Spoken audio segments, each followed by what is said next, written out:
In the 30th year of the Tianyuan era of the Great Qin dynasty, corresponding to 1902 in the Gregorian calendar, autumn, a remote village nestled at the foot of Changbai Mountain in the northeast.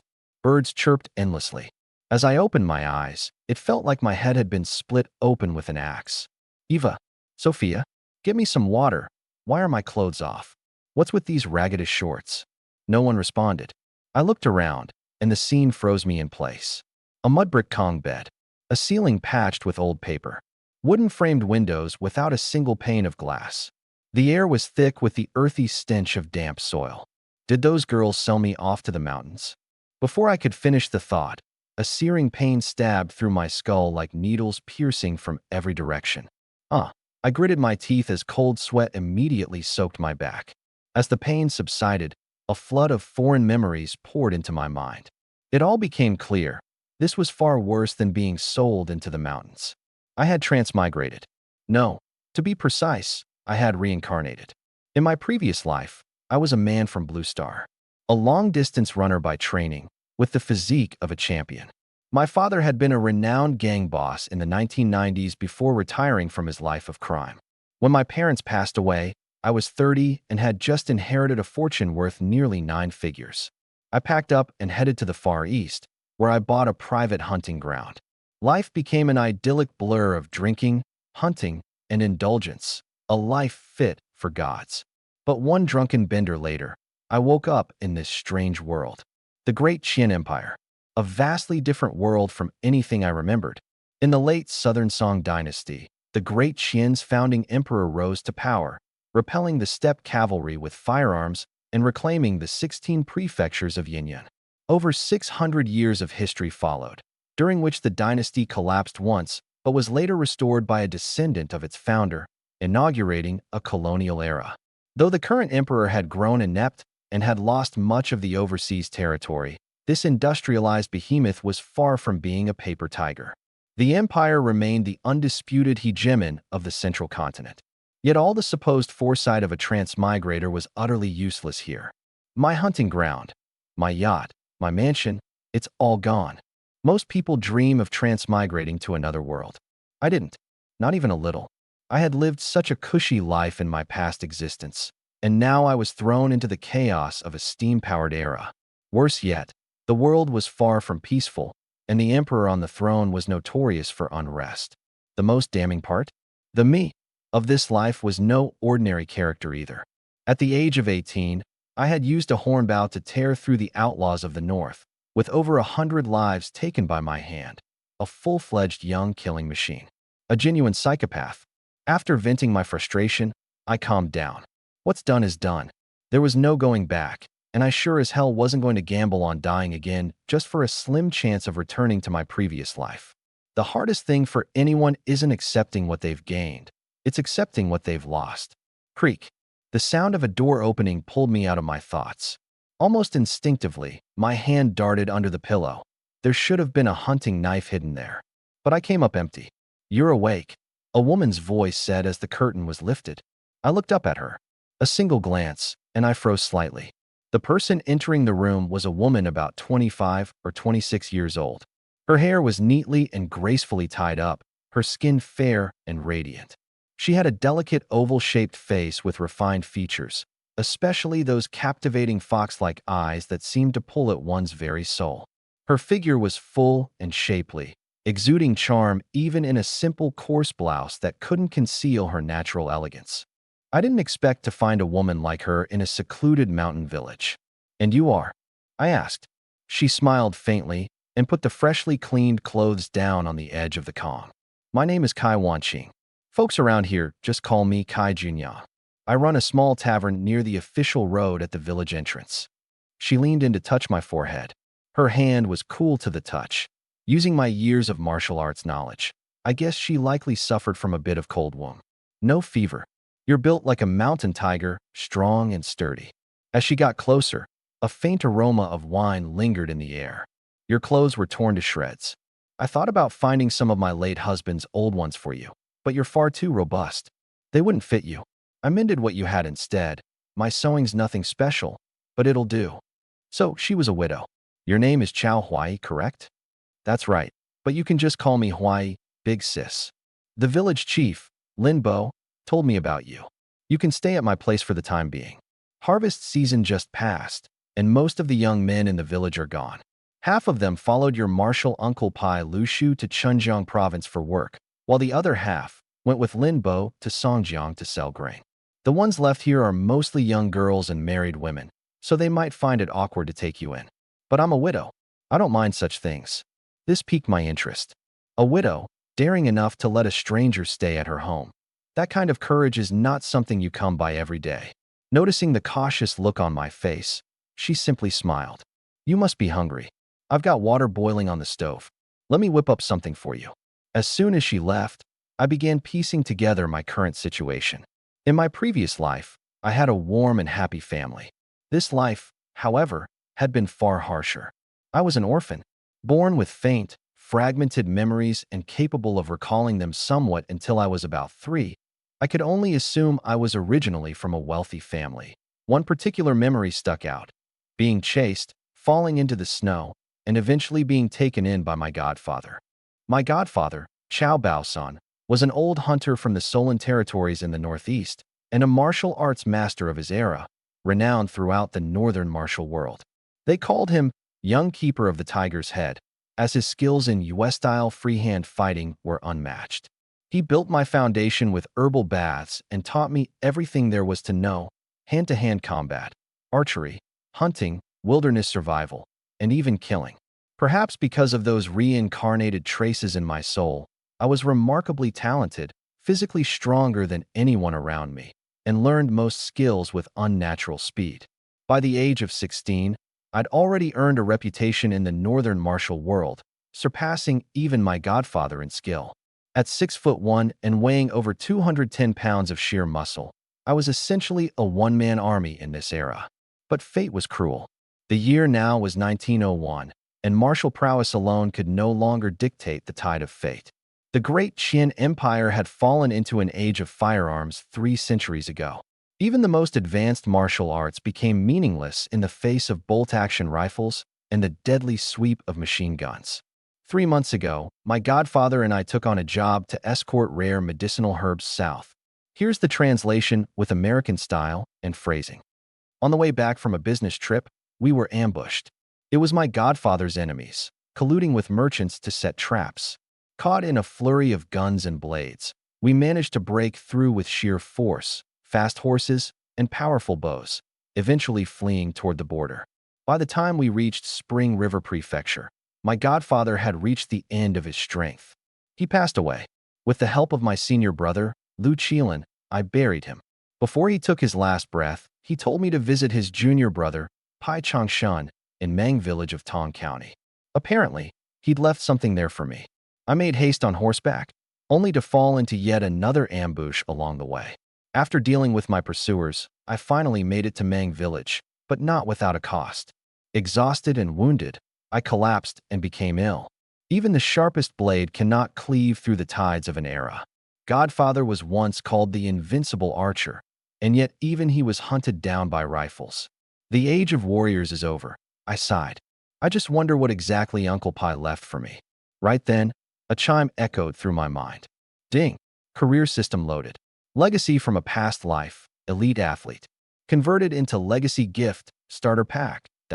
Legacy talent unlocked, Iron Will. Current life career unlocked, Hunter. Hunter talent skill unlocked, tracking, level 1. For a moment, I thought I was hallucinating from stress. But then, I noticed the semi-transparent blue panel floating in front of me. Okay, this was getting interesting. A system? After recovering my memories, now I get a system too. I willed the panel to flip, and sure enough, it responded. Legacy talent. Iron Will greatly enhances physical abilities, recovery rate, stamina, and vitality. Current level, 1. Career, Hunter, level 0, EXP, 0/100. Talent skill, Tracking, level 1. Gain experience through hunting. Flawless hunts grant bonus EXP. Level up to unlock career skills. Tracking, level 1. Host gains a hunting radar with a 3 km radius capable of scanning and tracking prey, identifying its size. Note: prey includes humans. Upgrading the skill consumes career points. Career points, 0. I activated the radar and gasped. At the foothills of Changbai Mountain, the area was as abundant as rumored. Even at the base, the radar was littered with countless light points, while the peripheral areas had several mid-sized targets. I had to filter out the tiny prey just to avoid being overwhelmed by the sheer number of signals. For hunters, the hardest part of the job has always been finding the game. Even with all the experience in the world, neither Godfather nor I could guarantee success every time we hunted. Luck often played a part. But now, with this radar, every target in range was laid bare before me. And better yet, it gave me a solution to my most pressing issue: money. All the land, mines, silver, and gold, everything we owned, including the 10 gold bars my senior brother gave me, was lost during the ambush. Now, I'm down to nothing. I was flat broke. Seeking refuge with my martial uncle, I discovered he wasn't in the village. I certainly couldn't rely on a widow to support me for free. Being penniless makes life tough wherever you go. But now, with the system at my side, and my already honed hunting skills, surviving and earning some money shouldn't be a problem. Just then, the curtain of the door was lifted again. Kai Wanqing walked in, carrying a bowl of wheat noodles. The steaming hot soup noodles were topped with 2 poached eggs, and there was even a slice of spicy pickled cabbage on the side, the aroma enticing. I was momentarily caught off guard. While Mang Village might be considered well off, it certainly wasn't wealthy enough for families to afford white noodles and eggs at every meal. This was the steam age, not some futuristic era. This bowl of noodles with eggs was clearly her way of offering her best hospitality. Try a bite and see if it suits your taste. I've got to get back to the tavern. Our family only eats twice a day, but if you're hungry at noon, come find me at the village entrance. I'll be back in the evening to make dinner. She was about to leave when she suddenly slapped her forehead lightly. Oh, I almost forgot. She turned back into the house and came out holding a white horn bow, a quiver of arrows, 3 knives, and a crossbody bag. These are your things. I put them away so my younger sister wouldn't mess with them. Check to see if anything's missing. Her kindness left me feeling a bit guilty. I thought about taking out a single feathered arrow as compensation, but after reconsidering, I put it back. To me, that arrow was a deadly weapon, but to her, it could only bring trouble. She wouldn't be able to use it, and her possessing it might even put her at risk. Better to repay her kindness by hunting for her once I'd recovered. Thank you, big sis, I said. She poured me a cup of water. Uncle Lin and Aunt Lu sent over 300 pounds of sorghum. That covers your rent here. Once you step through this door, you're part of the family. No matter what trouble you've run into outside, you can live here in peace. Why? You're not worried I might be some kind of thief? I asked curiously. She smiled calmly. If you have 6th Uncle Pai's token, it means he vouched for you. While his friends may not all be upstanding citizens, they wouldn't have poor character. Now eat up. There's chili paste in the jar if you want some. She stood up. Really, I need to go now. Business is busy today. Oh, and Hawaii, if you're free, could you help keep an eye on my younger sister? She can show you around the village so you can get your bearings. Sure. Where is she? Probably off running wild somewhere. If I see her, I'll send her back. She swayed out of the room gracefully, and I couldn't help but raise the corner of my mouth into a smirk. This woman wasn't simple. And this village, Mang Village, probably wasn't just some ordinary place, either. The Great Qin dynasty had only begun developing the Northeast within the past few decades. Most of the settlers who moved here were displaced refugees from 4 bordering provinces. Few Southerners made the journey up here. It was far too cold in the winters. Aside from refugees, another type of person often fled to the borderlands, those who had committed crimes or were seeking to evade their enemies. The sparsely populated, expansive region made for an ideal hiding spot. Kai Wanqing's accent sounded like it was from Sichuan, but her name, demeanor, and conduct were nothing like those of a typical rural housewife. She carried herself more like someone with an elite background.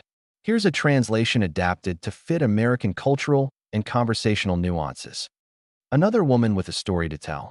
I mused, picking up the bowl of noodles. I wasn't sure how many days I had been out cold, but I was starving. Before I even brought the noodles to my mouth, I paused with a quiet, huh. From 8,000 miles of fighting, one battle after another, even with my strength, I was worn down to the bone. My body, once as tough as an ox, had reached its limit. That's why I collapsed in the first place. But as I held the bowl now, I felt an unusual vigor, like my energy had been restored. That deep, lingering exhaustion was gone. My strength, it felt greater. Iron essence. It's working. I wonder, I thought aloud, if this newfound strength could live up to what Godfather said, being able to wrestle a tiger barehanded. I took a bite of noodles, the warmth sinking into my stomach, instantly bringing comfort. Before I could go for a second bite, though, footsteps echoed from the courtyard outside. I instinctively put the bowl down, grabbed the 100-pound white oxhorn bow beside me, and fitted a finely carved arrow to the string. The wooden door creaked open. Small, jet-black fingers pushed the tattered curtain aside, and a tiny head peeked in. A little voice called out, curious and sweet. "Are you Uncle Hawaii? Mama said to call you Uncle." "Uncle, you're really good-looking." Standing in the doorway was a little girl in a floral cotton shirt, no older than 5 or 6. Barely over 3 feet tall, her hair was tied into 2 little pigtails sticking up like antennas. The strands were dry and yellowish, probably from a lack of proper nutrition. But her face was adorable, and her big, curious eyes sparkled with intelligence.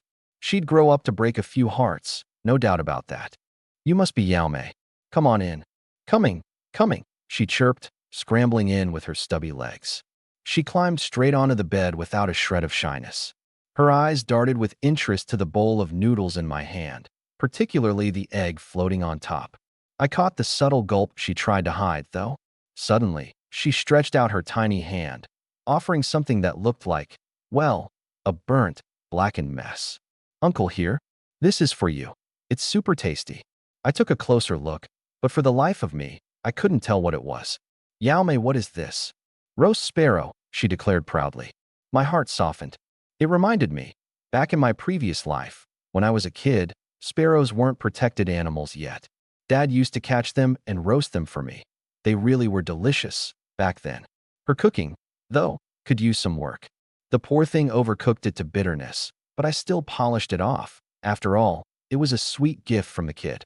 When she saw me eat it all, her eyes curved into crescent moons, beaming with pride.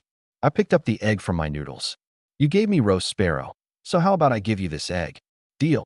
I clearly heard her quiet gulp again, but her tiny hands waved furiously. "I'm not hungry, Uncle. I already had 3 big meat buns this morning. I'm not hungry at all." Slurp. Before she could finish her sentence, a line of drool had already betrayed her real feelings. Poor kid made even herself crave it. I couldn't help but laugh out loud, placing the egg directly into her mouth.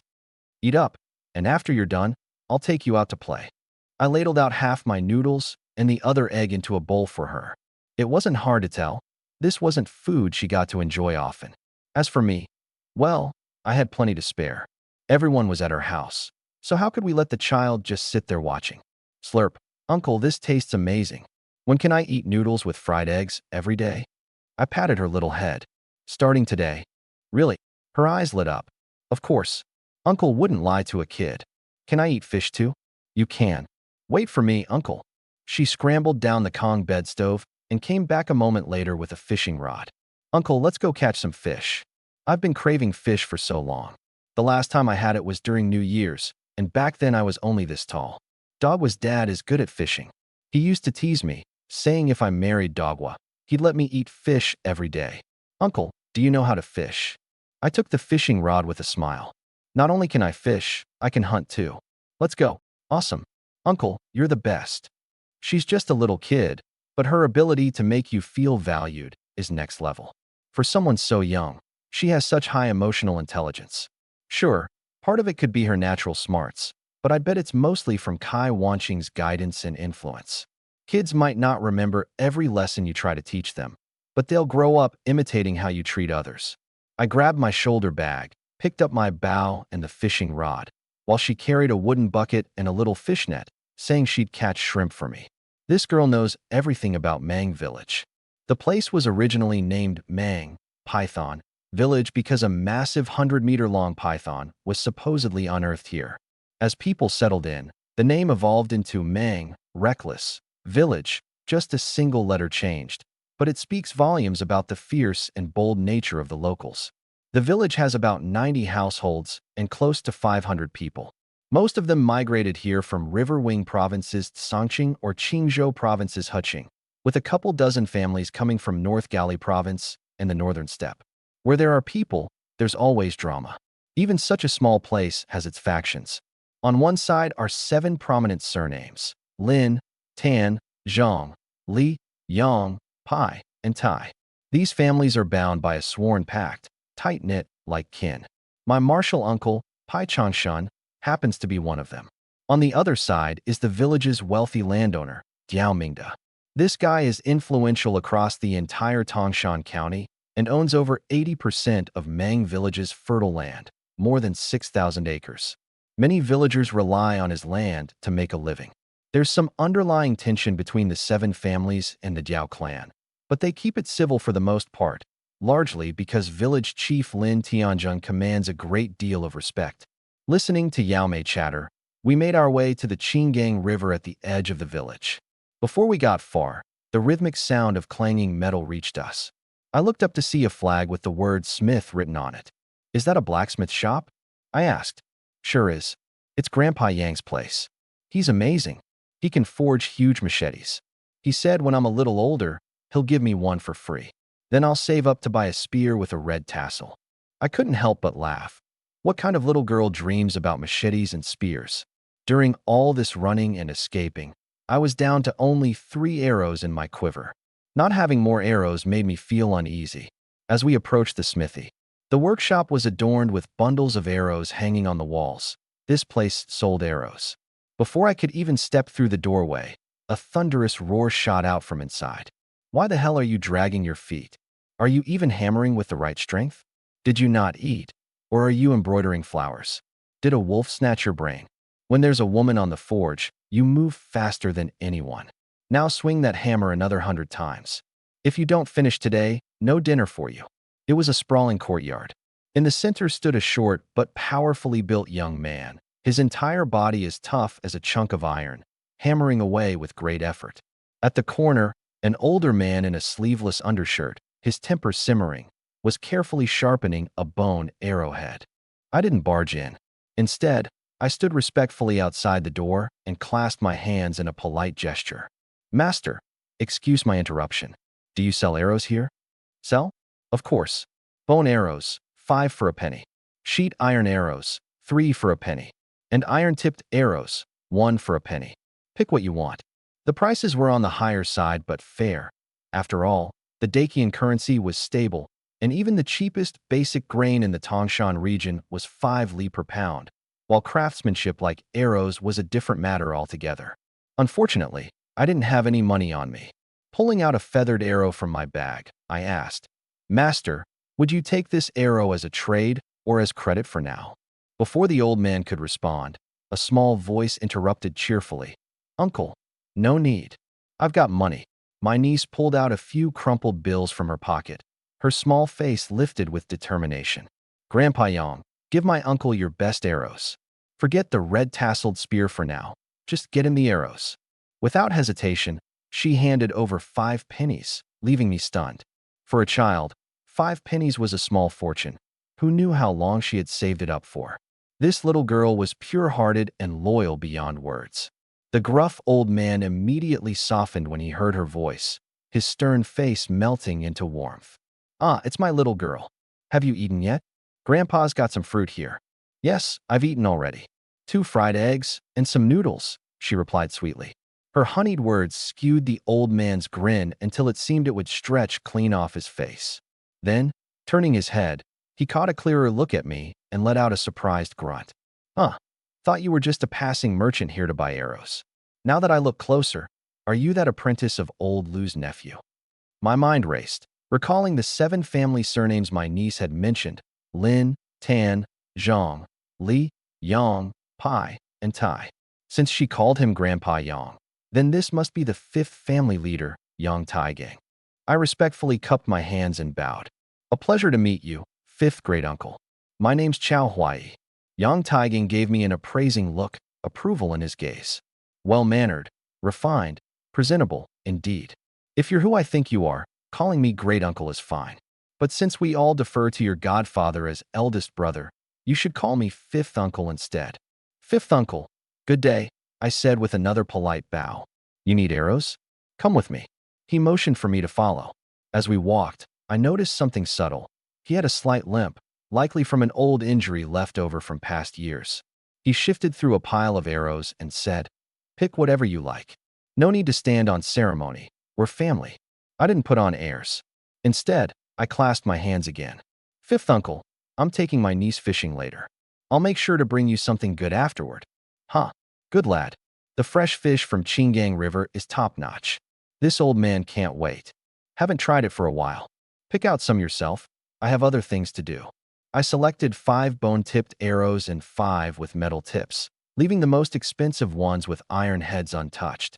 These 2 types of arrows are less powerful, suitable only for small or medium-sized prey. However, Yang Tiegan's craftsmanship was impressive. Each arrow was precise, with meticulously sharpened heads and shafts made of birchwood from the old forest. They weren't on par with my hawk feather arrows, but for anything short of deep mountain expeditions, they'd do just fine. Uncle Wu, I'll be heading out now. All right. When old Lu returns, come by my place for a drink. Holding my little niece's hand, I made my way to Chingang River at the edge of the village. This tributary of the Hunjiang River spanned over 30 meters wide in this area, with Highland Ridge, a branch of the Changbai Mountains, situated across the bank. Even without activating the radar, I could tell the forest over there was teeming with wildlife. A wave of restless excitement struck me. I couldn't wait to venture into the mountains. But my little niece, Yao Meier, was staring earnestly at the river. I chuckled, caught a few grasshoppers as bait. These days, unless you were a landlord, wasting grain to catch fish was unheard of. After baiting the hook, I opened up the radar and involuntarily sucked in a breath of chilly air. The Chingang River might appear calm on the surface, but beneath the water lay dense schools of fish along with quite a few critters, wild rabbits, pheasants, even flashed indicators of flying dragons. The richness of the Northeast's wildlife truly put the southern interior to shame. Uncle, are you sure there are fish here? Yao Meier blinked innocently at me. Of course. Your uncle isn't just some no-good who sets bait and catches nothing. Fishing is a basic skill for hunting. I mastered it when I was your age. Uncle, you're amazing. But what's a no-good? You'll understand once you learn to fish. With that, I found the thickest cluster of fish on the radar and sat down. Yao Meier, so sensible for her age, even hauled over a flat stone for me to sit on. Her considerate behavior was such a far cry from the brats of future generations. Fishing, much like hunting, relies on skill for precision, but the ability to locate prey is not something everyone possesses. Casting the line, I settled in, gently teasing the line every 10 seconds or so. While I was focused, the little one grew bored and wandered off to catch shrimp. She hadn't strayed far when suddenly, the line went taut. Got one. Splash. With strength belying my lanky frame, I hauled the line with a forceful pull. A grass carp, weighing over 6 pounds, emerged from the water, firmly hooked. Hunter experience +5. So fishing really does count as hunting. Though, unfortunately, the experience gain isn't much, nor does it contribute to leveling up my skills. Yao Meier, who'd rushed back, stared with wide, sparkling eyes, her small mouth gaping enough to fit a fist. A fish. Such a big fish. A 6-pound carp, nearly 2 feet long. Back when I lived in modern times, catching one like this would have had any amateur angler boasting to the entire neighborhood for days. But on the radar now, fish like this were practically countless. Yao Meier, let's catch one more for Grandpa Yang to make braised fish when we get home. Yay, braised fish for dinner. Kids have such simple joys. Just give them something tasty, and they're over the moon. I'd just cast the line back into the water when a commotion arose in the distance. A man in his early 20s, dressed in luxurious attire, was approaching the riverbank with several servants in tow.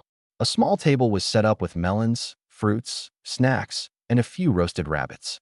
The man spotted Yao Mei at a glance. Ripping off a rabbit leg, he strolled over with a grin. Yao Mei, come here. Yao Mei greeted him politely. Fifth Uncle Diao. Good girl. Want some roasted rabbit? She swallowed as her eyes sparkled with interest, nodding her little head. If you want to eat, it's simple, just call me Daddy, and I'll give it to you. Why should I call you daddy? She asked, puzzled. Because I want to bed your mother, Kai Junyang. Ha ha, he roared with laughter. The group of servants nearby burst into uproarious laughter. I stuck my fishing rod into the ground, grabbed my white oxhorn bow, and already had a bone arrow knocked on the string. Bone arrows weren't ideal for hunting big game, but for taking lives, they were more than sufficient. In the countryside, teasing kids with food was common, but cracking lewd jokes like that in front of a child crossed the line. I've grown quite accustomed to taking lives in this lifetime. With a few idle days behind me, my hands were itching for action. Though Yao Mei didn't fully understand what the man said, she instinctively knew it wasn't something good. Her face darkened. Bending down, she grabbed a rock and hurled it, hitting Diao Wu square on the nose from 3 or 4 meters away. Ah! Diao Wu screamed, clutching his bloodied nose. Bad guy? You bastard! Yao Mei shouted in the rich dialect of her hometown. After cursing him out, she turned and bolted away, thoughtfully choosing to run in the opposite direction from me, ensuring trouble wouldn't follow my way. You little brat! Diao Wu swore, rubbing his nose angrily. His eyes turned red as he grabbed a 30-pound hunting bow from a servant, knocked an arrow, and aimed it at the fleeing Yao Mei 20 meters away. By his stance, I could tell he was a skilled archer. If that arrow let fly, Yao Mei wouldn't get away unharmed, even if by some miracle she managed to survive. In that split second, a sharp whoosh echoed from the distance. Crack! An arrow from 50 meters away split Diao Wu's bow in half, the broken string snapping up and leaving a bloody gash across his face. F. Who dares mess with me? Diao Wu spun around, roaring in rage. But as his eyes locked on me, his entire demeanor changed. His body stiffened, a shiver visibly running down his spine. The rage vanished from his eyes, replaced by icy clarity. I stood there like a bear of a man, towering and broad, my expression as cold as midwinter ice. In my hands was a massive white oxhorn bow, something only men of immense strength could manage to draw. Armed with heavy arrows, this beast of a bow could pin a man to the ground, capable of taking down even a tiger in the mountains. The servants, who had been ready to charge at me with their clubs, suddenly stopped in their tracks. They couldn't explain it, but a primal fear gripped them, as if the man before them was a feral tiger ready to leap and tear them apart. If anyone knowledgeable had been present, they would have called it killing intent. Battle-hardened from traveling north, my aura of sheer bloodlust was so dense it felt almost tangible. Yao Mei, come here. Oblivious to how close she had come to death, Yao Mei skipped back happily to my side and stood still, throwing a smug humph toward Diao Wu's direction. With her little head tilted and gaze provocative, her expression screamed, "Come at me if you dare." I narrowed my eyes at Diao Wu and pulled out another finely crafted arrow. Plume arrow. The arrowhead is forged from the finest steel of the northern capital steelworks, the shaft from zhe wood, and the fletching from golden eagle feathers. This arrow costs more than any prey it could take down. It's never used for hunting game, only for taking lives. Specifically, the lives of powerful outlaws. The North's martial world has seen countless notorious figures meet their end beneath my arrow. To strike down a 5-year-old child, such cruelty reveals just how vile this person is. My killing intent surged. Even though Diao Wu had the advantage in numbers, it felt as though he were frozen, unable to move a muscle. He could tell at a glance that his opponent was a master archer. At a distance of 50 meters, should he take even one step, he'd be nailed in place by that plume arrow, nearly as thick as a finger. Just as I was about to draw the bowstring, my niece tugged on my sleeve. "Uncle," the fishing rod moved. Looking down at her innocent, childish face, my murderous intent subsided as I slowly lowered my arrow. No matter what, I couldn't kill a man in front of her. Diao Wu was scum, but there would be another chance to deal with him, someplace quiet, where no one would ever find his body. I tousled her hair before shouting in a thunderous voice, "Scram! Touch this child again, and you're dead." The roar exploded like the growl of a tiger or the rumble of thunder, reverberating in Diao Wu's head so fiercely it made his brain throb. Even my niece covered her ears. Diao Wu, though a practitioner of martial arts, instantly recognized the famed tiger-roaring thunder voice, a skill that only masters of the martial world could achieve. He never expected to encounter such a figure in this remote village. Ecstatically seizing the opportunity to flee, Jiao didn't dare leave a parting threat. Without a word, he turned tail along with his men and ran as fast as they could. After just a few steps, though, we heard a rustling in the riverside brush. Uncle, rabbits.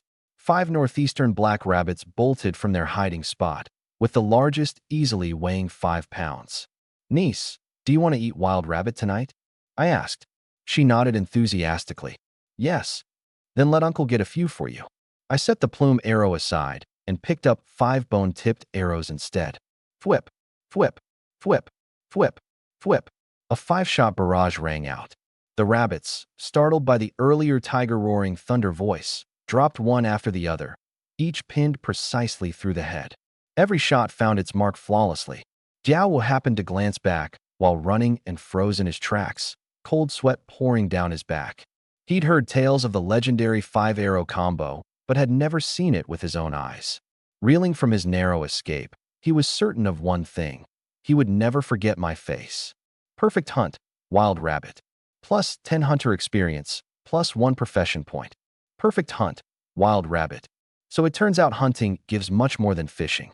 I didn't even earn profession points from catching fish. I pulled up my status panel. Profession points, 5. Hunter experience, 55 out of 100. Tracking skill upgrade requirement, 30 points. I wonder how much killing someone would give, I mused aloud. While I was thinking, my niece diligently ran back and forth, gathering up the rabbits. She was fearless, even as I skinned and gutted the animals right in front of her, knowing full well that leaving the blood inside would spoil the meat. Instead of being frightened, she seemed curious, itching to try her hand at it. What an earthy little tomboy. Sending her off to school someday would be such a waste. This child's meant for wandering the martial world. We set to work preparing the rabbits. All right, the fishing rod stuck in the ground was still moving. I reeled it in. Another catch, a 3-pound grass carp. The rod didn't even have a reel, but it was sturdy. The fish struggled for ages and still couldn't shake the hook. I also figured something out. Fishing doesn't activate the perfect hunt skill, nor does it add any profession points. 2 fish and 5 rabbits. I was starting to feel a little burdened. The fish were easy to deal with. I'd keep one for myself and send the other to Yang Taigang. The rabbits, though, were a different story. The largest rabbit, even after gutting, still weighed 5 pounds. Rabbit meat's fine for a taste of the wild, but eating too much isn't very nutritious, nor is it particularly flavorful. I tossed the rabbit guts into the river to feed the fish, skewered the rabbits on a branch, and washed my hands by the water. Hey, little sis, is there a butcher in the village? There is. Uncle Dummau's a butcher. A butcher meant there was a market for game meat. Rabbits could be sold for both their meat and their fine pelts. Sure, prices might be lower in a mountain village, but I wasn't too concerned. If I really wanted to make money, small game like this wasn't the way.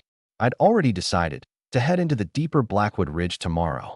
Take your uncle with you, help me sell the rabbits, and in a few days, I'll buy you some candy when we head to town. Yay, candy. Right now, my niece thought I was the best person in the whole world. Happily, she grabbed the fishing rod and led me toward the east side of the village. Before we even reached the courtyard, a strong stench of pig manure hit my nose. Then, I heard it, thunderous snoring. A burly man was sprawled out on a chair, sound asleep. Uncle Dummau, wake up. My uncle caught some rabbits. He's incredible. The butcher woke with a start, rubbing the drool from the corner of his mouth. Groggily, he said, I'm not slaughtering pigs today. Come back for that on the 15th of the lunar month. Uncle Dummau, it's me. His eyes finally cleared. Little sis, what are you doing here? My uncle's selling rabbits so he can buy me candy. Ha ha ha, you little sweet tooth. Your uncle, huh?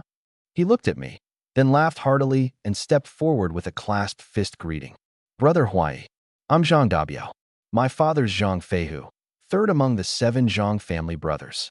I'm your cousin, Zhang San's nephew. When you first came to Mang Village, I was the one that carried you back here on my shoulders. Memory clicked into place. I'd been near death when I made it to Mang Village, and a sturdy man had indeed piggybacked me in. So it was Brother Dabiao. My apologies for not recognizing you sooner. Ah, no need for apologies. Family doesn't stand on ceremony. Selling rabbits, huh? He glanced at them. Good aim. All headshots, so the pelts are pristine. And the gutting work, better than what I can pull off after nearly 20 years as a butcher. Whoa, you've even got a big fish. It didn't take a master to see quality work, but Zhang Dabiao had been wielding a knife since he was 12. At 30, even he admitted he couldn't clean game as neatly as this. Generous as ever, he said, skinned rabbits, I'll pay 15 cents a pound for the meat and a dime for each pelt. Deal. Brother Dabiao, that's county town pricing. You're offering too much. You're seriously gonna haggle with me, your brother, over this? You just moved here, and it's my job to look after you. Besides, old Lu's son in the next village loves eating rabbit. That rich brat blows through money like it's paper. You won't regret it. Turning it down would mean you're looking down on me as your brother. With the words laid out like that, I had no option but to accept and owe him the favor. 4 skinned rabbits weighed 11 pounds in total, and even though the original price, fur and all, was just 95 cents, Zhang Dabiao insisted on rounding it up to a full dollar, saying it was for me to buy some wine. As I was about to leave, I tried to leave him a grass carp, but he absolutely refused to take it, simply telling me to keep it and reach out if he ever craved fish.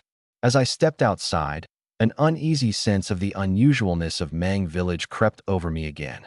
There was Kai Wanqing, refined and elegant, Yang Taigang, shrouded in mystery, and now Zhang Dabiao, sharp and intense. His calloused hands weren't from farming or butchering, but likely from wielding weapons.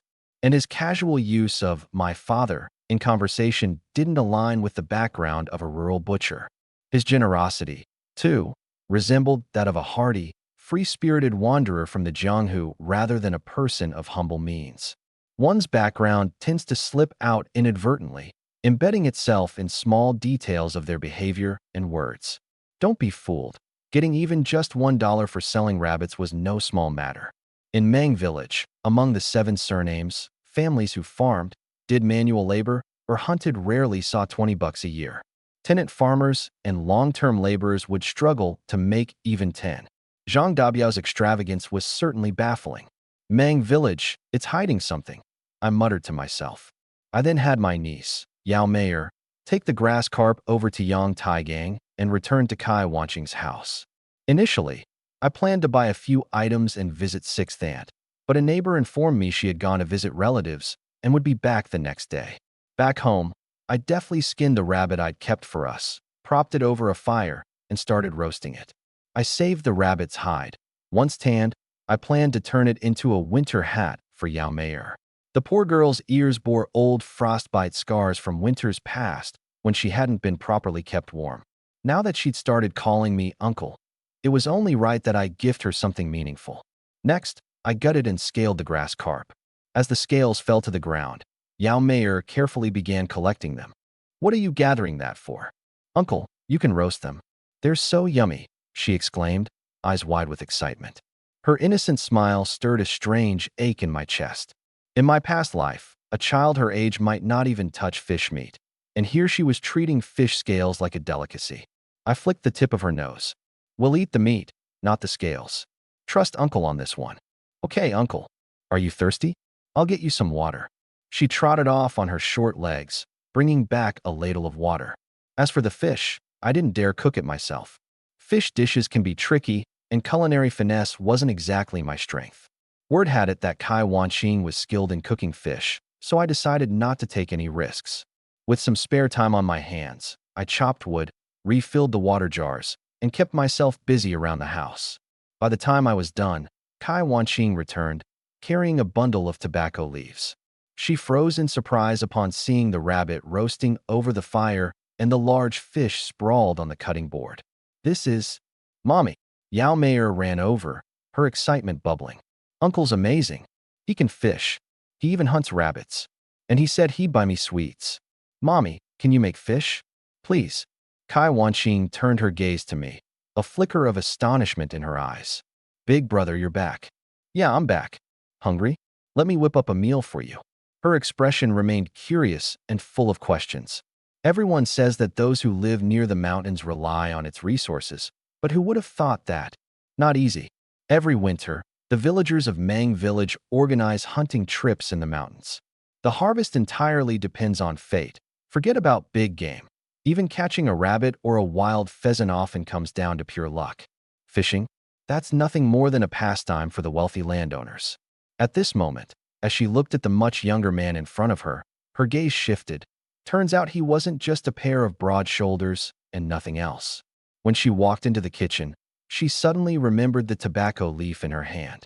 Why, I noticed your fingers are stained yellow. You must be a smoker.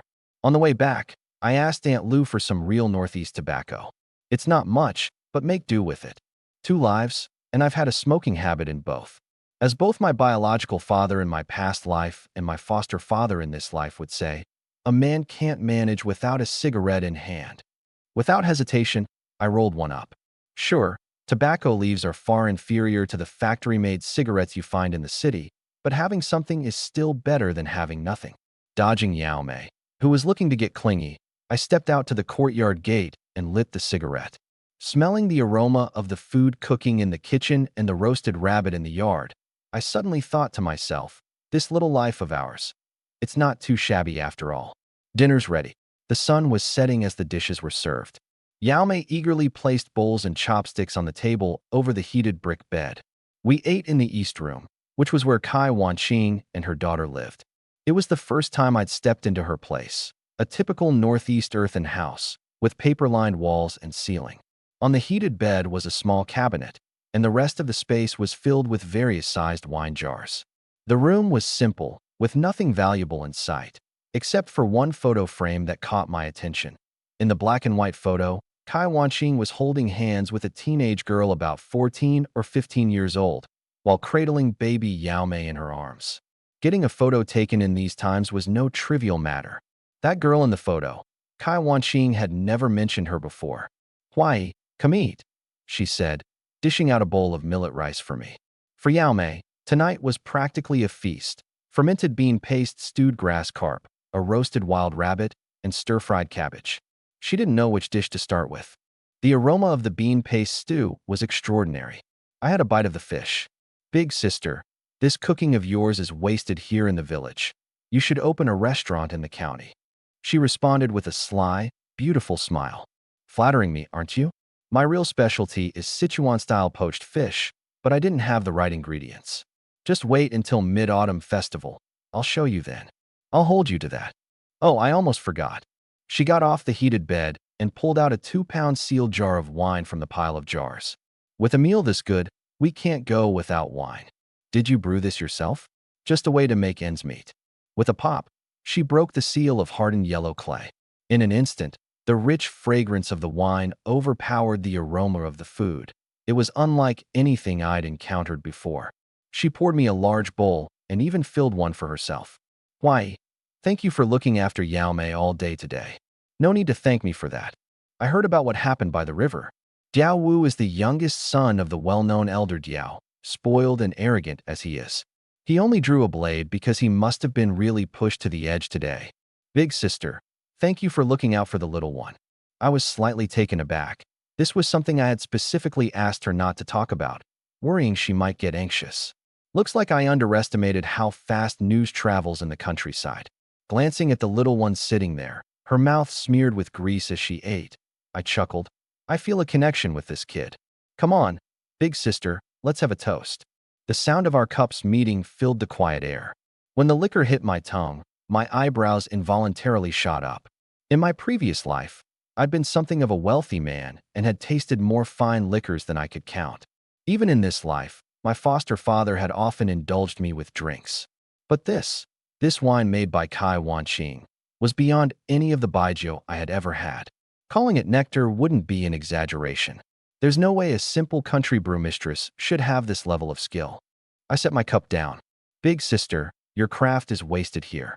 If you like it, have some more. I may not promise much, but there's never a shortage of wine. She sidestepped the compliment, and I didn't press further. A woman with stories to tell is like a good drink. No need to rush the first sip, but the aftertaste lingers, deep and full. 2 gin of wine, 1 each between us, and she didn't show any signs of being drunk. Her face was just tinged with a faint blush, making her even more captivating.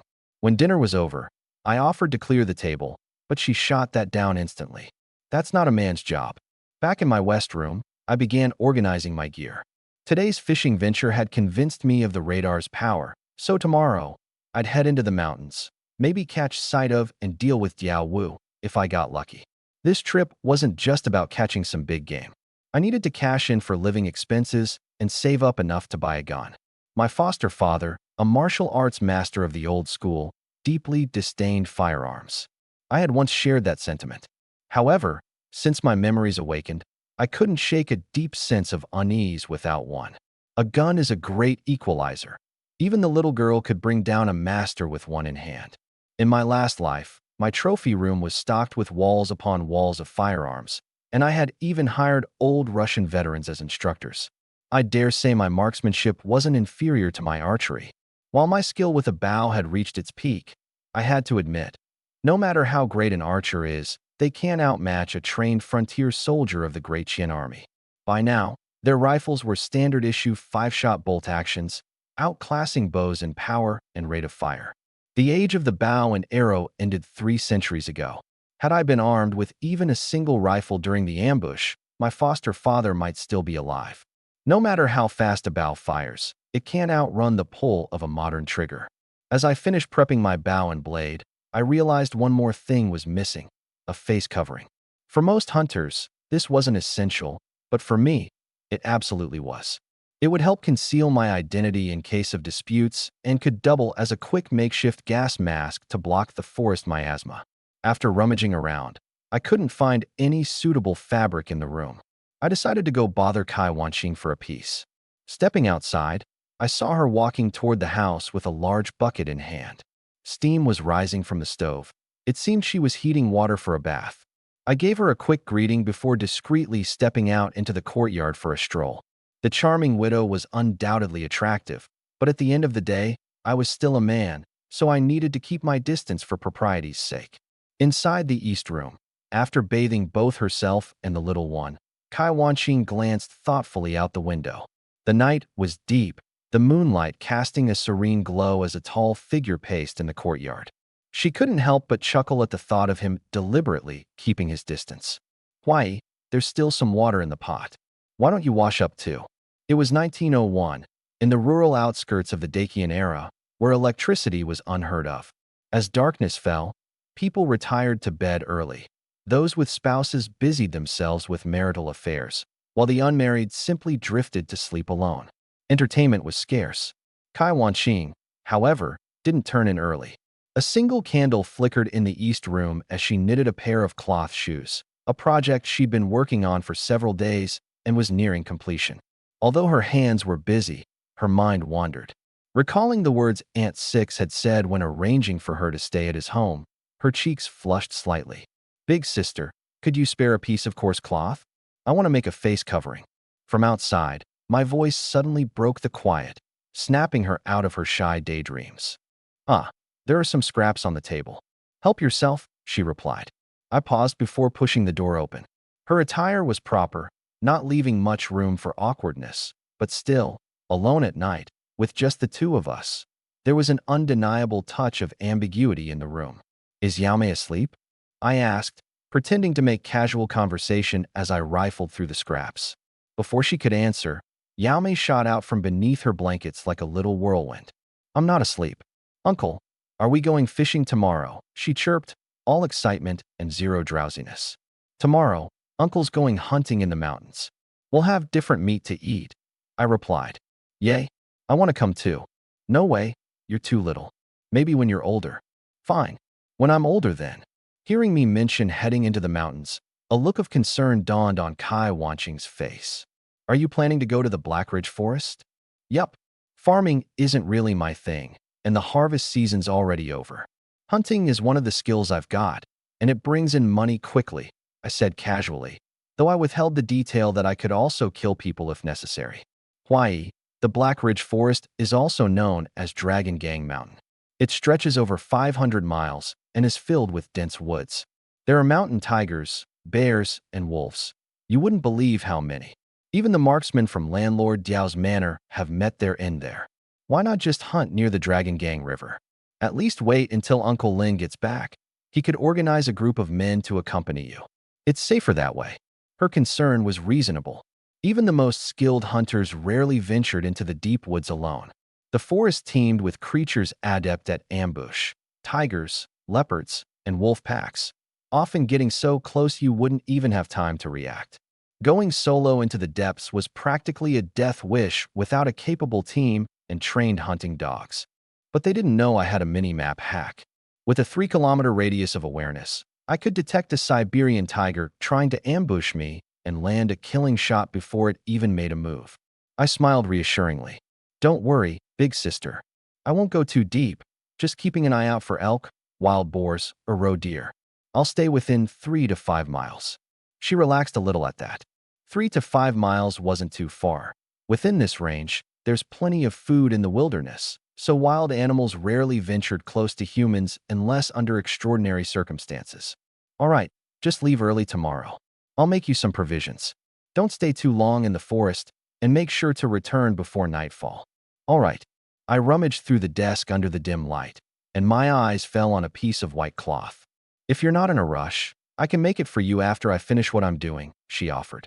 No need. This one's simple. This piece of white fabric will do. Hey, big sis, what's this for? It looks kinda strange, with these 2 straps attached. The fabric was an irregular rectangle, about the width of a hand and a half.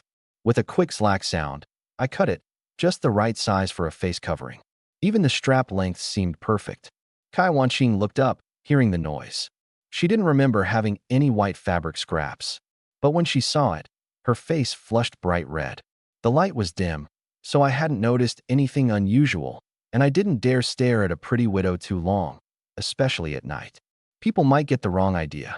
Yet at this moment, her delicate face was red as a ripe apple. That's when I realized. While bathing, she must have thrown a few articles of clothing onto the desk, some of which she hadn't worn back yet, and I had unknowingly taken one of them. At first, she probably thought I was doing it on purpose, but after a moment of reflection, she understood. There was no way I could have recognized what it was supposed to be.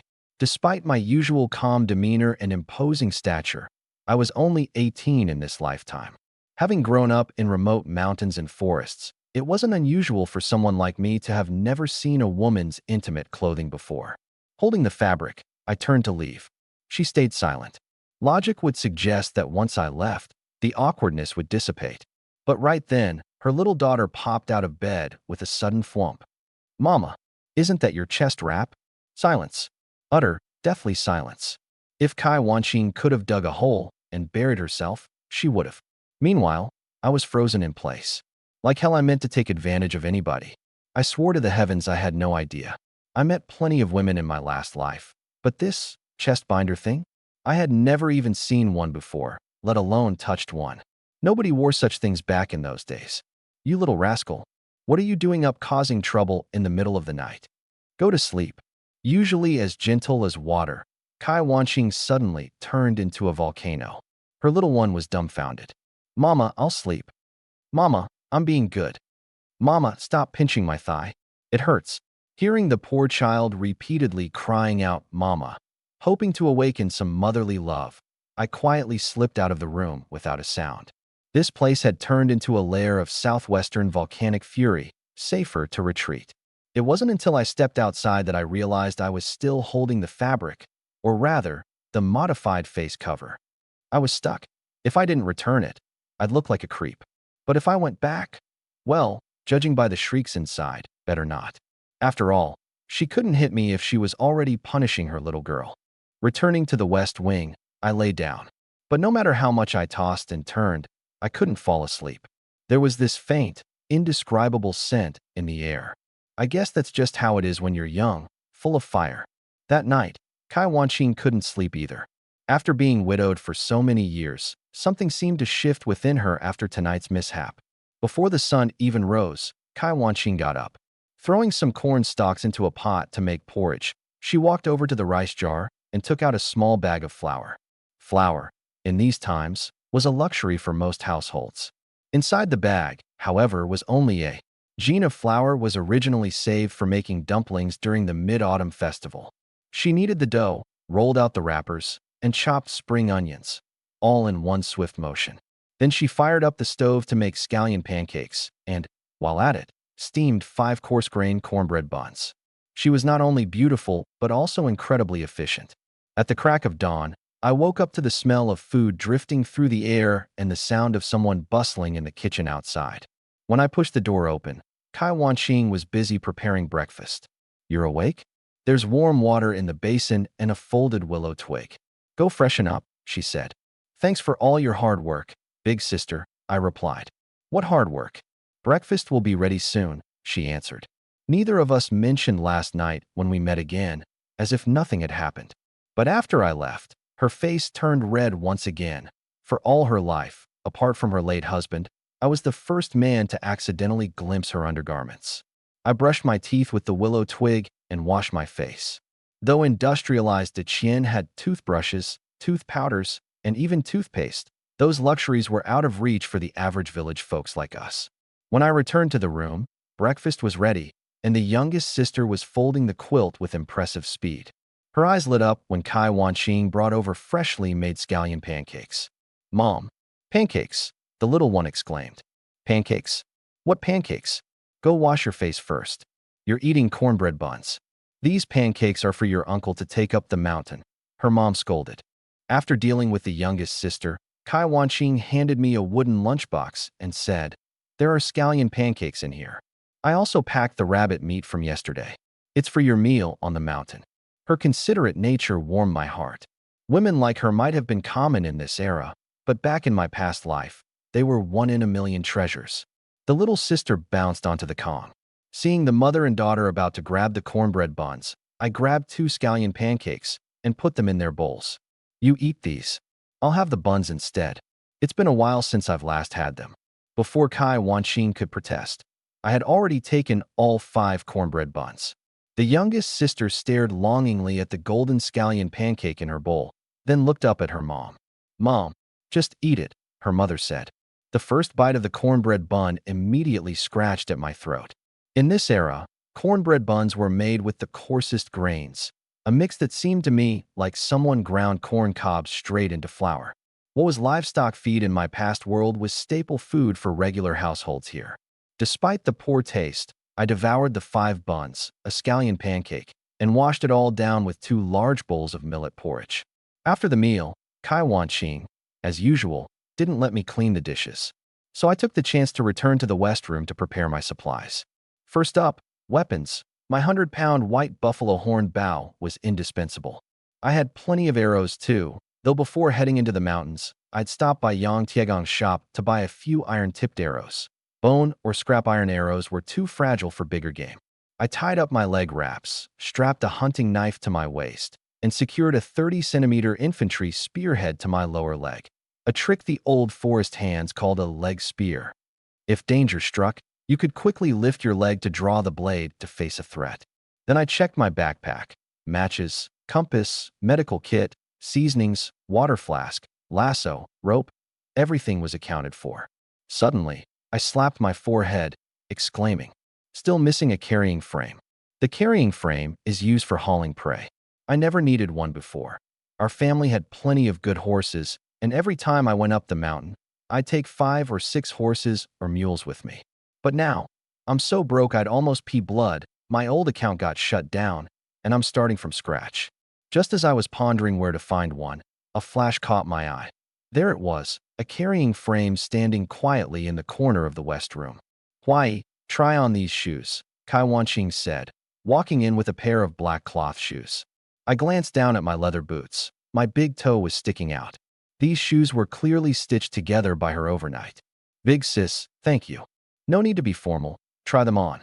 Cloth shoes aren't as practical as leather boots in the mountains, but they're definitely more comfortable. I appreciated her thoughtfulness. Can the carrying frame still be used? Of course. That was made by Uncle Tan's second for Yao Mei's dad. It cost quite a bit of money back then. She wiped off the dust and handed it to me. When I left the house, I went to Yang Tiegong's place to spend a dime on 10 iron-tipped arrows.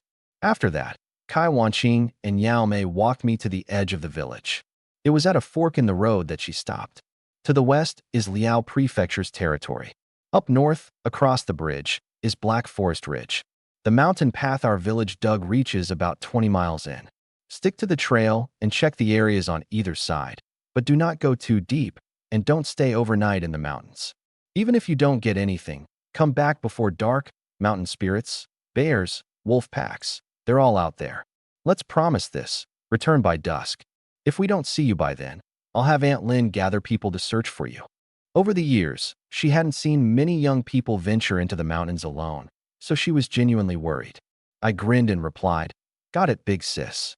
Once I'm in, it's like heading home to me. Wait for me. I'll bring back a big catch." "All right, off I go. Bye, Yao Mei." "Goodbye, uncle." I headed straight toward Black Forest Ridge. Kai Wanqing only turned back with Yao Mei when I was completely out of sight. Creak, creak. The thousand-layered soles of my black cloth shoes crunched against the fallen leaves as I walked. Crossing the stone bridge, I stared at the dense woods of Black Forest Ridge ahead and felt a wave of excitement wash over me. Autumn in the northeastern woods is like a spilled paint palette. The wind rushes through, and the rustling sound of leaves accompanies you. I hadn't gone far before I heard the thump of pine cones dropping. Following the 3-meter-wide mountain trail upward, I turned on my radar. Within a 3-kilometer radius, small game was abundant, and there were even a few medium-sized ones on the periphery. I didn't bother with the smaller critters. They're fine for a tasty meal, but won't bring in much money, unless it's sable, weasel, or fox. The big game I really wanted this time was a black bear. Every part of it is valuable, and taking one down means we could have a fat, happy year. Plus, they're not as fierce as tigers, solidly built, but a bit clumsy. Fall is the season when they bulk up for hibernation, so they're not hard to come by. And to be honest, I was already dreaming about bear paws. After trekking 6 or 7 miles without spotting any big prey, I wasn't discouraged. Hunting requires patience. Taking a sip of water, I glanced at the radar. I laughed. Speak of the devil, and it shall appear. At the edge of my radar, a large prey had been marked. I couldn't quite make out what it was, but it was undoubtedly substantial in size. I licked my fingers, gauged the wind direction, and descended the mountain path to position myself downwind, moving carefully toward the target. The forest terrain was treacherous, so I treaded cautiously. An average hunter wouldn't dare venture alone into a place like this. After about 2 or 3 miles, I halted. It was moving. I was moving. The straight-line distance between us was now less than 500 meters. Still downwind, I could faintly catch a whiff of something bloody in the air. It was a carnivore, or at least an omnivore at the very least. The prey had stopped moving on my radar. I confirmed there were no other large creatures within a 3-kilometer radius before I inched closer. Those 500 meters took me a full 30 minutes. I couldn't afford to startle it. Finally, a low grunting sound reached my ears. Gently parting the underbrush, I saw it. 50 meters away on a slope stood a wild boar weighing at least 300 pounds, rooting in the dirt for food. It had no tusks. It was a sow. Its coarse black fur bristled like steel needles, some patches so dense they'd matted into felt. The corner of my mouth curled up. It wasn't a bear, but I could accept this. Wild boars weren't as valuable as bears, but were far from worthless. The belly and hide could fetch a good price, not to mention all that meat. A 300-pounder? I could sell it for 30, maybe 40 bucks at least. 50 meters was my optimal shooting range. If I'd been holding a rifle, I could have taken the shot from 100 meters. Slowly, I drew an iron-tipped arrow but didn't string my bow just yet. The boar was facing away from me, and with the added incline, a single arrow might not be lethal. If I failed to kill it, I could end up chasing it tirelessly across the mountain. Minute by minute passed. The boar seemed to be finishing up, ready to move to another patch of mushrooms. That was my chance. Draw the bow. Knock the arrow. Pull it back to full draw. The boar's body turned, presenting me with a profile. Every movement of it felt slow, almost as if time itself had come to a halt. Twang. The iron-tipped arrow pierced through its left ear, the force so great that the tip poked out slightly from the right ear. It didn't have time to squeal. The massive black boar collapsed to the ground with a heavy thud, as if its batteries had been ripped out. Even the toughest hide can't protect the inch that leads directly to the brain. Wild boars are thick-skinned and tough. Some in the deep woods are even known as armored boars.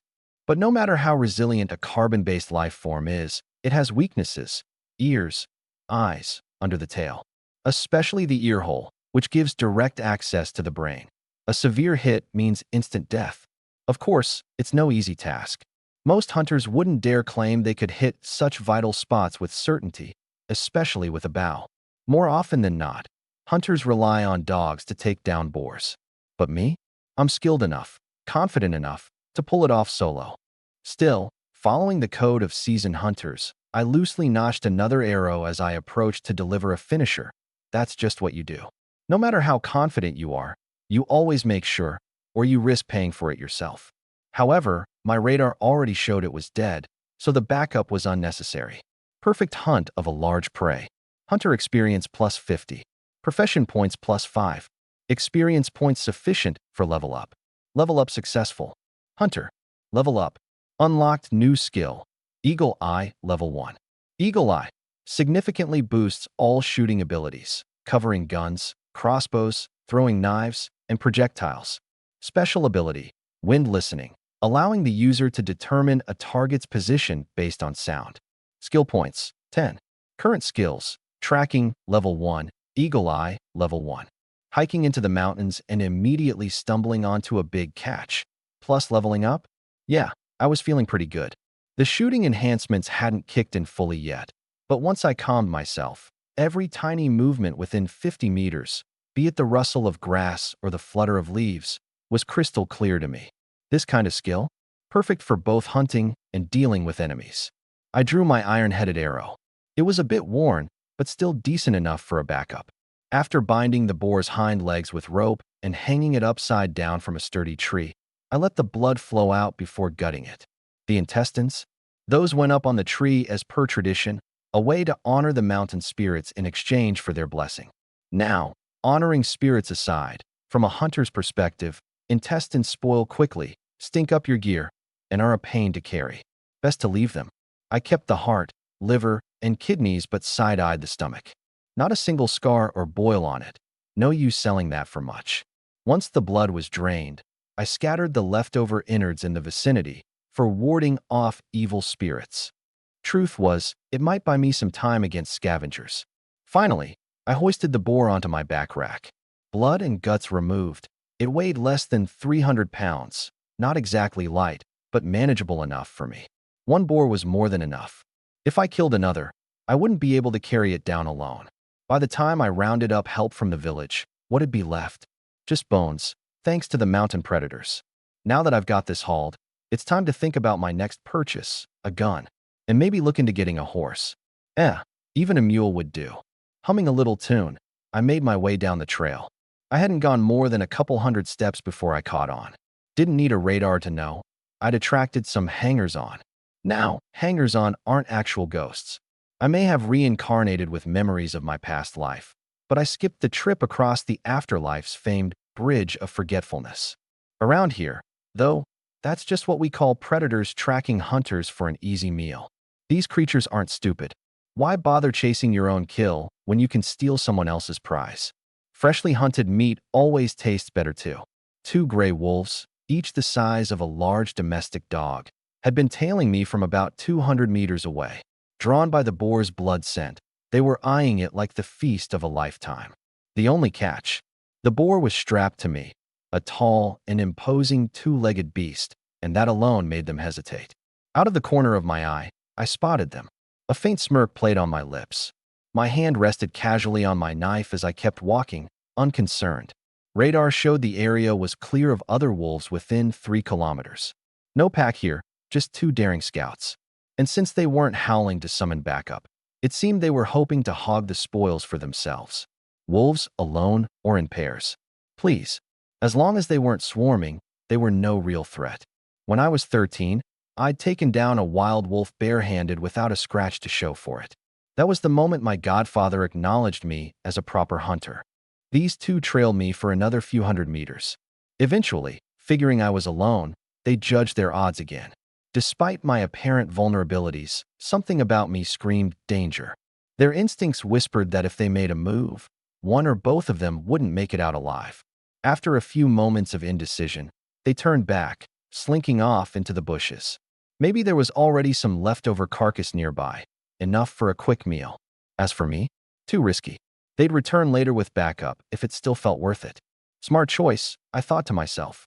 They should. Lucky me. This time, I didn't have the strength or capacity, or it'd be my turn to clean up after them. Wolf pelts are worth way more than wild boar hides. Never kill just for the sake of killing. For food, for money, fine. But raising a blade for the pleasure of slaughter? That's against my foster father's teachings. Along the way, there were plenty of pheasants, hares, even a flying dragon. I didn't bother with any of them. One wild boar's enough to eat and sell. No greed, no senseless killing. About 2 miles from leaving the mountains, I suddenly came to a stop. A soft fluttering sound. 30 meters ahead, something glimmered bright and white. It was a snow-white fox. Absolutely flawless.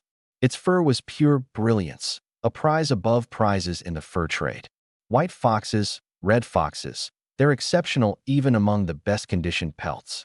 This one, priceless. What a lucky find. Land a big buyer, and you'd name your price, moderately guessing, equal to 10 300-pound wild boars.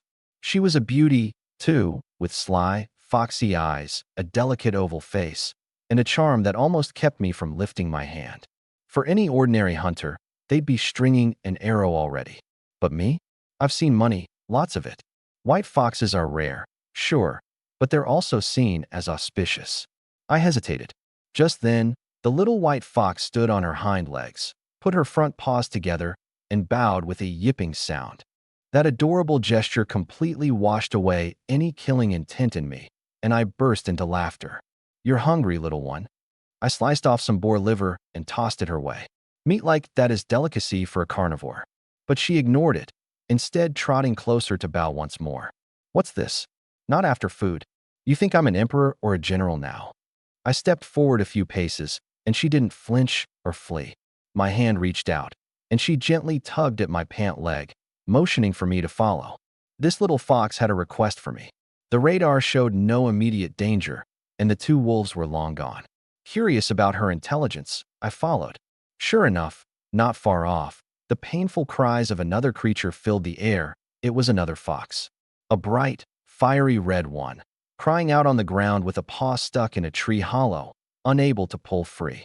I'd seen and spent a lot of money in my time. Yet, in that moment, I still felt something, desire. A snow fox and a fire fox, both impeccable treasures. Yip, yip. The white fox stood upright again and bowed, tugging at my heart yet again. Darn it. Luck's on your side, both of you. Remember this. Not all humans are trustworthy. Few are like me. I moved toward the red fox. The moment I crouched, it bared its teeth and growled. Before I could react, the white fox swatted her paw on the red one's head, even miming a bite. Only then did the red fox let out a softened cry, resistance melting from its eyes. It seemed to understand I wasn't here to harm them. I pulled a knife and stabbed around the tree hollow, shaving off bark and chips. With some space freed, the red fox sprang loose in one swift motion. Standing side by side, both little foxes bowed to me before darting off into the forest. No wonder northeastern hunters often refuse to touch the 5 saints: foxes, weasels, hedgehogs, snakes, or mice. There's some truth to it. Principles and taboos, I follow them, but not rigidly. My foster father once taught me the ultimate truth. Rules are made by people, but the strong don't fear them. We live but once, so why not live freely? These 2 little guys got lucky. It just so happened I was in a good mood and had something to spare. Otherwise, who knows what their fate would have been. Saving the fox wasn't something I dwelled on. I'd barely taken a few steps when I heard more squealing sounds behind me. What the hell? I turned around, startled. There came the little white fox, running toward me with something golden in its mouth. Clink. When it reached me, it dropped the shiny object at my feet. I picked it up and was stunned. It was a gold medallion with a small hole at the top, clearly meant to be worn around the neck. It was carved with a lifelike figure of Guan Yin. If not for the tooth marks, it could have passed as an exquisite piece of art. The moment I touched it, I could tell it was solid gold.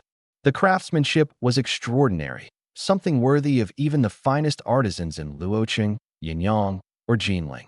The Great Qian operated on a gold standard, where 2 gold notes could be exchanged for a gram of gold. This medallion weighed around 30, maybe 40 grams. To common folks, that was a fortune, though, admittedly, it was worth far less than the pelts of these two foxes. Still, it's a universal truth. The heart is never satisfied, not just for humans, but for foxes too. Seeing their sense of gratitude lifted my spirits. Sometimes, animals are more worth befriending than people. When you're kind to them, they remember. Some people, on the other hand, just take your kindness for granted like they're entitled to it. I sliced off 2 more pieces of pig liver and fed them. This time, the little white fox didn't refuse and ate with gusto. Petting its smooth fur, I couldn't help but wonder. Sure, foxes are known to be clever, but how would it instinctively know that humans value gold? I didn't buy it. They'd probably seen people trading gold for goods before, which is how they learned its value. Even so, it was quite impressive. After all, foxes aren't considered the smartest among animals. Once they were full, the little white fox rubbed against my pant leg a few times. The red fox followed suit, mimicking its companion. These two fluffy, adorable creatures. I really wanted to take them home, but being under someone else's roof, I decided against it. If something comes up, just call for me. If anyone bullies you, come find me, but don't forget to bring some gold next time. Now off you go. There are wolves nearby. Reluctantly, they disappeared into the underbrush. Holding the medallion, I decided there was no rush to sell the wild boar I'd caught. For starters, hauling it into town would attract too much attention. And besides, I had another task to handle in Mang village, visiting the mountain gate. The mountain gate belonged to my uncle master, Pai Chongshan. He wasn't home, but his wife, known as Sixth Aunt, was. You don't enter a temple without paying respects, and you don't walk into someone's home without introducing yourself. I had come seeking refuge, so I couldn't show up empty-handed. I had my reasons, of course. For now, there was no returning to the heartlands. Our enemies who were after me and my foster father were still out there. Going back would be suicide. I needed to settle down in Mang village for a while. Building a good relationship with my uncle master's family was crucial. After all, my food ration was pooled together by Sixth Aunt and the village chief. It was only right to repay that kindness. Relationships with others have to be nurtured. Only taking without giving, no matter how deep the bond, is bound to wear it thin over time. Trust is built through mutual effort, just as it's earned through reciprocity. If you're stingy and miserly, you'll naturally find yourself alone. An outgoing friend. The decision was made. Part of the wild boar would stay for Kai Wanqing and myself to enjoy, while the rest would be given to Aunt Lu as a kind gesture. Selling the gold medal would be enough to cover the cost of a gun, and as for buying a horse, that would wait until the next time I venture into the mountains for a hunt. This trip had filled me with confidence. These mountains felt no different than my own backyard. By the time I came out of the mountains, it was already past noon. At the entrance of Mang village, a little doll-like girl with chubby cheeks was holding a sheet of oiled paper, staring eagerly into the distance. Ever since I went into the mountains, little Yao Mei had been waiting here. All the people coming and going weren't me, leaving her crestfallen. Uncle, hurry up and come home. If you don't come back soon, Yao Mei won't be able to resist eating the treat. She was salivating, staring at the food wrapped in the oiled paper. As she stood there, a tall shadow appeared on the horizon, heading her way. Uncle, she ran toward me on her stubby little legs. As she was about to throw herself into my arms, I quickly stopped her. Don't hug me. Uncle's filthy. My clothes were covered in dust, and I had quite a bit of wild boar blood splattered on me. Hunting is hardly a clean or graceful job. I crouched down, and she carefully peeled back the oiled paper. Uncle, eat this. Mama already had some. Yao Mei saved it for you. It was a piece of walnut pastry, missing a corner. Likely Kai Wanqing had tasted it. Where did this come from? I asked. Aunt Chu Jun brought it back from the city. Uncle, eat it. Yao Mei, you eat it. Uncle doesn't really like these. Uncle likes them. If Uncle doesn't eat it, Yao Mei won't eat it either. I couldn't win against her stubbornness, so I broke off a small piece and popped it in my mouth. The walnut pastry was sweet, but this kind gesture was even sweeter. Her eyes bent into joyful crescents as she beamed at me. Just as I was about to savor the treat, she caught sight of the wild boar on my back. A pig. A big pig. Such a big pig. I tapped her nose playfully. Tonight, we're having pork. Let's head to the river and clean it up. Yay! As I carried the wild boar into the village, I quickly became the talk of Mang Village. Yao Mei thought it wasn't exciting enough and made sure to boost the drama along the way. Look at this big pig. My uncle hunted it. Dagwa, my uncle knows how to hunt. Can your dad do that? Umph. Most villagers didn't know me. They had only vaguely heard that Kaijio's family had a relative visiting, supposedly someone sickly. No one expected I'd step out of the mountains with a massive wild boar slung over my back. When we reached the river, I skillfully began skinning the boar, carefully scraping off the fat and residual meat. Both the hide and meat were for gifting purposes. Our uncle, a leather craftsman, would surely appreciate this fine boar hide. Just as I was about to cut up the meat, a boy about my age approached from a distance. You must be a relative of Sister Gio's, right? Before I could get a good look, Yao Mei, still munching on her walnut pastry, chirped, Uncle Xiaoyi. One glance at the boy, and I silently praised him. What a handsome young man. The boy Yao Mei called Uncle Xiao, he stood about 5 feet 7 inches, with a lean and balanced build, and a rare, somewhat androgynous beauty, fair skin and lips as if painted with rouge. Back in my previous life, he'd easily have made it big as a male fashion influencer specializing in women's wear. But as for the boy's family background, it didn't look great. Short hair, wearing a coarse cloth outfit patched all over, and a pair of straw sandals so worn they might as well have been bare feet. I clasped my hands in a greeting. Greetings, brother. I am Chao Huai. Brother Chao, I'm Yin Xiaoi. I'm from Mang Village as well, barely scraping by as a hunter, he replied. I glanced at his waist, a homemade hunting crossbow and a hunting knife. Standard hunter gear. Little sis tugged on my sleeve. Uncle Xiaoyi is so nice to me. He always gives me the sparrows he catches, and he even gave me a rabbit once. That's because little sis is so lovable, Yin Xiaoyi chuckled. Anyone else? Forget it. His eyes landed on the skinned wild boar lying nearby, filled with envy. Brother Chao, you're really skilled to go into the mountains alone and drag out such a big boar. Need help butchering it? I'll lend a hand. I smiled, already guessing his intentions. In villages where hunters live, there's often an unspoken rule. If someone sees another land a big catch, they lend a hand, and the host sharing a portion in return is just expected. You could call it taking advantage, or you could call it neighborly goodwill. It depends on how the host feels about it. I didn't mind. I'd heard he treated little sis kindly, so I didn't sweat it over a few pounds of meat. Sure, I'd appreciate it, brother. He drew his knife and got to work straightforwardly. No funny business. He was an honest guy. My knife skills were sharp, and he was also well practiced. We had the 300-pound boar butchered in about 10 minutes. Little sis, have you had lunch yet? I asked. Uncle, we don't have lunch. We only eat 2 meals a day, she replied. I turned to Yin Xiaoyi. Brother Xiaoyi, I'm hungry too. Why don't we have something simple to eat? Oh, no need for me.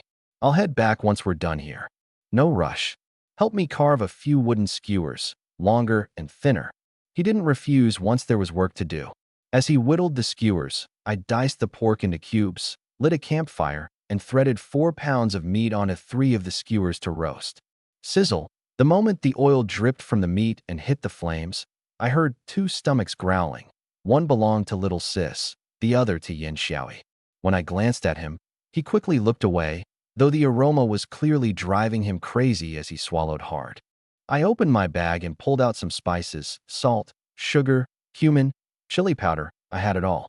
I sprinkled them on in order, purposefully saving 1 skewer without any chili for little sis. The unique smell left Xiaoyi transfixed. He'd had roasted meat before, but never this fragrant. The skewers turned golden and glossy. Xiaoyi hurriedly pulled out a few wooden bowls he had with him. I handed 1 skewer to little sis. Take this to your mom. I'll go. I'm faster. Xiaoyi grabbed the skewer and bolted toward the tavern. Not long after, he came running back, this time with a bottle of sorghum liquor in hand.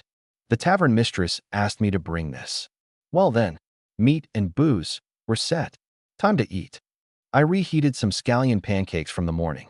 After a bit of back and forth, Xiaoyi finally hesitated no longer and cautiously popped a piece of meat into his mouth. Wild boar meat is usually tough, but he nearly swallowed his tongue trying to savor it. He took a bite. A mouthful of meat, a bite of flatbread, a swig of liquor. Soon, 3 pounds of grilled skewers disappeared as Yao Meier's belly puffed up noticeably. The only regret? The sorghum liquor was mediocre, not nearly as good as the fine batch from Kai Wanching's place last night. Once the meal was over, Yin Shaoyi tidied up neatly and even helped me tie the pork onto my rack. I'd already prepared a 3-pound slab of pork belly. In times like this, fat was more valuable than gold. Fatty meat was prized, while lean meat went for much less. Brother, thanks for today. Take this meat. Even a hungry soldier deserves fair treatment. He had helped and run errands. I understood the courtesy. Yin Shao swallowed hard as his eyes lingered on the meat.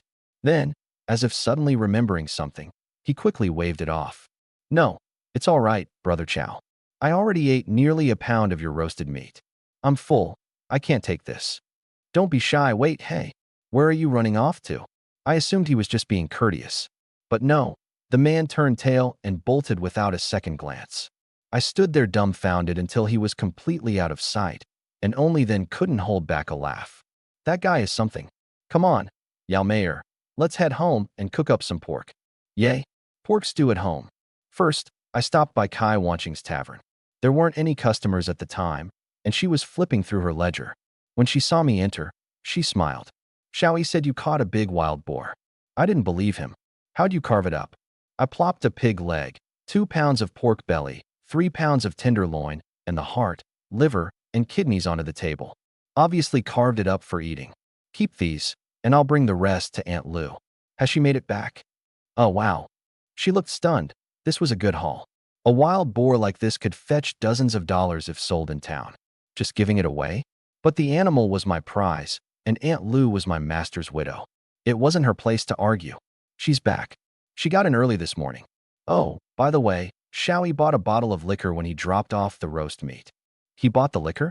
This rascal told me you gave it to him. Not me. He threw down some cash and ran out the door. Helped out, refused my meat, and even paid for the liquor. What's he about? Kai Wanqing paused thoughtfully. Why, if Shaoyi helps out in the future, just feed him a good meal. That's all he'll accept. He won't take anything else. Among the 7 local clans, the Pai family was the wealthiest. Beyond the Lin family's oldest son and the Tai family's youngest, none were as well off as Pai Chongshan. From a distance, I could already spot their estate. A property spanning over an acre, with 5 large tiled houses, granaries, storage rooms, a horse stable, and a leather workshop, all complete. Outside the fence, faint traces of tanned leather wafted in the air while figures moved around in the yard. 2 men were training younger boys on stance and spear work. When they turned to glance at me, their sharp, hawk-like gazes landed on me. Instantly, I could tell those 2 men, about my age, had blood on their hands. More than one life, at least. Is Aunt Lou here? I'm Chow Huai. A woman, around her 50s and on the shorter side, came out through the door. It's you, Huai, my dear nephew. Sha Gang, are you blind? Didn't you see a guest? Open the door. Got it, Aunt. A scolded man responded, running to open the door. Coming, brother. I walked into the courtyard with nearly 200 pounds of wild boar, bones and all, slung over my back, along with its hide. Sha Yulan, Aunt Longshuan's wife, was short in stature but moved with commanding energy and spoke with a bold, resonant voice. She squeezed my arm. I saw you once when you were 3, and look at you now, all grown up. Such a shame your father, Big Brother Chow, didn't get to enjoy the good times for long before he passed. Oh, enough of that. You haven't eaten yet, have you? Dehua, slaughter a chicken. Shayong, butcher a sheep. Today we're hosting my dear nephew. Aunt, please don't bother. Sister-in-law at Junyang's already has food ready. I came to bring you some wild boar meat. That's when she noticed the massive boar. Nephew, what's this? Since I came here looking to rely on you and uncle, I didn't come empty-handed. I hunted this wild boar in the mountains today to offer it as a token of respect to you. You went alone? Yep, didn't venture too far in. Good heavens, child, do you think you're invincible? With all the wild beasts in the mountains, what if something had happened to you? How would I explain that to Big Brother Chow? Her eyes were filled with both worry and reproach. Standing nearby, Sha Gang and Sha Yong were stunned. Both of them were experienced hunters and knew all too well the dangers of going into the mountains alone. The kicker? Sha Gang noticed the injury on the boar's head, a clean arrow wound through its ear. That shot. It had to have come from a bow with at least a 100-pound draw weight. Take it back. There's no way we can finish this much. And from now on, don't you dare bring gifts when you visit, or I'll get upset. Aunt, I've already kept what I'll be eating myself. The rest is for you. Don't turn down your nephew's goodwill. If you don't eat it, you can always share it with the uncle's families. After all, me being here is already an imposition on everyone. It finally dawned on her. This wasn't just about the meat. I was helping Uncle Longshun manage relationships with the other relatives. You're just like your godfather, thoughtful, dutiful, and considerate. Well then, your aunt will accept it. Sha Yong took the boar meat and hide, while Sha Yulan gave Sha Gang a meaningful look and led me to sit at the stone table in the courtyard. The eldest daughter-in-law brought out some brown sugar water and mountain delicacies. After some small talk, she came back with a basket. Sha Gang carried out a freshly cleaned rooster, and Sha Yong went full-on extra, leading out an entire sheep. I couldn't pretend not to notice what was going on. Aunt, what's all this for? She gave me a stern look. Mountain rules. Never send someone away empty-handed after receiving a gift. You brought wild boar meat for your aunt, so your aunt gives you this. What, do you think it's too little? I couldn't help but laugh awkwardly. This return gift was anything but light. Sure, the Pai family was wealthy, but not without limits. The eggs and rooster were one thing, but a whole sheep? That was a major asset for the household, and I saw the eldest daughter-in-law's reluctant expression clear as day. Aunt, I'll gladly accept the eggs and chicken, but the sheep is too much. My dear nephew thinks it's not enough, huh? Sha Yong, bring the cow. Whoa. Aunt, that's not what I meant. Even if you give me the sheep, I have nowhere to keep it.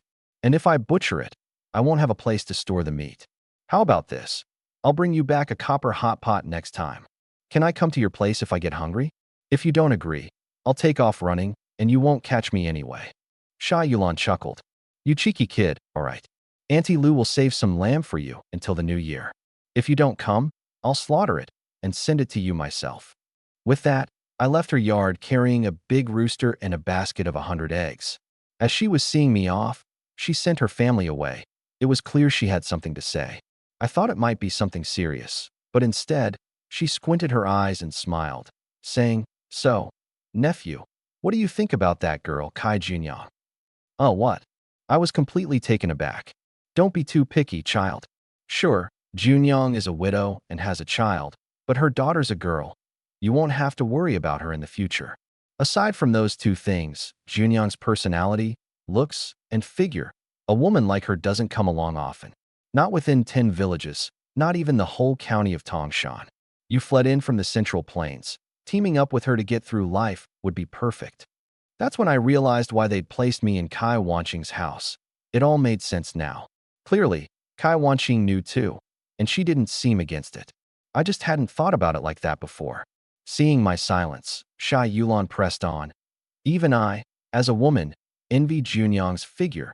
It's perfect for childbearing. You better act fast while you're both young and have a few strapping boys. Auntie Lu will help you raise them. Watching her increasingly enthusiastic rambling, and fearing she might go as far as picking out baby names, I quickly said, Got it, Auntie Lu. I'll take care of it. Good, take it seriously. Oh, one more thing. If you catch any game, just keep it for yourself or sell it. Don't keep bringing it to me. The village has a lot of people, and plenty of them get jealous. All right, understood. I'll head back now. I walked away, but even from a distance, I could hear her shouting from her doorway, Nephew, don't forget what I said about Junyang. Chin up, don't let us down. If anyone messes with you, let me know, and I'll take care of them. Got it, Auntie Lu. Her enthusiasm practically made me flee. I really couldn't handle her matchmaking enthusiasm. After I left, her two nephews approached her. Auntie, is that the godson of old Master Chow? That's right, he's family. Make sure to look out for him. If anyone gives him trouble, beat them up. Do it ruthlessly. Got it. Even if you beat them to death, Annie will take care of it. Hey, Auntie, who's better at hunting? Old Master Chow or uncle-in-law? Sha Yulan scoffed. In the hunting world, there might be a number one hunter. But your old Master Chow isn't just number one. He is the sky itself. Same with martial arts. There might be a number one, but your old Master Chow is still the sky. The legendary tiger-striped deputy, Chow Baosan, had been in hiding for 18 years. Yet, the legend of his prowess lived on. As for your uncle-in-law, he was the least talented in his sect, not even close to your old master Chow. Over at the tavern, Kai Wanqing kept glancing at the sky, feeling inexplicably restless. She had never found herself waiting quite like this before, closing up the shop and heading home, as if something in that modest, somewhat shabby house was pulling at her soul. If not for the obligation of meeting someone, she probably would have closed up even earlier. Hey, Sister Qingtan. A young woman carrying a basket walked in. She looked about 22 or 23, with a soft, delicate beauty. Her features were refined, her oval-shaped face free from the ruggedness you might expect from a village woman, smooth and tender. When she spoke, her gentle, lilting tone paired with her watery, expressive eyes made her seem deserving of protection, tugging at the heartstrings of even casual acquaintances. Xiaoli, it's you. Kai Wanqing greeted warmly, stepping forward. Dai Xiaoli placed the basket on the counter. Sister Qingtan, here's the yarn you asked for. Grinning mischievously, she hooked her arm around Kai Wanqing's. I just made new sweaters for you and Little Meyer last year, so why the sudden need for more yarn? Oh, I know. It's for that guest staying at your place, isn't it? Kai Wanqing's cheeks flushed a delicate pink. She playfully swatted Dai Xiaoli's arm. Not too hard, but not too soft either. You talk nonsense again, and I'll tear that mouth of yours right off. It was meant as a joke, but Dai Xiaoli suddenly let out a small cry. Ouch. Startled, Kai Wanqing's expression shifted, and she quickly pulled back Xiaoli's sleeve. Her pale, slender forearm revealed bruises of varying shades, along with streaks left by what could only be a whip. Did he hit you again? Kai Wanqing's voice wavered, tension replacing her earlier playfulness. Dai Xiaoli forced a thin smile and pulled her sleeve back down. It's nothing. I'm used to it. I'll come help you when you start knitting the sweaters. It'll go faster if we work together. Kai Wanqing let out a helpless sigh. Dai Xiaoli's story was all too familiar, a tale of shared hardship. Once, she had lived in the county town of Tongshan, belonging to a well-off family. But her father's gambling and addiction to opium had led to their downfall. Desperate, they sold Xiaoli for the meager price of 50 yuan to marry a hunter from Mang village, a broad-shouldered man in his 30s. At first, life with him wasn't unbearable. He was, after all, one of the best hunters in the surrounding villages. Coming back empty-handed from the mountains was a scenario that seemed beneath him. In the hierarchy of Mang village, only the crooked taxmen and a few old money families fared better. But the man had a weakness for alcohol, and when he drank, he grew mean, his fists too quick to fall.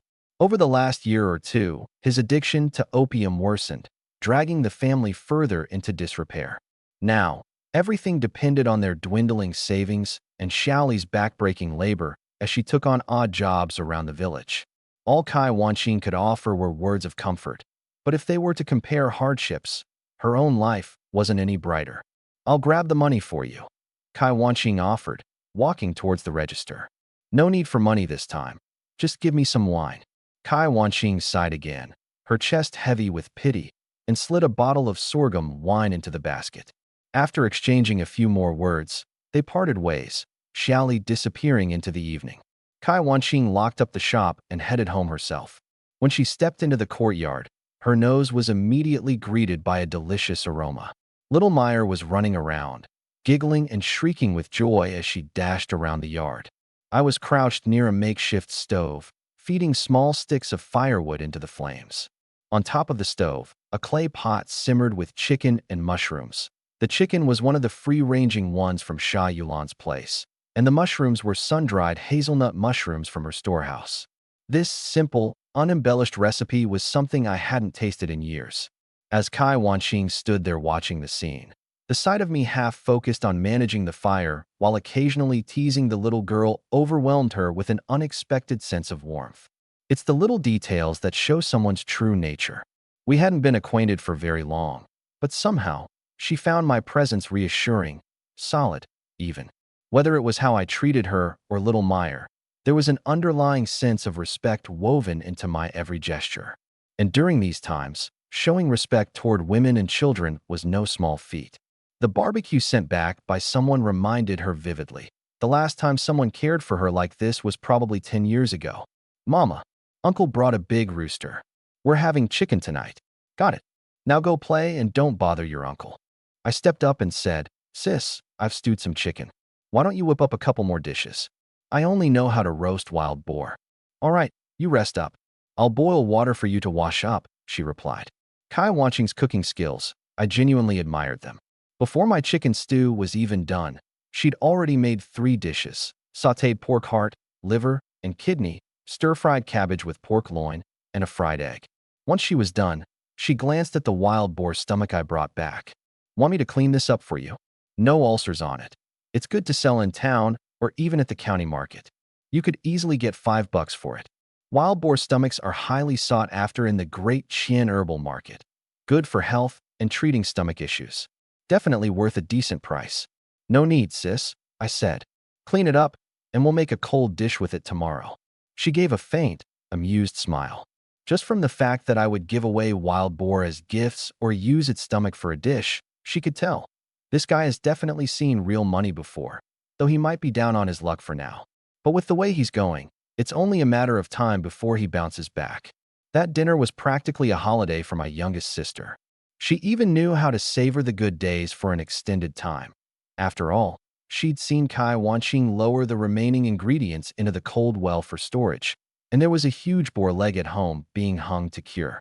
Squinting with satisfaction as she ate, she seemed to like me even more.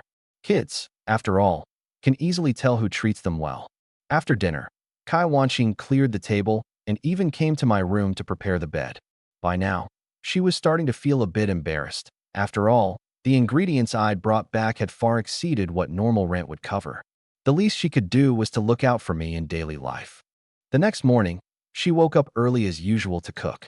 When she heard I was heading to the city, she froze for a moment, thought it over, then pulled a tin box out from the bed cabinet. She extracted a few paper bills and handed them to me. Take this yuan with you. It's a 40-li trip from Mang village to the county town. When you get to Yuanbao town, there's a train station. Take the train there. These days, the roads aren't safe. There are wild animals, bandits, and even desperate outlaws. The train's a lot safer. Choo-choo. Chugga-chugga-chugga. The steam engine, like a giant steel beast, puffed white smoke as it slowly pulled into the platform. Once the train came to a complete stop, I stubbed out my cigarette, slung my bow, and got off the train with my basket. This wasn't my first time on a train, but ever since regaining my awakened memories, this old-style train felt incredibly slow. 60 kilometers per hour was already its upper limit, and most of the time it didn't even reach that speed. As soon as I got off, I was greeted by the bustling atmosphere of a town far livelier than a mountain village. Tangshan County's train station was absolutely packed, resembling the chaotic rush of postmodern spring festival travel. Thinking about it, it wasn't surprising. This county was located in Songjiang Province, connected to Liao Prefecture in northern Korea, and sat on a major railway artery. It had every reason to be busy, with a permanent population of 200,000 daily. A bustling county town in the northeast, one of the busiest spots in the region, with a mobile population of 40 to 50,000. I was here this time to sell a gold medallion gifted with a small white fox. Sure, I could sell it in Yuanbao town, but there weren't any gold shops there, only the black market, and black markets always cut prices, thriving off the information gap. On the other hand, the gold shops in Tangshan County never asked about the source of the gold. As long as it was real, they'd pay full price. That's the benefit of the frontier days here in the Northeast. The laws of Great Qian might be in effect, but they weren't enforced with much rigor. The Han River splits this county in two. To the left is the industrial zone with factories for timber, leather, textiles, and canned goods. The right side of the river is for trade, living, and entertainment. The gold shop I was headed to was in Yongxingfang on the right bank. Not just a place to sell gold, but also home to gun shops, the Juanpi workshop, and the largest fur and horse trading markets in the entire Songjiang province. Great Qian, after so many years of colonization, truly accumulated its wealth. The streets here were paved with smooth blue stone, water trucks rolled by to keep down the dust, and sanitation workers quickly cleaned up any horse manure. It was such a modern cityscape, I couldn't help but take a second look. Extra. Opera diva Yu Hudi performs in Chunjiang City. Tickets for her debut performance are over 10,000. A paper boy was animatedly shouting on a street corner. I had originally planned to buy a paper to check out the latest news, but a nearby carriage driver beat me to the boy. "Hey, kid, switch that. What's the new headline?" he called. The boy raised his voice. "Extra. The Northern Bandit Black Whirlwind strikes again. 75 kilograms of gold robbed from the Neon Moriaka Corporation. Over 150,000 gold notes stolen." Suddenly, no one cared about the entertainment headline. At the mention of Black Whirlwind, the streets immediately bustled with people gathering 3 layers deep to hear more. I smiled knowingly. There's no way I'd be able to snag a paper now. As for these bandits who operated under the name Black Whirlwind, you had to hand it to them. Pulling off a heist worth 150,000 gold notes? That's a whopper of a case. I turned my attention back to the business at hand and headed toward the gold shops. I picked the most imposing, luxurious storefront on the entire street, Dong's Jewelry Emporium. If anywhere could get me a good price for that medallion, it'd be here. Shop policies to undercut customers? Not a problem. Worst case scenario, I'd improvise a little and take on the role of a bandit myself. The store wasn't very busy. 2 wealthy ladies were browsing the jewelry display, while a well-dressed man in his 40s was examining some gold pieces. The man's attire was typical of a middle-class Great Qian tycoon, though to me, it simply looked like a Western-style suit from my previous life. When our eyes met, he greeted me with a small smile and a polite nod.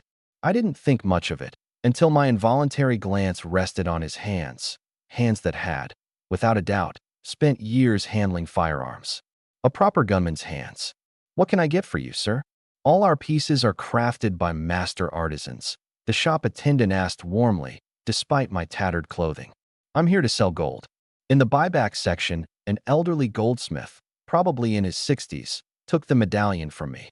At first, he didn't seem too interested, but his expression immediately shifted as soon as he examined the intricate engravings. After testing its purity, he twirled his goat-like beard thoughtfully. "Sir, the gold is genuine, that's certain. But I can't set a price for this. The craftsmanship is exquisite. If we price it as jewelry, we'd lose money. If we price it simply as gold, you'd be losing out. Shall I call the manager to negotiate with you? This is my first pot of gold. Naturally, the more I can sell for, the better." I nodded. It wasn't long before the shopkeeper appeared. "An honored guest graces our door. Forgive me for not greeting you sooner. I'm Dong Kuan, the manager of this jewelry shop." He looked to be in his 40s, plump and prosperous in appearance, dressed in fine clothing, his hairstyle slightly combed back. A shrewd glint passed through his eyes from time to time, the kind of sharpness honed from years in the business world.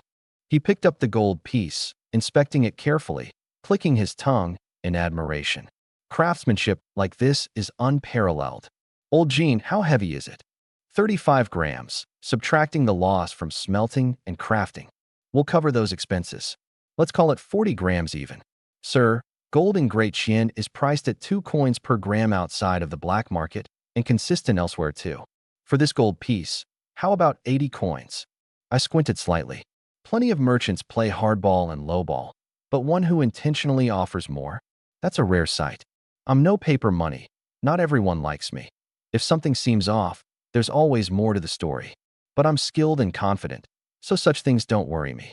As the saying goes, if you don't grab a freebie when it's offered, you're a fool. Manager Dong, in that case, I'll happily take your offer."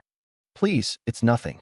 The cashier quickly handed over 8 fresh 10-coin bills, their ink still carrying a faint, fresh scent like newly minted currency.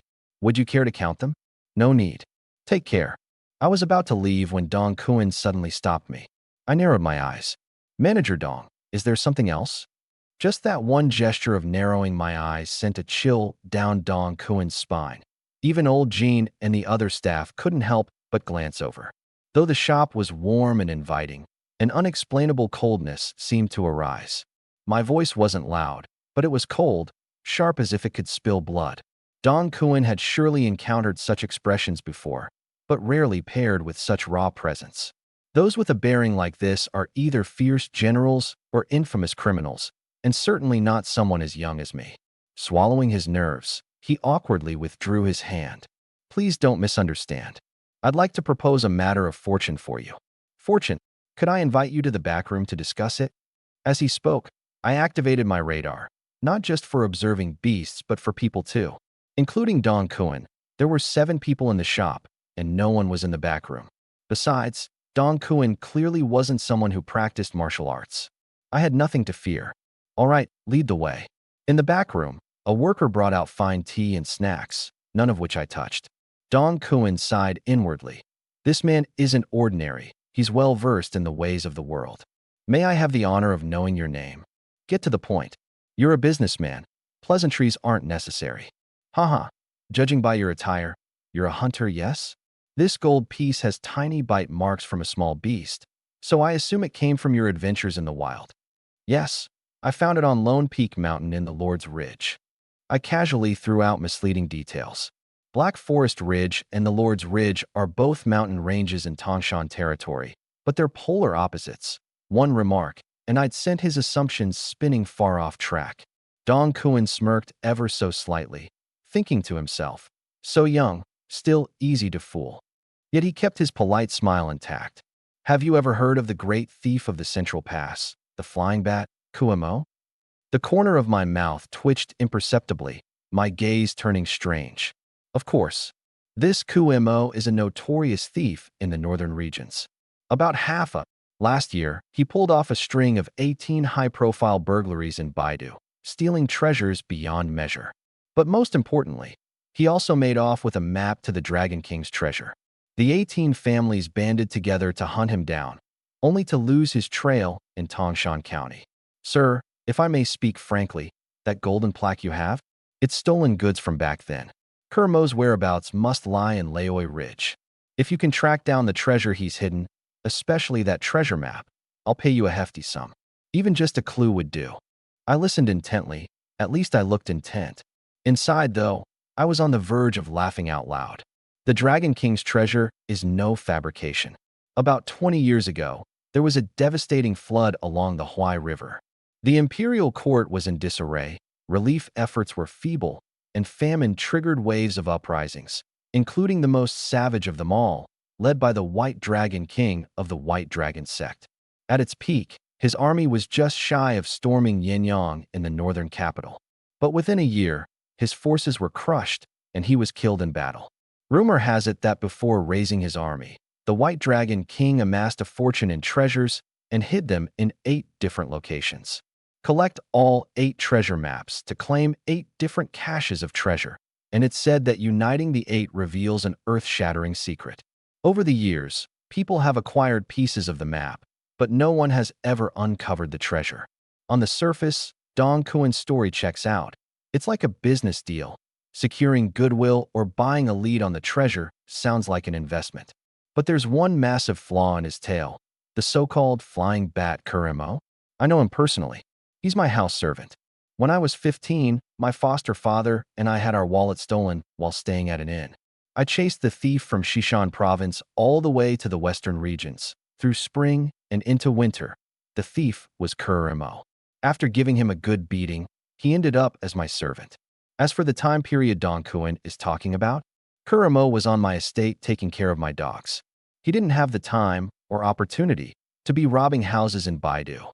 What really gave Dong Kuan away was this. His primary concern wasn't the treasure map, nor was it Kumo himself. What he truly cared about were the jewels and riches. Clearly, he was trying to con me.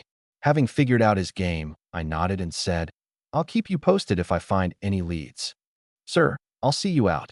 Dong Kuan was nothing but enthusiastic, personally escorting me all the way to the gates before finally turning back.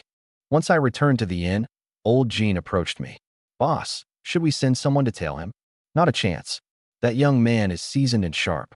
If he weren't so young, I wouldn't have gotten a word out of him. We might manage in the city, but the moment we leave, he'll catch on, and he won't hesitate to kill. And what about the treasure search? He'll take the bait. Men die for wealth. The fact that he's willing to sell the golden plaque shows he's desperate for cash. Dong Kuan paused in thought, then called over old Jean and Xiao Sunday. Old Jean, head to the telegraph office immediately and send a coded message to the lady of the house. Young master has been found. Xiao Sun, start organizing the search party for Laoi Ridge. Leave no stone unturned. Our entire family's fortune depends on the young master. After the two left, Dong Kuan let out a weary sigh. Young master, where are you? The family is falling apart. Dong Kuan wasn't under any illusions about the dire straits they were in. You know, I'm the kind of person who can't be underestimated. Not everyone measures up. The moment I walked out of Dong's jewelry store, I spotted two figures lingering at the edge of the alley. One of them was the middle-aged man in fine clothes I'd seen playing with a gun inside the store. He pointed at me and spoke. Brother Hao San, you used to be a soldier in the frontier army. Your marksmanship is phenomenal. If you're willing to join our gang, the boss would be more than happy to welcome you. But there's a rule for joining. Everyone has to offer a token of loyalty. That man over there, he's yours. Take care of him outside the city in Wild Boar Forest. Kill him, and you'll be one of us. Life with us comes with rewards, good wine, good company, and a chance to make real wealth. As I turned the corner, I caught their reflection in a shop window. Two shadows creeping along, whispering as they followed. A faint smirk tugged at my lips. Dong the shopkeeper, huh? Not exactly an honest man. I'd already noticed I had a tail when I stepped out of the store. Glancing through the window's reflection, I got a decent look at the two men following me. One in coarsely woven clothes with a rifle slung over his shoulder and a mule in tow. The other about 10 meters back, leading a horse. This second guy, dressed in fancy attire, seemed to match the man from the store, though I couldn't tell if he was armed. I didn't pay them much mind. If they had any sense, they'd avoid making a scene in broad daylight. Even though Tongshan County didn't have station troops, it still had local militias and a police bureau. Trying to stir up trouble here would be risky business. I weaved through several winding streets before finally arriving at the Baidu firearms shop. In the Qin dynasty, firearms weren't outright banned. Places like the outer western regions, the northeast, grasslands, and the remote southwest weren't subject to strict gun laws. These areas were either near borders or sparsely populated, where banning guns would do more harm than good. Even within Central Territory, there were limits, but powerful individuals could easily get what they wanted. Honestly, in times like these, banning guns barely meant anything. Regulation was a joke, and most ordinary folks couldn't afford them anyway. Judging by the store's name, it was clearly tied to the Baidu Arsenal, one of the royal family's prized arms manufacturers. Together with Shindu Arsenal and Nandu Arsenal, they produced over 60% of the nation's weapons, all of it under imperial control. I stepped inside, only to be greeted by nothing. No one even bothered to acknowledge me. Behind the counter, a teenage clerk was busy cracking sunflower seeds while reading a comic book. By the window, a man in his 40s casually brewed tea. The most absurd detail was the sign posted on the wall, "No shooting the customers." For a split second, I wondered if I had somehow walked into a supply cooperative from my past life. The clerk didn't even look up and lazily said, "Prices are marked below. Pick what you want, but don't touch if you're not buying. If it misfires and blows your brains out, that's on you. Not my problem." I couldn't help but chuckle. A royal business indeed, arrogant as hell. The shop was lined with racks of firearms, along with bayonets, hunting knives, machetes, and even bows and arrows. But everything was mass-produced, factory-line items that held no appeal to me. Most of the guns were hunting rifles, single-barrel, double-barrel, or older models like matchlocks and flintlocks, both front and breech-loading. These relics were even less impressive, outdated by Qin's modern bolt-action rifles. Still, since I was here, I decided to pick out a decent double-barrel shotgun, something chambered for 12-gauge shells, versatile enough for birdshot, buckshot, or slugs. The power is greater than a bow and arrow, but the range is nothing to brag about. Hitting a target at 20 or 30 meters is already impressive. As I reached out, the shop assistant screeched, "Hey, you think you can touch it without buying? How do you know I won't buy it?" I raised an eyebrow. "Are you asking for a beating?" He spat out some melon seed husks and slammed the book he was holding. He started moving toward me, despite my imposing stature. I smiled. If I couldn't buy a gun, I could always take a gun. Before he got closer, a middle-aged man brewing tea nearby interrupted. "Little monkey, don't be so reckless. Uncle, this guy needs a lesson." Little monkey snarled, but froze in place. "This gentleman here stands firm on his feet and wields a bow that can handle 100 pounds of tension. You go there, and he could beat you to death. But I've got a gun. Get out of here." Little monkey glared at me, frustrated, but reluctantly returned to the counter. The middle-aged man approached and cupped his hands in a polite gesture. "Customer, please forgive him. I'm the shopkeeper, Hong Feng. That kid's been spoiled by me. Feel free to browse. There's a shooting range out back if you want to test anything. Shooting test requires a $1 deposit, no refunds if you don't buy." Little Monkey chirped mockingly again. "Can you even afford a dime, looking as broke as you do?" "Shut your mouth," Hong Feng snapped, his face darkening. Little Monkey clammed up immediately. He couldn't have been older than 15 or 16. With Hong Feng smoothing things over, I let it slide. I picked up a double-barrel shotgun and immediately frowned. It was polished to look shiny, but was clearly an old gun. The parts were heavily worn, yet they wanted $60 for it, a price high enough to buy a good meal. What a bloody ripoff. "Shopkeeper Hong, you're really pricing this old gun like it's gold? The design is so simple. A new gun from the Baidu Armory only costs $5 to make. Even with the cost of shipping it up here, it's not worth 60. Hong Feng chuckled. "Ah, the customer knows their stuff. That's the factory price. Yes, but this is a royal business. There aren't many licensed gun shops in the whole Northeast. You think it's expensive? I think it's expensive. But cheaper prices mean smaller commissions for me. If you don't like this one, we've got flintlock rifles over there, 20 or 30 bucks a piece." I didn't like the double barrel. No way would I consider a flintlock. Using one of those was practically asking to be outgunned. With a sigh, I picked one of the better conditioned double barrels and grabbed 2 boxes of ammo, heading to the counter. "You're not testing it, customer?" Hong Feng narrowed his eyes. "Not in the mood." He caught on to my disappointment right away. Just as I was about to pay, he pressed down on the counter, stopping me. "Customer, are you serious about buying this gun?" "What do you mean? If you're serious about buying, then I'm serious about selling. I have a batch of .45 caliber breech-loading quick shooters. Perhaps you'd be interested?" .45 caliber? Foreign guns, huh? Ever since my memories awakened, I'd pieced together a likely truth. The great Qin dynasty's founding emperor was probably a transmigrator. He may even have had a system. Otherwise, who could have turned the tide during the late Southern Song dynasty, when things were so dire? Even if the founder had been extraordinarily talented, that matchlock rifle unit designed to counter nomadic horse cavalry didn't just pop out of nowhere. I'd seen some of the firearms originally used by the great Qin dynasty. The rope gun, that was something from the 16th century, a pinnacle of its time, dependent on an entire chain of industrial infrastructure. Back then, in addition to firearms, our founding emperor also wielded the red cannon. It was absurdly advanced. This world has an air of familiarity everywhere. Standardized units like meters, centimeters, millimeters, kilograms, and grams are widely used here, along with both lunar and Gregorian calendars, all credited as inventions of the great Qin Empire. As for measurements like .45, those are foreign standards. In the firearms market here, saying something like .x refers to foreign guns, and x millimeters indicates great Qin manufactured weapons. The moment I opened my mouth and said foreign gun, Hong Feng immediately knew he'd found the right person. "Sir, care to take a look at the real deal?" Sure. I was genuinely intrigued now.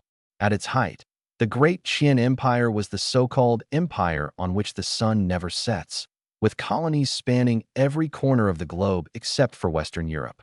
Today, however, it's in decline, owing to 2 reasons: the current emperor's reckless meddling and the rapid technological advancements made by the Western European nations as they climbed their industrialization trees. When it comes to military weaponry, those foreign firearms are not far behind our great Qin standards. Inside the private storeroom, the smell of gun oil was thick in the air. Row after row of long wooden crates were stacked high. Hong Feng opened one with pride and remarked, "Smuggled breech-loading rifles from the Silver Eagle Nation in North Fuzhou, North America. Powerful, excellent range, and cheap too." Sweeping my gaze over the box, I froze on the spot. The young assistant on the side smirked in arrogance. "Huh, country bumpkin. Seen something like this before? Just tell me, does that beauty open your eyes?" My voice even trembled as I turned to Hong. "Shopkeeper Hong, what's the model of this rifle?" His eyes flicked slyly, and then he replied, "Springfield M1884 trapdoor rifle, crafted at Springfield Armory in the Silver Eagle Nation." Are you kidding me?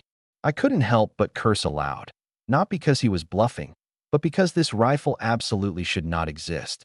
In my previous life, I had an entire collection of antique rifles, ranging from bolt-action to trapdoor, lever-action, and flintlocks.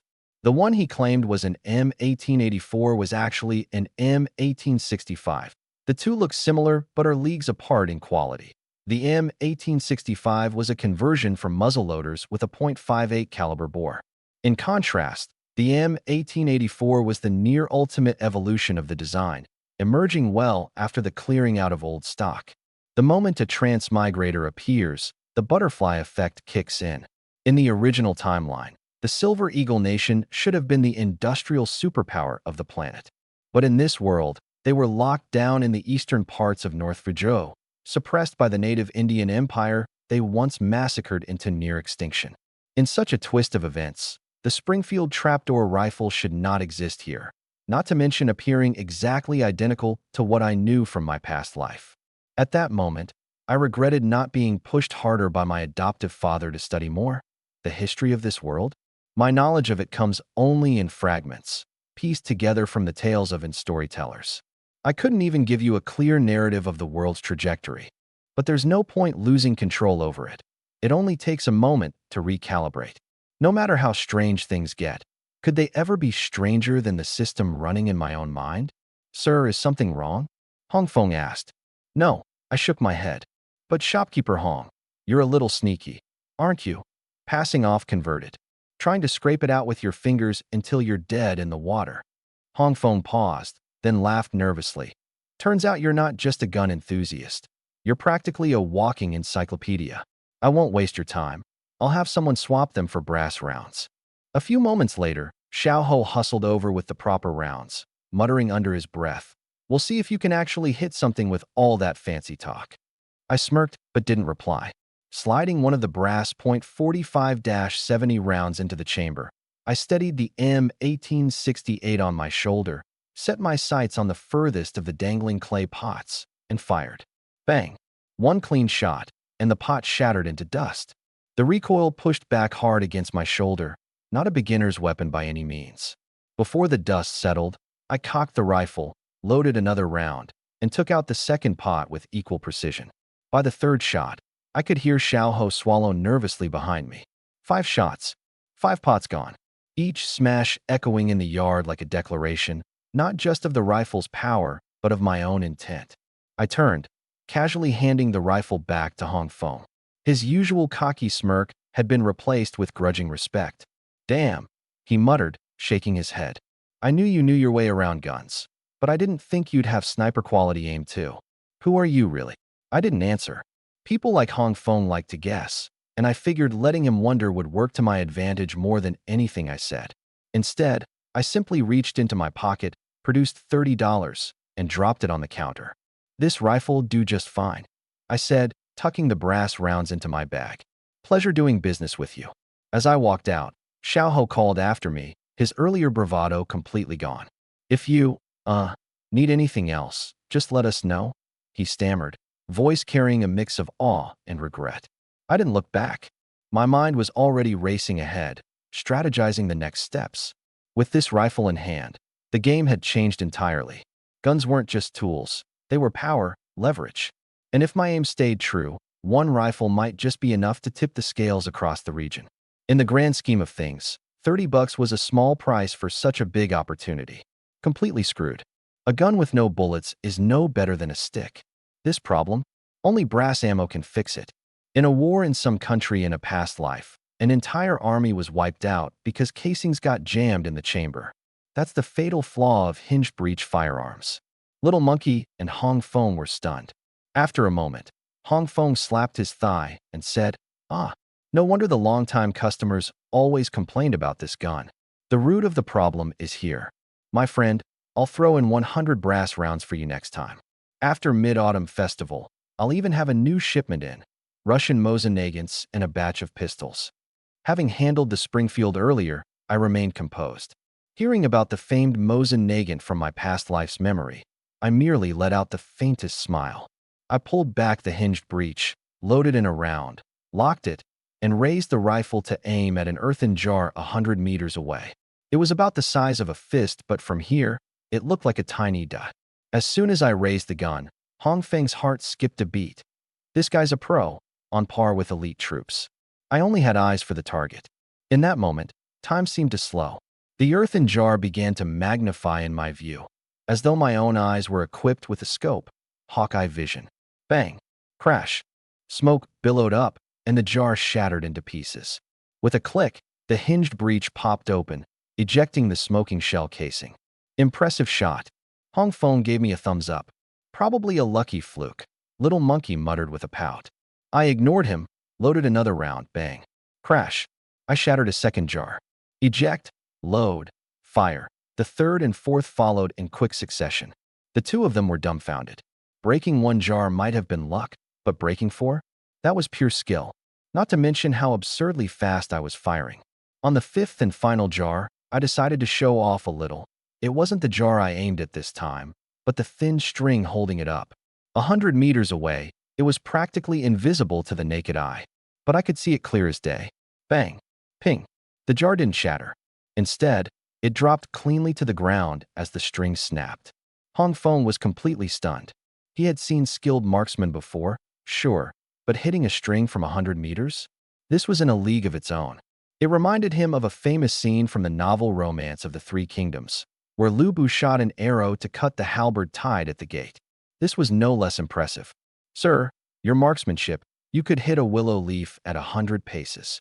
That was insane. Little Monkey performed an exaggerated slide on his knees and bowed before me. Big bro, I'm begging you, please teach me how to shoot. Please. I'm serious. Amused by his sudden change of attitude, I smiled and asked, do you know how to clean a gun? Of course. Then clean this one for me. He practically sprinted off with the gun, furiously polishing it like his life depended on it. In the back room, Hong Feng personally brewed some tea. After exchanging names, I told him my alias was Chao San. He sighed deeply. Brother Chao San, with skills like yours, you shouldn't be living secluded in the mountains. I've always been straightforward, too much so for a life out there. That's fair. Everyone has their own path. But with marksmanship like that, even as a hunter, you'd be extraordinary. Who knows? Maybe one day I'll hear of a legendary king of hunters. Exchanging pleasantries was one thing, but both of us had our own hidden agendas. Our first meeting, and I had my story, just as Hong Feng surely had his own. I settled the tab. A Springfield rifle cost $30, and Hong Feng threw in 2 free bullet belts, 3 leather ammo pouches, and a gun cleaning kit. I also purchased 300 rounds of .45-70 pure copper bullets. Guns were expensive, and ammo wasn't cheap either. Each round cost 3 cents, which could otherwise buy 6 pounds of sweet potatoes or 2 pounds of rice.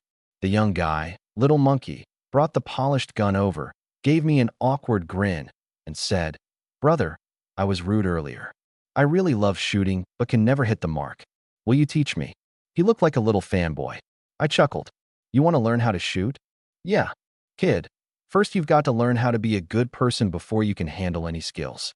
Once you figure out how to carry yourself the right way, I'll teach you everything I know. I promise. Hong Feng saw me to the door, muttering, First learn to be a person, then learn to handle things.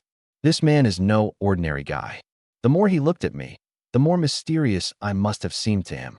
Little Monkey, on the other hand, was full of admiration. That's the mark of a true gentleman, he said. Re-eyeing, the shop's phone rang. Little Monkey almost grabbed it roughly, but stopped short as my words came to mind. For once, he answered politely, Hello, North Capital Gunsmiths. How may I help you? After listening to the caller for a few seconds, his face changed abruptly. He ran over to Hong Feng and whispered something. Uncle, something's happened. Hong Feng's expression grew tense. Quick, prepare the horses. Leaving the gun store, I headed straight to Juntian Square's horse market. Selling my gold medal had fetched me $80. Buying the gun and ammo had spent close to 40, leaving me with around 40 left. That wasn't enough to buy a reliable war horse or even a proper riding horse, but I figured I could at least afford a mule. My biggest issue right now was transport. No matter how strong I was, I could only carry one hunted animal at a time on foot. A beast of burden pulling a sled would multiply my transportation capacity several times over. But when I reached the market, I was stunned. A few days ago, a mysterious group had swept through and bought up every last mule. leaving not even a single donkey behind. The cheapest war horses, workhorses, or riding horses were priced at $100, too steep for me.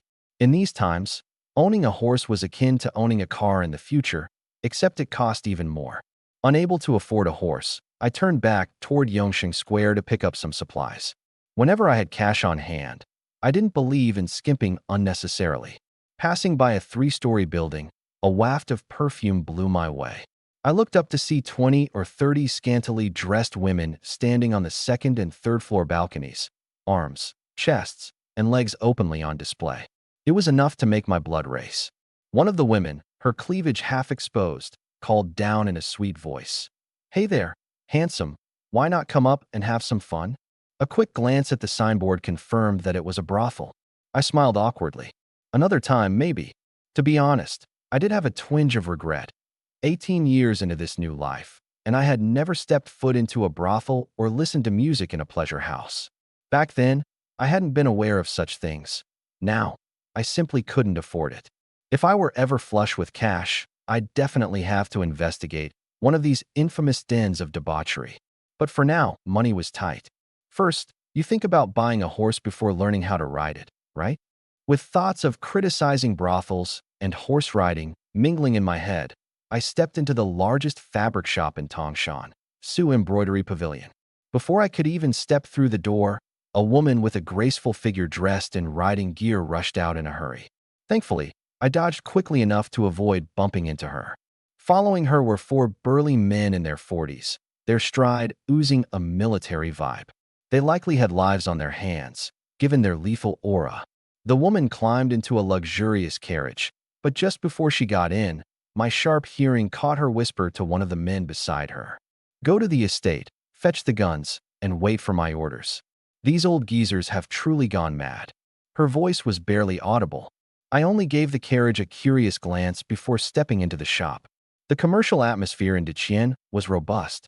Aside from royal enterprises, shopkeepers across the board offered excellent service, and big store attendants were particularly discerning. Though I was dressed in tattered clothes, the white oxhorn bow in my quiver was no ordinary item, and the attendant could tell right away I was a hunter. In these times, skilled hunters didn't stay poor for long. With some luck, finding bear bile or deer antlers, they could strike it rich overnight. The attendant was enthusiastic, and I spent just 2 coins on a khaki canvas jacket and a pair of matching canvas trousers. I wanted to buy a pair of leather boots too. Cloth shoes were comfortable, sure, but they wore out too fast in the mountains. Unfortunately, Su Embroidery Pavilion's leather boots were subpar and didn't come in my size. I made a mental note to get a good hide next time and have custom boots made, then left the shop. On my way out, they even threw in a Fangyong hat for free, traditional Deqian headgear, now so styled it resembled a modern bucket hat, perfect for outdoor hunting. Then began my grand shopping spree. Having lived 2 lives, I'd never experienced real hardship. Starting over now, I needed to treat myself well. At the grain and oil store, I stocked up on staples: 20 pounds of flour, 50 pounds of rice, and 10 pounds of soybean oil. My palate is picky, and I couldn't stand the sorghum rice and cornmeal that Kai Wanqing's household ate. At the general store, toothbrush, towel, tooth powder, matches, and toilet paper. I picked up an extra set for Kai Wanqing and her daughter too. They've been very kind to me. Just that morning, she handed me a silver dollar before I went out, which wasn't easy to save in this era. At the department store, canned fruit, canned meat, pastries, cookies, and candy. Passing by a spice stall, I grabbed a handful too. I still had her homemade Sichuan-style boiled fish on my mind. At the tobacco and liquor shop, I didn't need alcohol. Kai Wanqing's brews were unrivaled. But cigarettes, I had to buy some. I couldn't bear the harsh local tobacco. Good Deqian brand cigarettes weren't cheap. A pack with filters cost 20 cents. I've always been a bit of a big spender, so I didn't hold back. I grabbed 2 cartons of Heavenly Pool, said to be the finest cigarettes in the Northeast. At 20 cents a pack, they cost about as much as a day's worth of coarse grain for one person. Feeling like I'd bought enough, I decided to catch the midday train back to Yuanbao town. As I was heading towards the station, I suddenly heard a vendor's cry. Beef. Freshly butchered Chiha beef. Chiha cities. In Crane River Province, there's a farming and ranching hub known as one of the 6 major ranches of the Great Qian. Their beef is supplied directly to the royal court. My appetite was piqued, so I leaned in and asked, "How much per pound?" The butcher laughed. "Young man, fresh slaughtered chihi beef, special deal. 2 cents a pound, no matter the cut." 2 cents for genuine chihi beef wasn't overpriced. These days, pork is the priciest of all domesticated meats, with top-grade belly going for 3 cents a pound. Beef and lamb are comparatively cheaper since fewer people eat them. Ordinary beef is about 1 cent per pound, and less for scraps. But one glance at the meat, and I couldn't help but chuckle. You're passing off local cattle meat as chihi beef? You're asking for trouble if someone flips your stall over. Real chihi beef has distinct marbling. This was plainly from a local yellow cattle. Still, the meat wasn't bad. At least it wasn't from an old cow. The seller, caught red-handed, flushed crimson. He looked like he was about to get confrontational, but caught sight of the rifle on my back. His expression quickly shifted, and he offered a sheepish grin. "Good eye, brother. How about 1.3 cents instead? Cut me 20 pounds. I want brisket, short ribs, and hindquarters." "You got it." A deal he thought was lost sprang back to life, and his knife began to fly. With over 100 pounds of goods strapped to my back, I made my way to the train station, occasionally glancing over my shoulder. Those two had been tailing me for a while now. My lips curled into a disdainful smirk. As I headed toward the station, one of them, Hao San, looked visibly uneasy. "Black brother, what now? Do we keep following? Once he boards the train, it's a no-go. Can't make a move in there. Plus, no place for the horse, and the train's got guards posted." Hao San wasn't hesitant to kill. Life meant little to him. He'd once served as a sharpshooter in the Great Qian's Northwestern Border Army. Back during the war with the Ottoman Empire in the Western Territories, he'd taken down over 20 enemies. If he hadn't been court-martialed for smuggling armaments, he'd be a battalion commander by now. But as dangerous as he was, even he wouldn't dare pull off a hit on a train. The trains in Great Qian were often targeted for robberies, so they were heavily guarded with armed escorts, not to mention the cavalry patrols along the rail lines. If the riders got a hold of you, it's game over. Plus, his prized mule was with him, not the kind of animal he'd ever abandon just because he had no place to stow it on board. Old Black was equally conflicted. He had his eyes on me for good reason. I was well stocked, with cash to boot, and I'd just purchased a gun. Prime targets like me didn't come along every day. Just as they were at a stalemate, an employee in a navy blue uniform stepped up onto a platform and shouted for all to hear. "No more waiting. The train's been held up near One Line Sky Canyon. The midday route's canceled. Go on home, everyone." The railways of Great Qian might be advanced for the times, but they still weren't running round the clock. Tangshan County only saw 3 trains a day, 8 a.m., 1 p.m., and 7 p.m., and delays were all too common. The crowd groaned in frustration, but Hao San and Old Black were grinning from ear to ear. A delay? That was an opportunity. I heard the news too. It was just past noon. Tangshan to Mang Village was 40 miles, easily walkable. No point waiting for the evening train. After downing a bowl of noodles outside the city gate, I muttered to myself, "Looks like someone's going to hand me a horse after all." The midday sun bore down fiercely, and the official road was almost empty. With my hat pulling low and 100 pounds on my back, I set off. Like nothing happened, but I didn't slack off on the way, Springfield rifle in hand, radar fully on the entire time. 2 dots trailed a mile behind, still maintaining some distance between them. Further back, there seemed to be a convoy. Didn't appear to be working with those two. Thieves got their rules. Takes more than one person to make it worth bringing out this kind of group. 10 miles in, there was a stretch of pine forest spanning 3 or 4 miles, the scent thick in the air. A stone marker at the entrance read, "Wild Boar Forest." A perfect spot for robbery and murder, I muttered. The official road cut through the forest, flanked by towering pines over 60 feet tall and waist-high shrubs. The ideal place for an ambush. 2 more miles, and I stopped, turning around. Hao San, trailing 300 or so meters behind, froze for a moment. I could see he wasn't confident about that range. He acted nonchalant and kept coming, but his hand went to his rifle strap. One shrug of his shoulder, and the rifle slung on his back would be ready. At 200 meters, I could see his face clearly. I raised my rifle slightly, clutched it across my chest, and called out in a clear voice. "A lone flower in the Jianghu, brothers from all around. We're all family on the road. Not blood, but we share what we have. Friend, name yourself. If you're really in a pinch, here's $10 to see you through. A little help, man to man. That's the unwritten rule of the outlaws. When I turned around earlier, it became clear. One guy's casually strolling down the main road. No attempts to cover or conceal himself. The other ditched his horse and snuck into the forest. Classic setup, one to make the move, the other standing by as backup. My words weren't random, but traditional code among the outlaws. If the other party played by the rules, this job would be off the table. Everyone in the Brotherhood leaves a little leeway. After all, you never know when paths will cross again. Truly, I would have left the $10, maybe earned a bit of goodwill too. San froze, puzzled. He wasn't officially sworn into the bandits yet and didn't understand the lingo. Unsure how to respond, he just trudged forward, silently.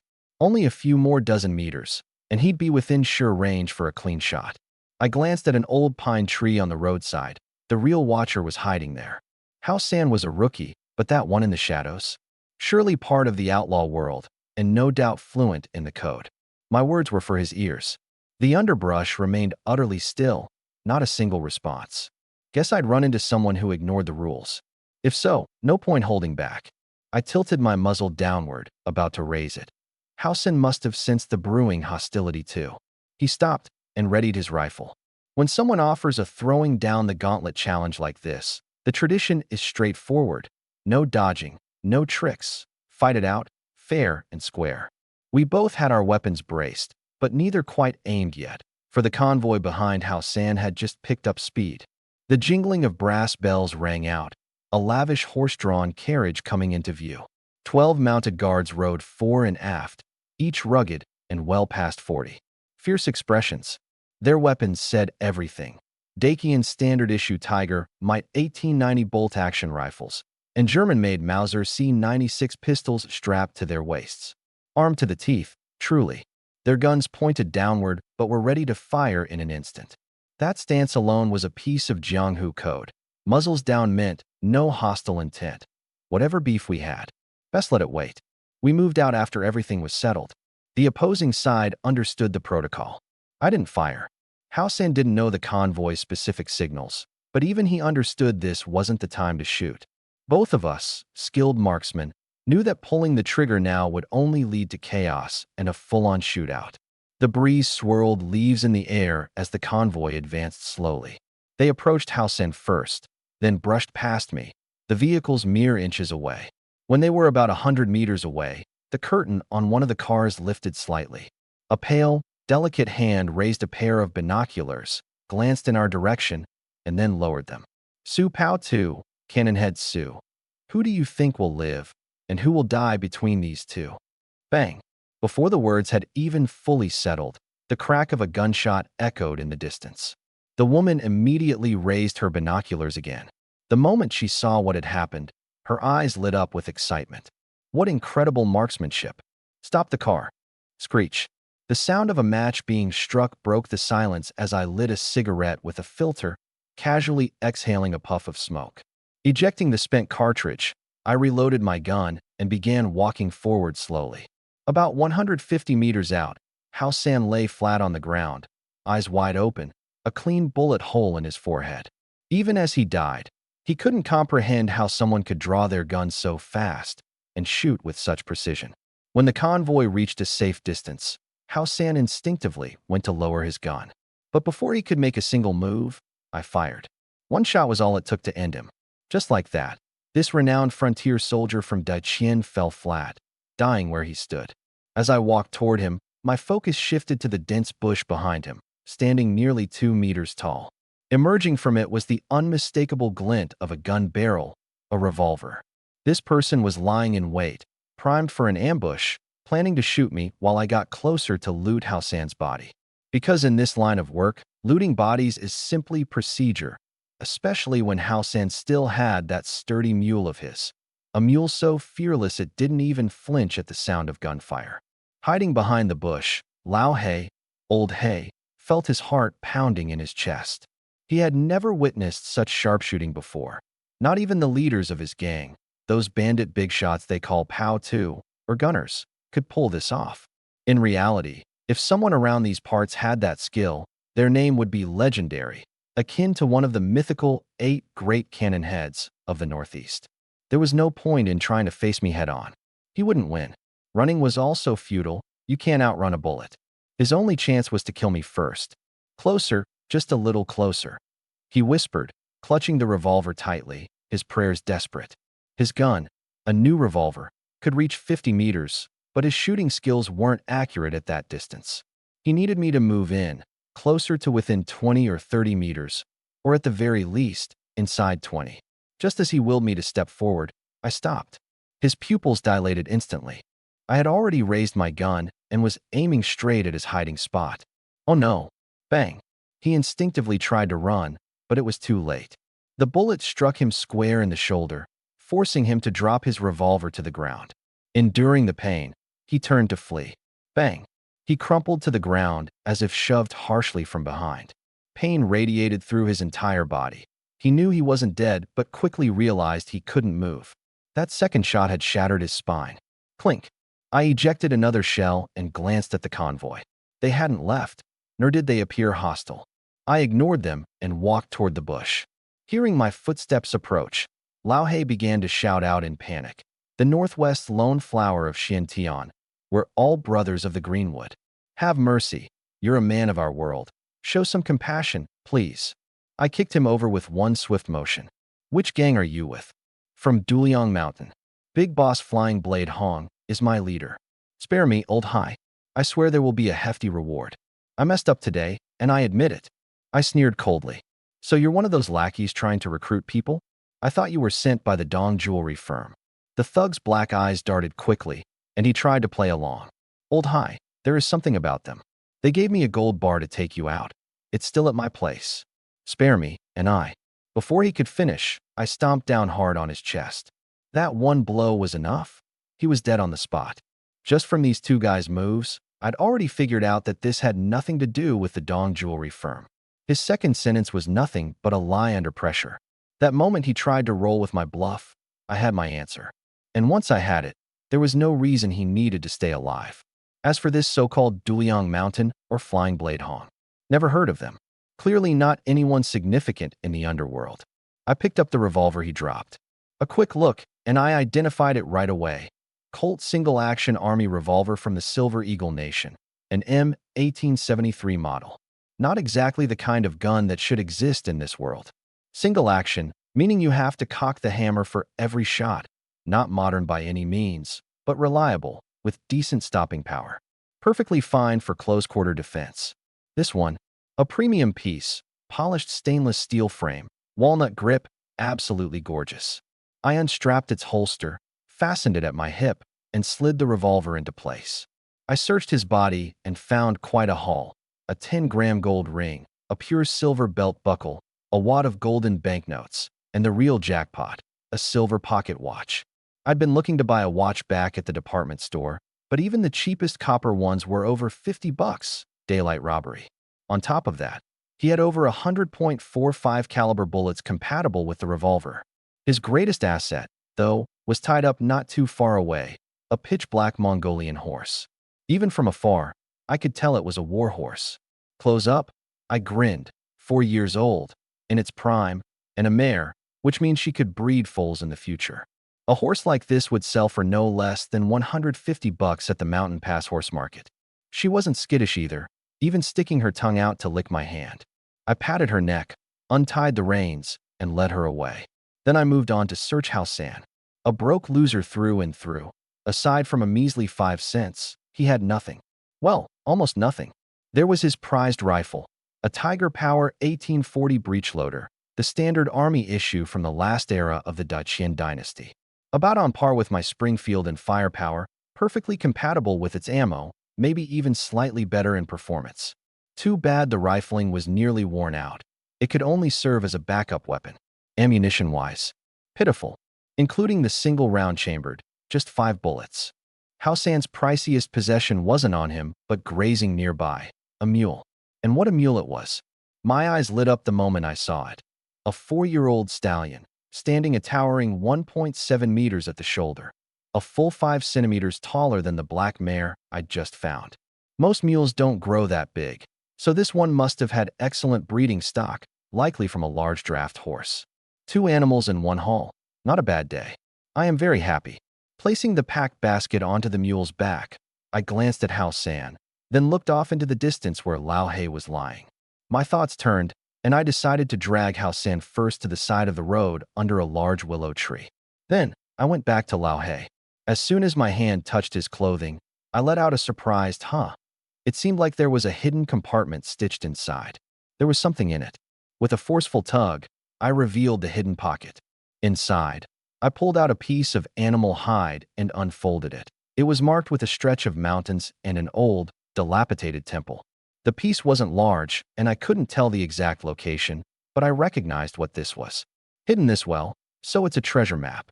I wonder, does it lead to gold veins or old ginseng patches? Gold veins mean mining deposits, coal, iron, gold, while old ginseng patches refer to pits left by ginseng gatherers, marked with clues. These could regrow ginseng in the future. Both are valuable secrets passed down among the mountain wanderers of northeast China. For Lao He, just a petty bandit, to have something like this, it was most likely one of these two. With his limited skill set, he wouldn't be capable of finding anything like a grand, mythical treasure map.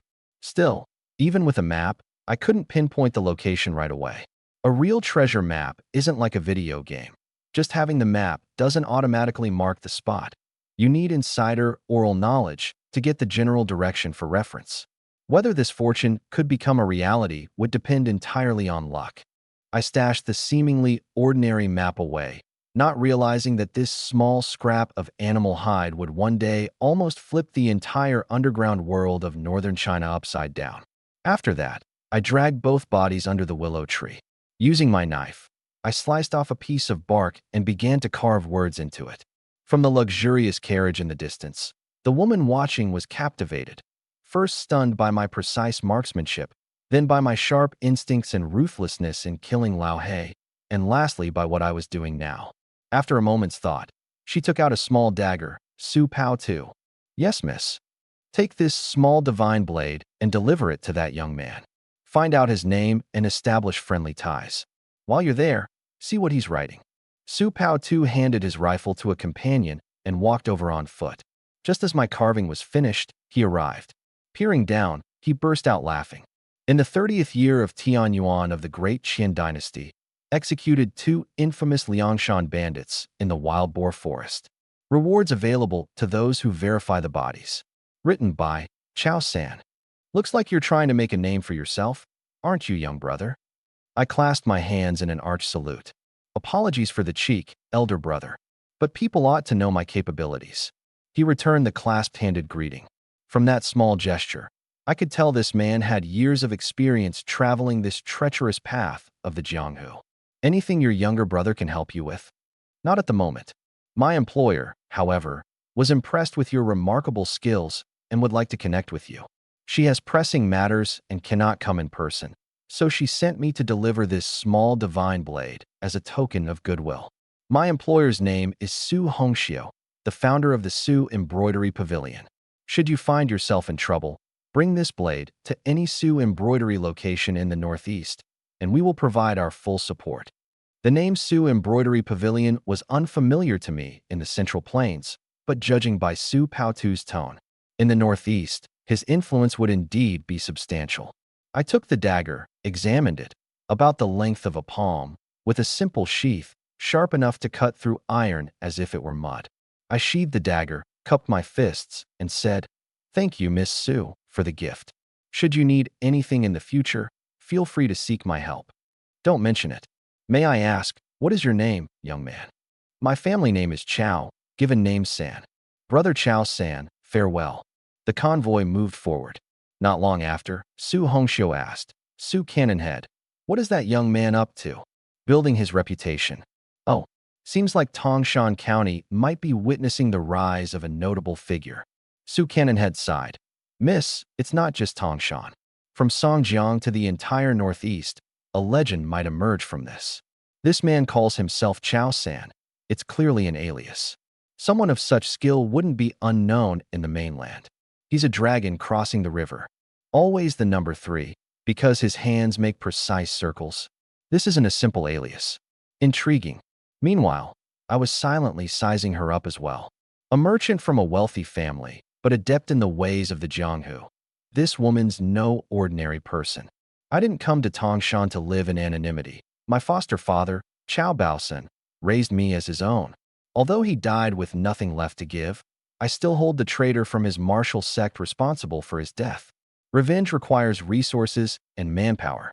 The truly skillful can't be hired with money. I need to make a name for myself here in the northeast Jianghu, forging ties with influential figures. Accepting this fine dagger signifies I'm willing to establish a friendship. If she ever needs help in the future, I'll be there. Whether it deepens or not depends on what happens next. But I can't use my real name. My reputation in the mainland is too big. If I use my actual name to rise here, it might shake the foundations of the entire Jianghu in the northeast. Tongshan isn't that large. Eventually, paths will cross. I mounted my large black horse, grabbed the mule's reins, and headed towards Wang Village. In Tongshan County's Four Seas Inn, in the upper room, the first leader of Du Liang Mountain, Flying Dagger Hong, was flipping through a small, thread-bound novel. The 3 characters on the cover read, Golden Plum Vase. Nearing 40, his demeanor appeared scholarly. No one could have guessed he was a fearsome bandit. Where's Old Hay? Why's he not back yet? Su Cannonhead, Chun Biao, checked his watch. It's been a while. Just as he was about to send someone to investigate, a young man in luxurious clothing burst into the room. First, the word first leader barely left his lips before Flying Dagger Hong's glare silenced him. This time, he brought over 30 men disguised as a merchant convoy on a mission to outsmart and rob Yongxing Street's gold shop by tunneling underground. Hao San was an expert in construction and tunnel digging, making him essential. But technical skills alone weren't enough. He needed to prove his loyalty. Today was the day for him to pledge allegiance with the incense ceremony. Yet, both he and Old Hay had been gone for too long. The glared-at youth lowered his voice immediately. Boss, Old Hay and Hao San are dead. Someone saw 2 woodcutters carrying their bodies to the police station. The chief even rewarded one of them $5. Flying Dagger Hong's eyes widened. 2 woodcutters killed Old Hay and A. Border guards with amazing skills? That's the kind of strength you'd expect from a lumberjack. No, it wasn't them. It was someone called Chao San. He killed him, dumped the body by the roadside, and didn't even bother to collect the reward. Chao San, Flying Knife Hong, was momentarily stunned. Never heard of him. Suddenly, he remembered something. What about the map Old Black was carrying? Gone. When they brought the bodies back, the 2 of them had nothing but their clothes and leaves on them. Their money, guns, and horses were all taken, probably by that Chao San. Flying Knife Hong broke into a cold sweat immediately. This is bad. The alliance leader is definitely going to have me crippled this time. Clip-clop, clip-clop. I rode into Mang Village on my big black horse, leading a mule behind me. For the second time, after bringing in a wild boar yesterday, I became the talk of the whole village. Everyone stared at me in amazement. Since when was hunting wild boars this profitable? Or had this young man dug up a ginseng root or found gold up in the mountains? I paid no mind to their stares. Through 2 lifetimes, I had grown used to being the center of attention.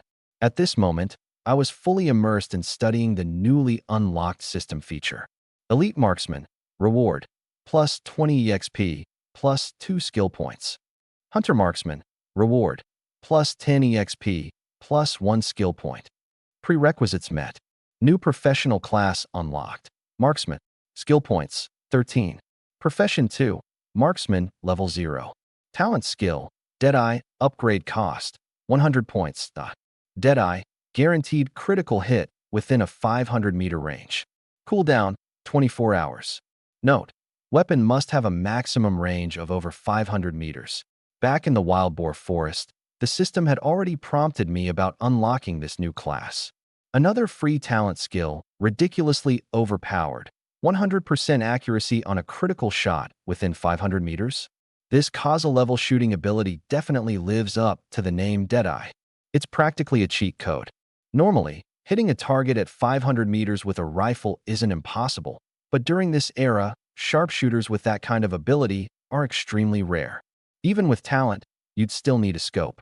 Otherwise, you couldn't even see the target at that distance. And no one would dare guarantee a perfect hit.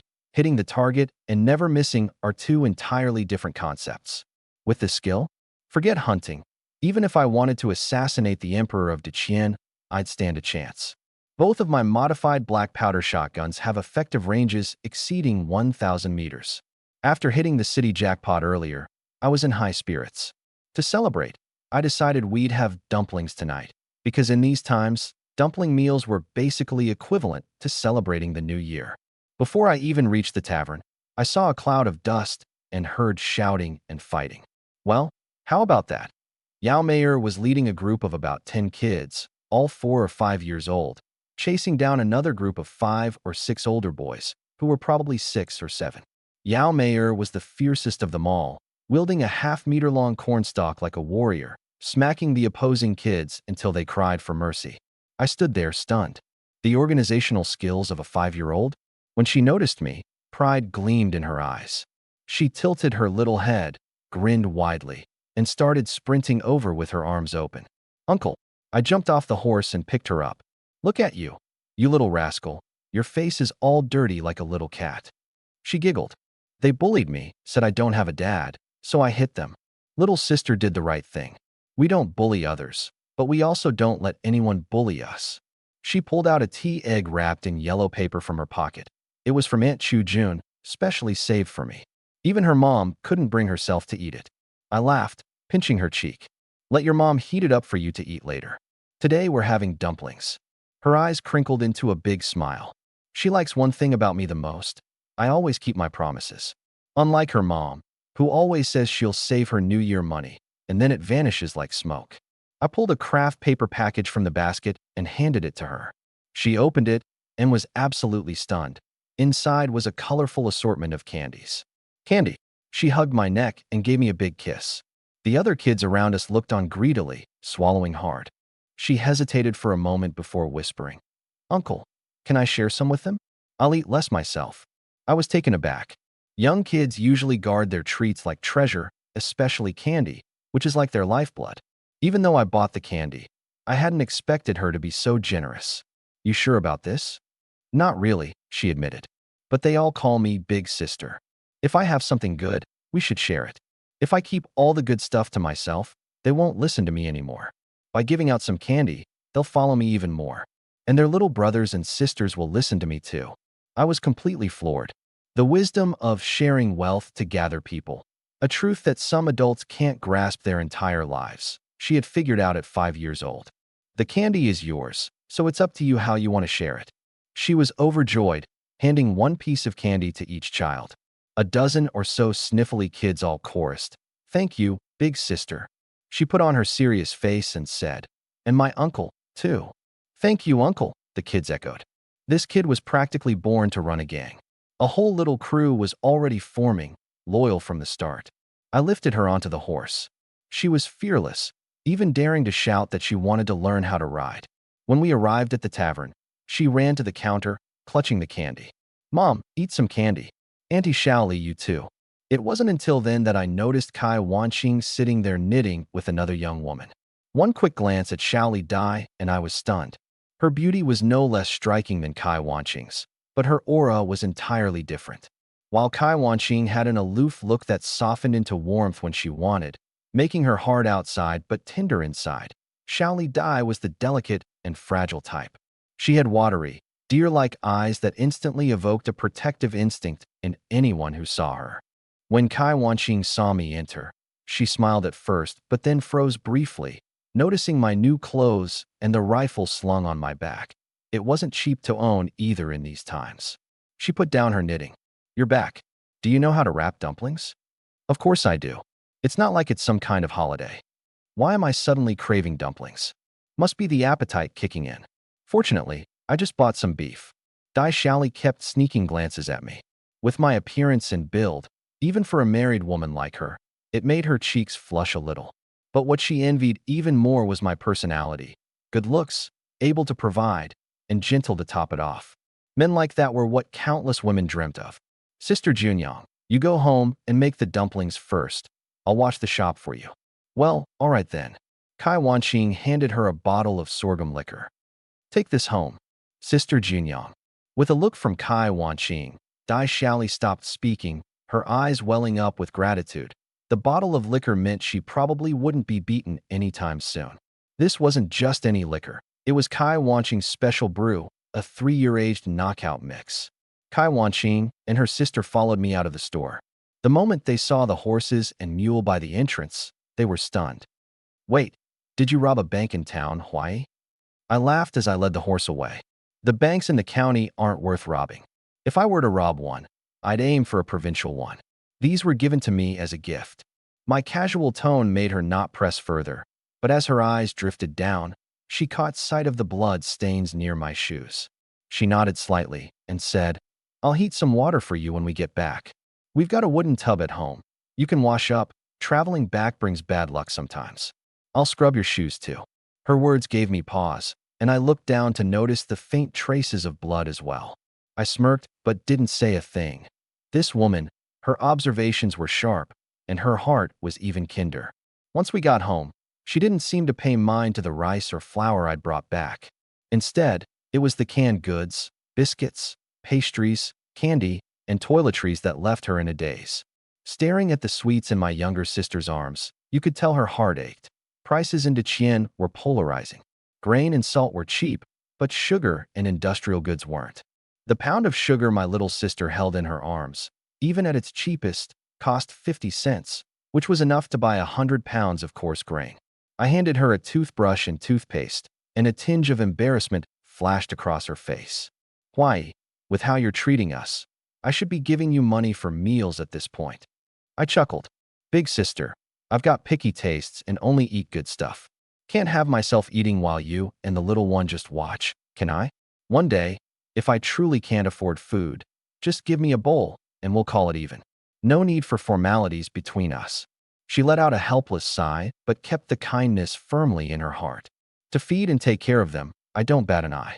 In my past life, I supported 10 housemaids. None of them were as stunning as Kai Wanqing, yet they all cost far more. With my skills, taking care of a widow isn't a big deal. Heck, I could afford to care for 10 widows, even every single widow in Mang Village if needed. I handed a box of white jade pastries and 2 jars of canned yellow peaches to my little sister. Run these over to Aunt Lou for me. And don't you go sneaking a bite on the way. It's your uncle who bought them. I genuinely didn't dare to deliver gifts to Sha Yulan's place myself. That feisty old lady would think nothing of tying up a cow for me to take back in return. Got it. My younger sister dashed off eagerly. Big sister, I'll head off first. Cleaning the gun. I'll help you later. I can do it myself. Afterward, I'll lie down for a bit. Call me when the food's ready. I've already cleaned the pork stomach. We'll make cold pork stomach salad tonight. I headed into the west room to clean the gun. I'd used it today and even took a life. Both the Springfield and the Tiger rifle fire black powder rounds. After firing, residual powder accumulates in the chamber, and with those breech loaders, if you don't clean them regularly, they'll misfire for sure. Just as I finished, an upbeat and pleasant voice sounded from outside the door. Big Sis Junyang, wine maiden, is Brother Chow around? Kai Wanqing, who was kneading dough, stepped outside with a smile. In the courtyard stood a sweet girl dressed in a blue school uniform with her hair in twin ponytails. Ah, it's Chu Jun. You're here, Wanqing greeted warmly. My mom asked me to bring over this basket of lion's mane mushrooms for you and Brother Chow to enjoy. Kai Wanqing immediately understood. These were meant for me. Most likely, Sha Yulan had already distributed the wild boar meat, ensuring the goodwill landed in my hands. I stepped outside and couldn't help but marvel at Chu Jun's sweet appearance. Standing at about 1.7 meters tall, she had a slender figure, large, bright eyes framed by fluttering lashes, and skin so fair it was almost radiant. Who says there are no sweet girls in the Northeast? This young lady was sweet in looks and words alike. Big sis, who's this? I asked. She's Chu Jun, the youngest daughter of Uncle Lin. She's a year younger than you, 17 this year. She's studying at the county's medical high school and will head to the provincial medical university next year. Not only sweet, but also young. Nice to meet you, Chu Jun. I didn't expect Uncle Lin's daughter to be such a scholar. Brother, I'm not a scholar. I don't even know if I can pass the entrance exam, she said with a shy smile. Kai Wanqing hugged her affectionately. Chu Jun here has earned straight A's. She'll definitely get in.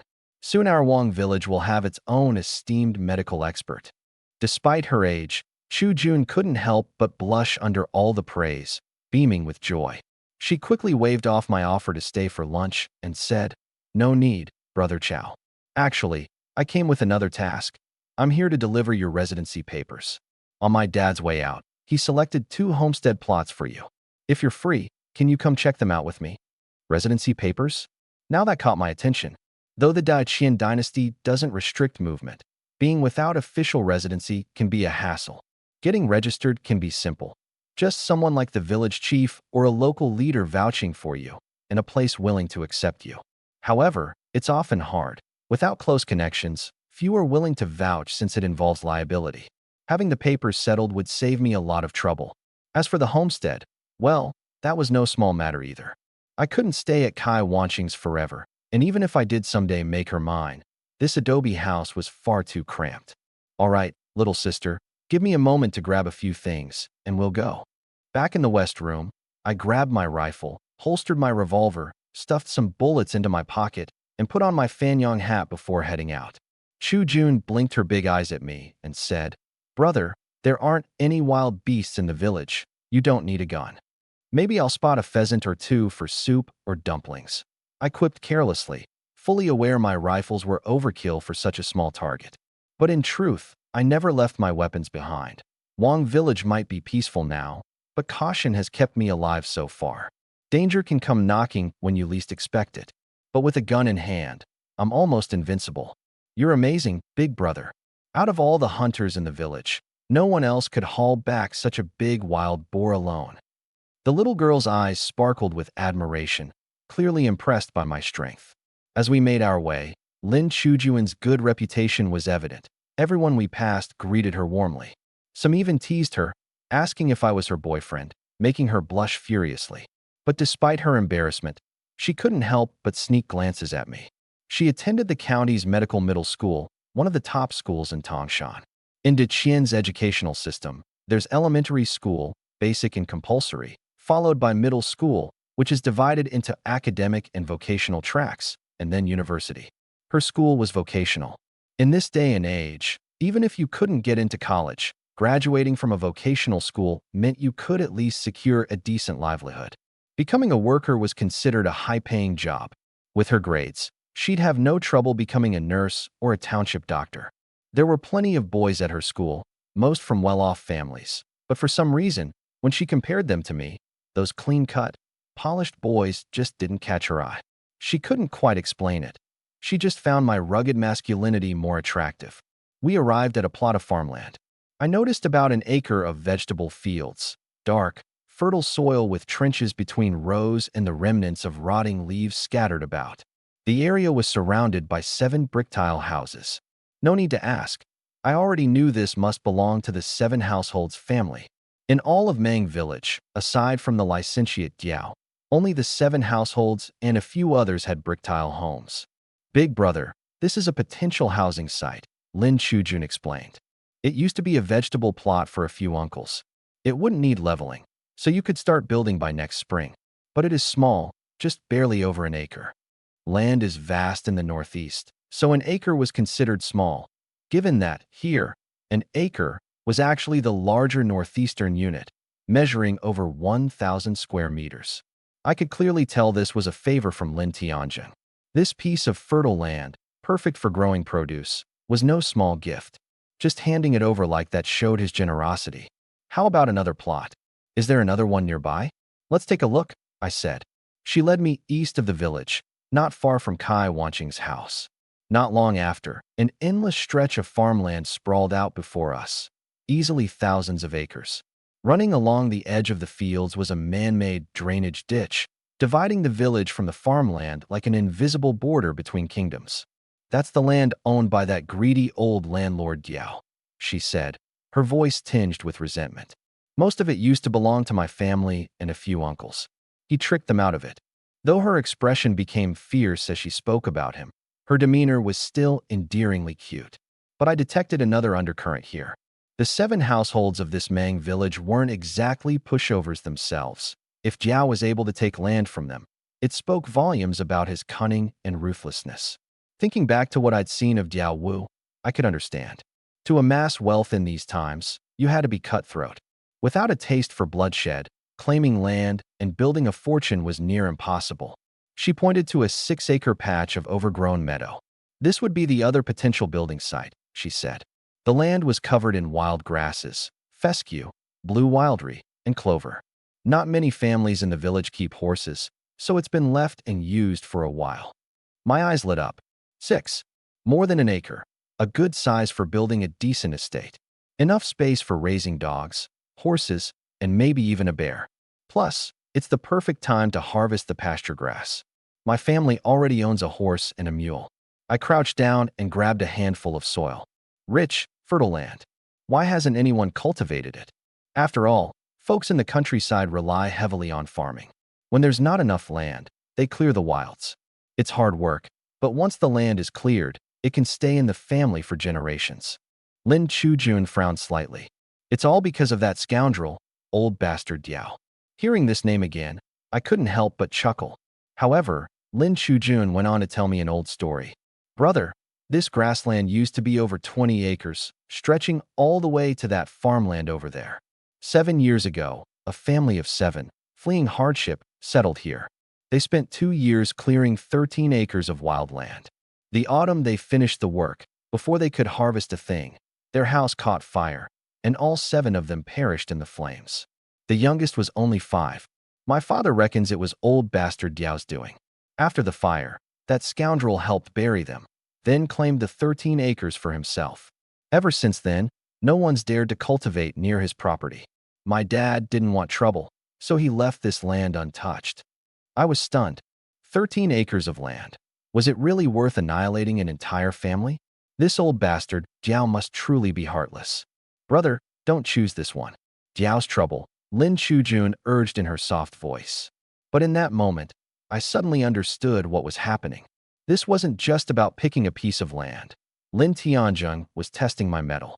If I picked the vegetable plot, it would show I feared old bastard Diao, and it would imply that my reputation back in the interior was just smoke and mirrors, relying on the backing of Chao Baosan. Weak.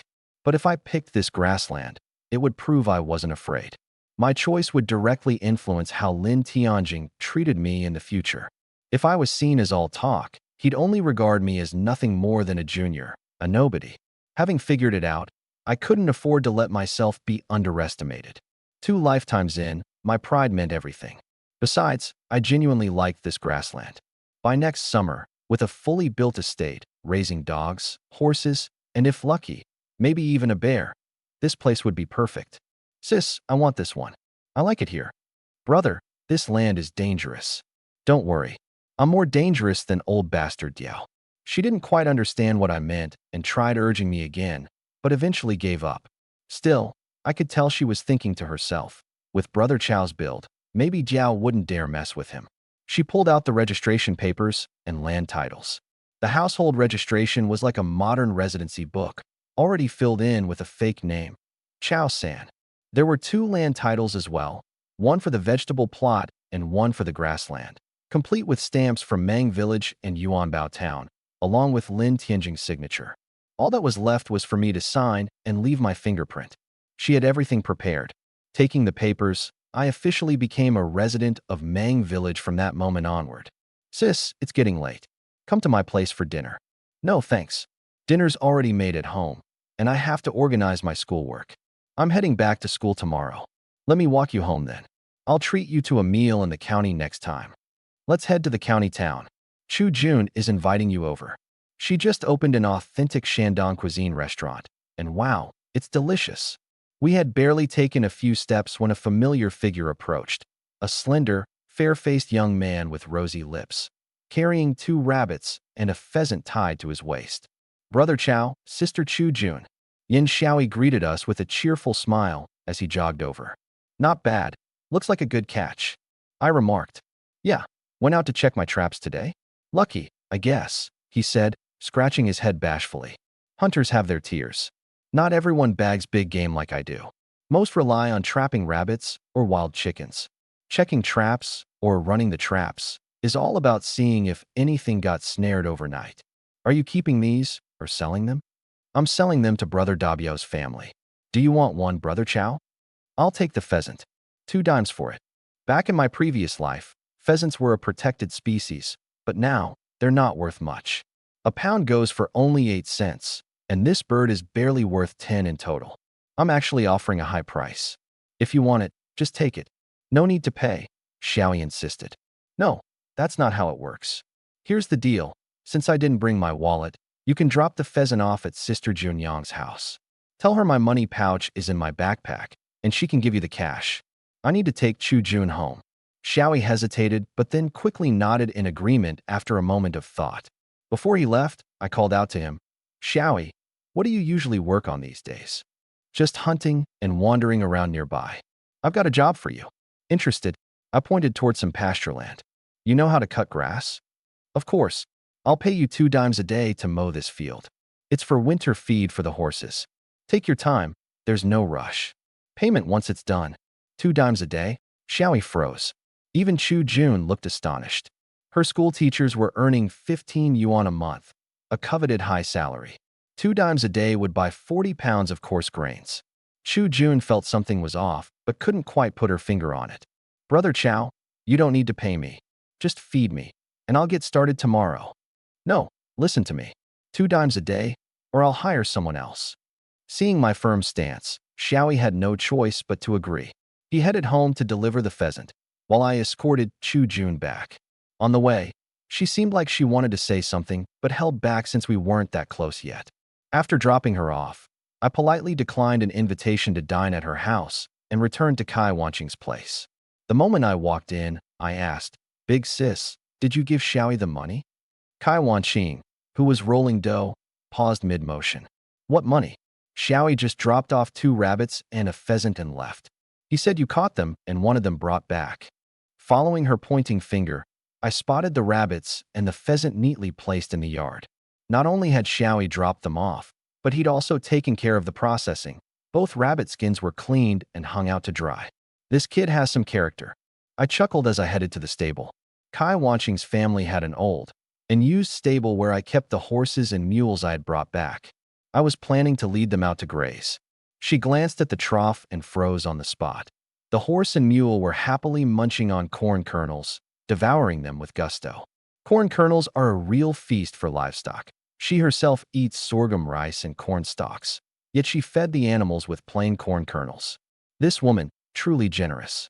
I've already fed the horses. Take them for a walk later. Kai Wanqing came out, adding some water. There's a patch of grassland not far from the house. If I have time, I'll help you gather some forage grass there. No need to buy feed. What we have at home is enough for them.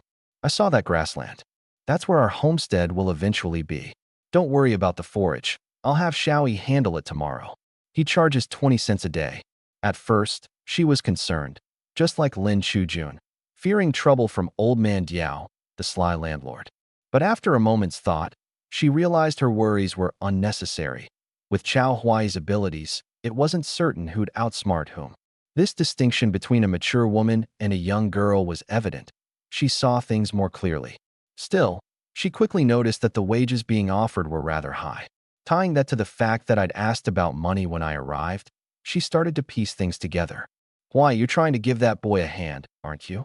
I nodded. I need someone I can rely on by my side. Xiao Yi is thoughtful, but his character and temperament are solid. He's helped us out several times now. It's clear he wants something, most likely to learn how to hunt.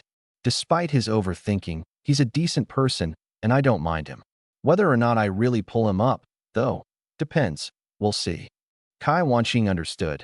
This, we'll see, meant that I was using this forage-cutting task to assess whether Xiao Yi could handle it, as a way to gauge his true character. It's only when interests are involved that a person's genuine nature reveals itself.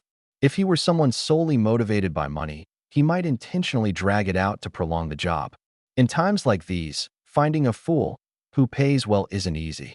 If Xiao Yi really pulled a stunt like that, he wouldn't have much of a future with me. He'd have to stay on the sidelines from then on. Realizing this, the way she looked at me changed. We were close in age, only about a year's difference. Yet my skill in managing people was far from ordinary. It reminded her of something her father used to say. Some people are just natural-born leaders, destined to guide others. Why? I know you mean well. Xiao Yi is a good kid, filial too, but his family isn't easy to deal with. It was only then I understood why she had said earlier, just feed Xiao Yi. Don't give him anything extra. Xiao Yi's father, known as Old Man Yin the Stingy, was infamous for his frugality. Xiao Yi was originally the only child, but he lost his mother at the age of 5. Old Man Yin remarried, and the new wife brought along her own son, who was 3 years older than Xiao Yi. 3 years later, she also gave birth to another child, which made Xiao Yi the middle child. Rumor had it that the youngest son wasn't even Old Man Yan's biological child. People said Old Man Yan couldn't have more children due to certain health issues. Otherwise, how could Xiao Yi have been an only child back then? In an era where families typically had loads of children due to lack of other forms of nighttime entertainment, the Yin family standing out with just one child was telling. After the mother's passing, and without any proof, tongues began to wag when the youngest son started growing up looking less and less like Old Man Yin. Having children with such uncertainties in the air, Mom remarried, and from the age of 8, Yin Xiaoyi started working. He never had the chance to attend school. Over the years, every penny he earned from hunting, farming, and foraging went straight to his family, all 4 of them feeding off him like leeches. I chuckled. Seems like, in the Yin family, Yin Xiaoyi is the only outsider. No wonder people say he's pitiful. Even if you gave him money, he wouldn't be able to spend it on himself. All right, I get it. I'll make some dragon broth and use it in the dumpling filling in a bit. I jotted down Kai Wanqing's words in my mind. To her, Yin Xiaoyi was just pitiable. But to me, he was the perfect candidate for a loyal, unyielding underling. He wanted to learn real skills, probably hoping to improve his life. Someone like that just needs proper motivation to focus. Before the sun had set, the first batch of beef dumplings was ready. As soon as I lifted the lid of the steamer, a rich aroma hit my nose. That taste was something I deeply missed. Back in my previous life, before I turned 12, I lived in the countryside. My grandmother used to make beef dumplings like this, steaming them in a wood-fired stove with corn husks at the bottom. One bite, and they'd burst with flavorful broth. After she passed, I never got to taste anything quite like it again. Just then, I remembered something. Big sis, let's send a bowl to Sister Xiaoli. She's been minding the shop and might not have had time for a proper meal. All right, I'll fix her a serving and have Yao Mei take it over. Kai Wanqing responded, her gaze full of gratitude. It wasn't as if she couldn't spare that bowl, but it was my food. The ingredients and meat were all things I'd bought. She already felt bad enough for her and her daughter eating my share, let alone giving some to others. My thoughtfulness clearly meant a lot to her. Over at the tavern, Dai Xiaoli was surprised to see Yao Mei bring the dumplings. Sharp as she was, she immediately knew it must have been my idea. She couldn't resist taking a bite, and tears began to roll down her face. Not out of hunger, but from being deeply moved. For all these years, besides Kai Wanqing, I was the only person who had shown her genuine respect. Yet, after just one dumpling, she didn't dare eat more. If her husband knew she enjoyed something alone, he'd lash out for sure. Still, with these dumplings and a little 3-year brew, she felt she might survive a few more days without getting beaten.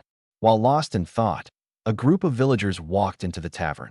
Sister Xiaoli, is the wine lady home? She's gone back to make dinner. What do you need? The lead villager didn't answer directly, but instead asked, that relative of hers, is he back? Yeah, he's back. What? We've got business. Good stuff. As the group walked away, Dai Xiaoli frowned slightly. They were known ruffians in the village. Whatever they wanted with Chao Huai, it couldn't be for anything decent. They're probably trying to drag him into gambling, she muttered. I need to warn the wine lady. Make sure Huai doesn't get too involved with that lot. Back at the Kai house, the Kong table was set, with Kai Wanqing placing a big bowl of dumplings in the center. She laid out a spread of dishes: cold pork belly slices, wild rabbit stewed with potatoes, stir-fried cabbage with pork leg, a plate of shredded dragon meat, and 3 bowls of dragon broth. Pouring me a drink, she smiled. Let's eat.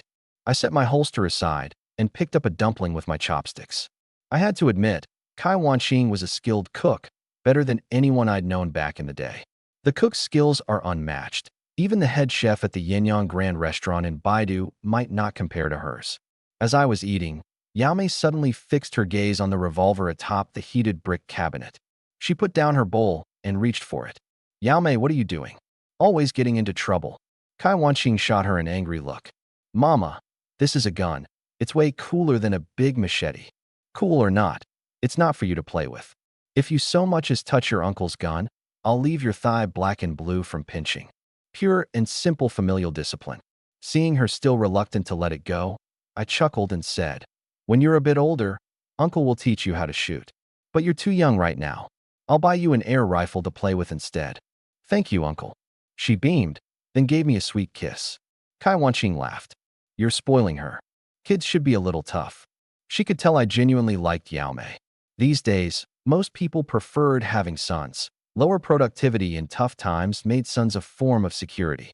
The more able-bodied men in a family, the more resilient they were to hardships, and the less likely others would dare to mess with them. A man like me, who doted on a girl, wasn't something she saw often. As we chatted, a voice boomed from outside. Sister Wine Mistress, you there? Kai Wanqing's brow furrowed. Why, you keep eating. I'll go see who it is. Outside stood 4 young men in their early 20s. The one in front had a pencil mustache and shifty triangular eyes. Those eyes roved greedily over Kai Wanqing, making her feel queasy, though she kept a polite smile. Brother Nyoer, what brings you here? Have you eaten yet? Already ate. Wine Mistress, I'm not here for you today. I'm looking for your relative. Got something to discuss with him. If it's something to talk about, you can tell me. He doesn't know you. Wine Mistress, your relative isn't very considerate, is he? Everyone knows you greet the gods when you enter a temple, and you greet the family when you enter their home. Why was there no share for our brothers when meat from the hunt was divided up earlier? Is my family not good enough for him? Doesn't think to pay respects to Nyo family's house after visiting Mang village? Or maybe he doesn't think much of the Biao family either. His words came with a taunting grin. It was clear he was here to stir trouble. In the countryside, widows without men at home were the easiest targets for bullies. Nyo Air and his gang were known as troublemakers in the village, and the Nyo family was a prominent surname. Mang village consisted of 7 major surnames, plus the wealthy Biao family, as well as the Nyo and Ma families. Nyo Air's father and Biao family's patriarch were in-laws, making them close allies. Nyo Air was already an arrogant nuisance, always drinking on credit at the taverns, but Kai Wanqing had not expected him to show up at her doorstep. Before she could respond, a pair of strong hands landed reassuringly on her shoulders. Big sis. I stepped in front of her and smiled at Nyo Air and his gang. What can I do for you? Seeing my calm demeanor, Nyo Air puffed up. So, you're that chow whatever? Didn't think much of me, huh? You bagged some big game and didn't think to send any my way? What? Don't want to stay in Mang village anymore. I smiled. There's always someone like this wherever you go, openly pushing you around without even bothering to find out why. Didn't realize Mang village had that kind of rule. My apologies if I've offended you. Stop doing foolish and embarrassing stuff. I'm laying down the law for you today. From now on, if you head into the mountains for a big hunt, I get a share. And around holidays. Before the man could finish his sentence, I took half a step forward. Nyo Air, startled, suddenly felt a gust of wind brush past his ear. Huh, where'd this breeze come from on such a sunny day? Bang! My high roundhouse kick landed square on his head.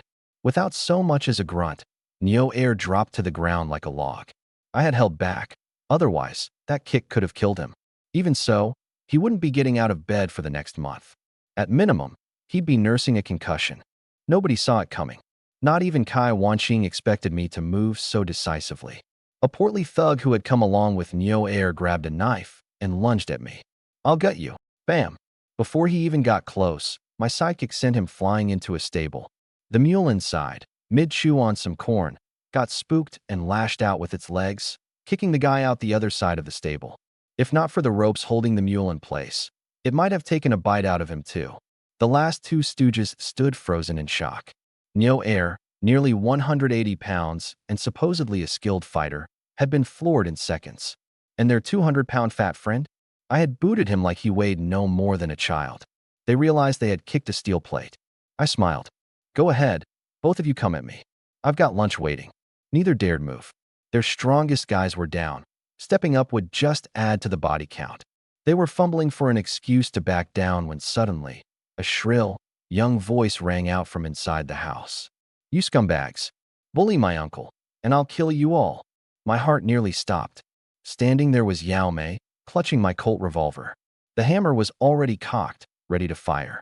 "Yao Mei, put the gun down," I shouted. Too late. Bang! The shot rang out. Here's what had happened.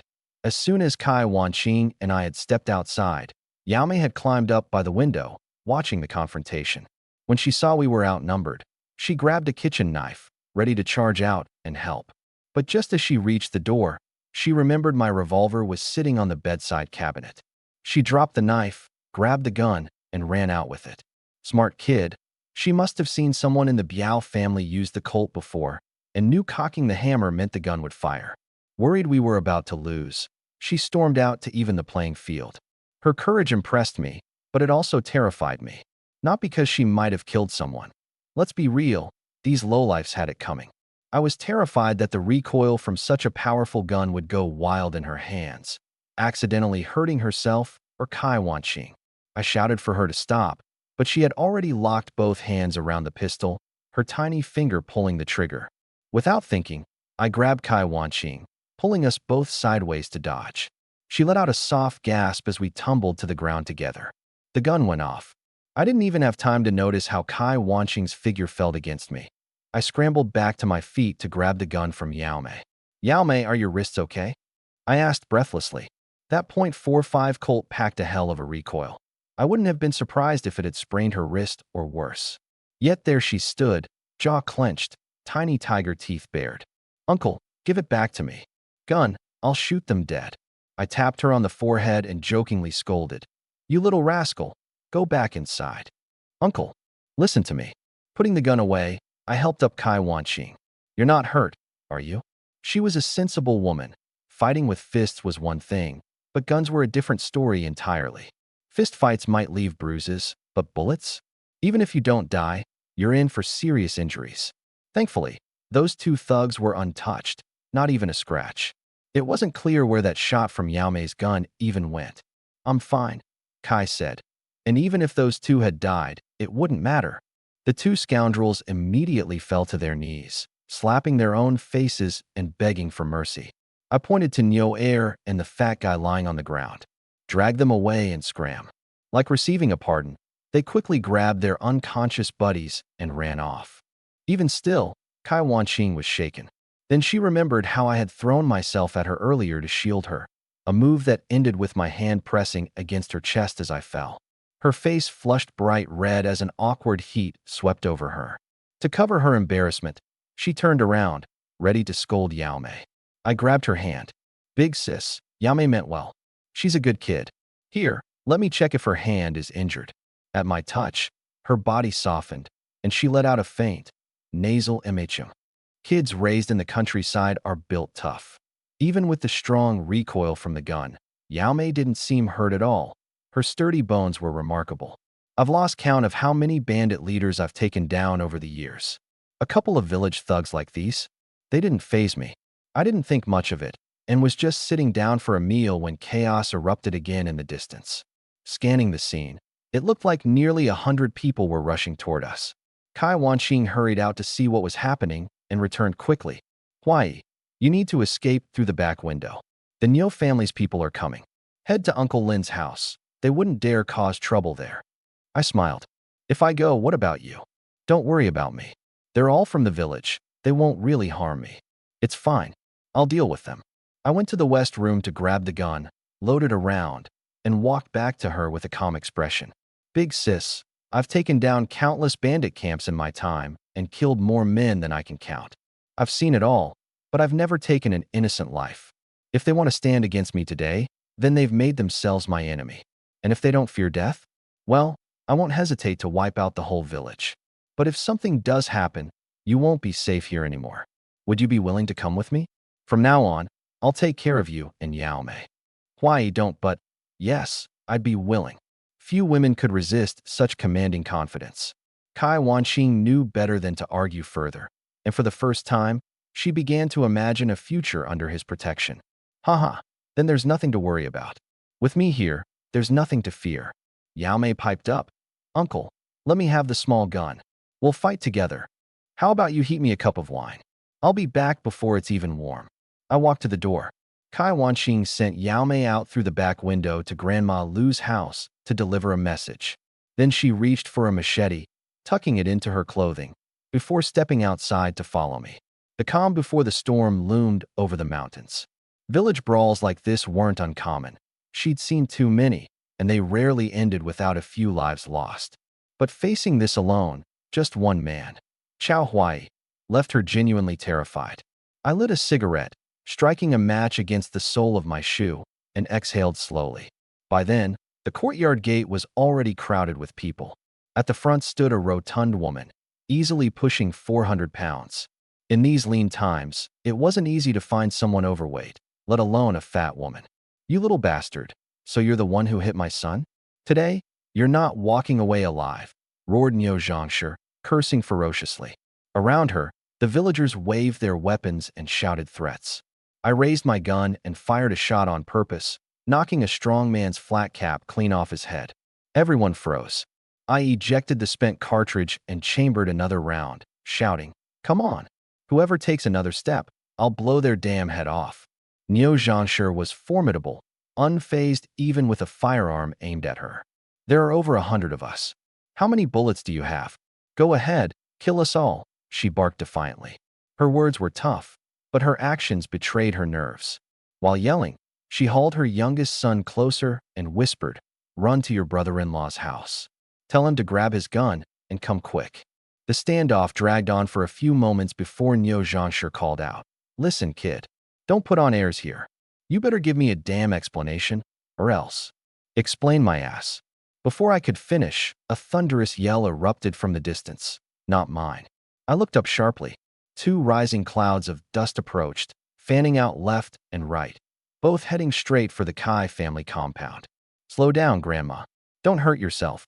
In the crowd, Sha Yulan sprinted forward, gripping a spear tightly, with Sha Gang and Sha Yong flanking her like bodyguards, both watching her footing anxiously. Hearing that familiar yell, Niu Zhangshi paled, her headache growing worse. Then came another shout, this one roaring like a lion. "Zhang Tsuhua, acting up again, are you? I let you off too easy last time." The advancing forces split into 2 groups. One was led by Sha Yulan, while the other was headed by a towering woman standing at nearly 6 feet 5 inches. Though she was nearing her 50s, her massive frame and sheer physical strength rivaled, or even surpassed, most men. If Sha Yulan's arrival was a headache for Niu Zhangshi, then seeing this muscular woman turned that headache into a full-on nightmare. Truth be told, Niu Zhangshi had no clue about Chao Huai's connections with the 7 Surnames Alliance. She only knew me as a distant relative of the Kai family, with whispers circulating that I might even be involved with Kai Wanqing romantically. A grieving mother was undeterred by the idea of confronting a widow. After her son was beaten, she felt justified in rallying an armed mob, partly for vengeance and partly for compensation. Word had it I recently acquired a horse and mule. Bullying a lone man seemed like easy pickings. She hadn't counted on me being armed and certainly hadn't anticipated Sha Yulan showing up in record time. 6th sister. Big Red. Sha Yulan exchanged acknowledgments with the brawny woman and casually strode toward Niu Zhangshi. Standing at just under 5 feet 3 inches, Sha Yulan was dwarfed by Niu Zhangshi's formidable 5 feet 9 inches. Yet somehow, in that moment, Niu Zhangshi completely lost any semblance of authority. "6th sister," stammered Niu Zhangshi nervously. "6th sister, your ass? Have you lost your damn mind? What? Did some poisonous mushrooms scramble your brains? That's my nephew you're trying to mess with. You want to pick a fight with the old Pai family, huh? Let's see how that works out for you." Sha Gang, Sha Yong, get your guns and slap him right against her face. Without hesitation, the 2 men both drew their firearms and pressed them firmly against Niu Zhangshi's head. 1 single barrel, 1 double-barrel shotgun. At close range, a single shot would make a head burst like a watermelon. Madame Niu panicked. "6th sister-in-law, don't go too far. This person beat up my 2nd son. Shouldn't I ask for an explanation?" Sha Yulan jumped up and slapped her hard, cutting her off mid-sentence. Your son deserved to be beaten. Deserved worse. Bullying my nephew? It's already merciful that my nephew didn't beat him to death. She originally wanted to say that Xiao Huai's reputation alone had held back the northern underworld from misbehaving within the Great Wall, but she swallowed her words at the last second. At this moment, the Niu family dared not utter a single peep.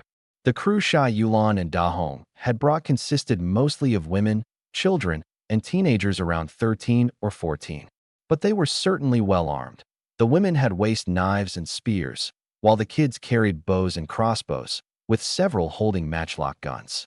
The most intimidating, however, were the three adult men accompanying them, Yang Taigang, Zhang Dabiao, and Yang Tiegong's apprentice Lei Tong.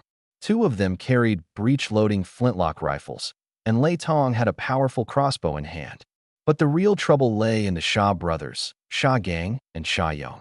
These two were from the neighboring Sha family village, where their word carried enormous weight. Zhang Cuihua, speak up, cursed Da Hong. What's your plan for today? Madame Niu's face turned red with shame. Sixth sister-in-law, seventh sister-in-law, there's no need to make such a fuss. Killing someone takes only one strike at the neck. The Niu family is a well-established household in Mang village, and there are plenty of us from my maiden family in Qingshan too. Do we have to let this escalate like this? Sha Yulan smirked. Trying to outnumber us? Do you think just because the men from our 7 families are out, we're easy to bully? Fine. Sha Gang, head back to Sha family village and call our people. Today, I'll make sure we wipe out the Niu family. The Niu family was scared stiff. The Sha family village could easily rally over 100 able-bodied men. If they came, the Niu family wouldn't stand a chance. Even worse, they couldn't afford to take drastic action. Losing a fight would mean their home getting ransacked, and even if they won, what would happen when the men from the 7 families came back? Their numbers might be small, but every single one was highly skilled. The standoff reached a boiling point. Madame Niu was terrified but didn't want to lose face. Meanwhile, Sha Yulan refused to relent. At that moment, a voice came from the crowd. Big sister-in-law, Madame Niu, Grandma Lin, you're here. Lin Chujun supported an elegant elderly woman in her 60s as they approached. The older woman had a head of white hair and carried herself with grace. Her facial features showed she had clearly been a beauty in her youth. Sha Yulan and Da Hong went forward immediately, treating her with respect. Big sister-in-law, you've arrived. Yulan, tell Sha Gang and Sha Yong to lower their weapons. We're all neighbors. Sha Yulan gave a slight wave of her hand, and the guns were lowered. From my spot in the distance, I marveled silently. This small Mang village truly hid some extraordinary figures. Sixth Aunt here knew how to set up a surround maneuver, and even the teenagers she brought along were well trained. The most formidable person in the group? A towering woman standing over 6'3", Shinta Muhong, the wife of Tai Quan, the youngest of the 7 surnames. In terms of martial prowess, perhaps only Zhang Dabiao among the crowd could match her. As for the elderly woman who just arrived, I'd met her before. She was Lin Chujun's mother, Li Chunxiang. Back when I escorted Chujun home, she'd seemed warm and kind. But now, she carried an utterly commanding presence. Originally, I was supposed to be the main player in this story, yet here I am, standing on the sidelines. Niu Zhangshi muttered softly. Big sis, just look at what a mess this has turned into. Suihua, she started. We folks from Mang village need to handle things reasonably, don't you think? Exactly. That's why I'm here, to straighten things out fairly. Good. Then let's talk reason, Li Chunxiang replied, her voice not loud but commanding, a tone strong enough that even the formidable Sha Yulan and Shinta Muhong followed her lead. Now let's break this down. Your boy, Zio Easy, picking on my nephew? That's not an issue. We live in times when the weak are preyed upon by the strong. If my nephew got bullied, well, that's on him for not being capable enough. But the same goes for your kid getting hit, his inability, am I right? Now, you can dish it out, but when someone gives it back, it's a problem? Does that even make sense? Kids fighting isn't a big deal. In the future, they might just end up as best friends. Your eldest brother and fourth brother? They used to fight day and night back when they were young, constantly at odds. Look at them now, inseparable, like brothers from the battlefield. By rank, my nephew should be calling you Annie. But here's the thing, when it's kids fighting, it's one thing. But for an adult to step in? That's crossing the line, wouldn't you agree? When it came to arguing with words, Tin Niu Zhangshers couldn't hold a candle to someone like Li Chuanxiang. Unable to win a verbal debate or a physical one, Niu Zhangshi dropped her head and conceded. Big sis, I'll do as you say. Listen, Li Chuanxiang continued. You're a senior in this family, so asking you to apologize to the younger generation isn't appropriate. Instead, let's settle it like this. Send over 500 pounds of grain later. Your household won't feel the pinch. Niu Zhangshi felt her heart ache at the thought, and just as she opened her mouth to retort, Li Chuanxiang gently reminded her, your man's not home. Women like us, well, shouldn't we try not to stir up trouble for our men, don't you think? Those words carried significant weight. After all, this was merely a spat between two kids right now. But if Niu Zhangshi refused to play by the rules, the matter wouldn't just be about her family anymore. It would end up as a dispute between the Niu family and the powerful 7 houses of the village. And crossing the 7 houses? That's no trivial matter. Left with no choice, Niu Zhangshi gritted her teeth and surrendered. Big sis, I'll do as you say. Li Chuanxiang then turned to me, her expression softening into one of warmth. Nephew, your aunt here needs a little word with you. Auntie, whatever you say. I quickly moved closer to show my respect. Let's leave it at that for today. You and Zio Easy need to get along from now on. No seeking payback, all right? I'll do as you say. I responded. I hadn't come out of this worse for wear, so I didn't really mind at all. Casting a glance at the Niu family members lingering nearby, Li Chuanxiang raised her voice again. What are you all still standing around for? Waiting for my nephew to invite you to dinner or something? The Niu family quickly scattered, vanishing in an instant. Initially, I had thought about hosting a meal for everyone. After all, over 100 members of the 7 houses had turned up, and with my pockets full these days, I could afford to show my appreciation. But Li Chuanxiang waved off the thought completely. We're all part of the same 7 houses family, and you're one of us. If you host a big to-do over something this small, aren't you setting yourself up to be eaten out of house and home? Let's go. I've got leftovers waiting for me at home. Unable to persuade them otherwise, I could only thank each of them earnestly before they departed, making a mental note to repay the favor someday. Watching my relatives walk away, I stood there quietly for a moment. Once again, I found myself convinced. Mang Village hides many secrets. Not only the enigmatic widows, but the 7 houses themselves carry stories untold. Then I laughed to myself. These days, who doesn't have a secret or 2 hidden away? Just a little further down the road, Shinta Muhong couldn't help but ask, Big sis, why let Zhang Tsuowa off so easy? That woman's the absolute worst. My son, Tai Lu, could take on a whole group of them all by himself. Li Chuanxiang gave a wry smile. Let's not stir up trouble for now. Luckily, we got here quickly today. If we'd been late, Wang Village would have been a bloodbath. Shinta Muhong remained silent. She knew exactly what kind of person Chao Huai was. Traveling thousands of miles on raids, there was no telling how many lives this father and son had taken along the way. If you really provoked him and he got a thirst for blood, it wouldn't just be him running. It'd be the entire Qi family running too. Let's all head back.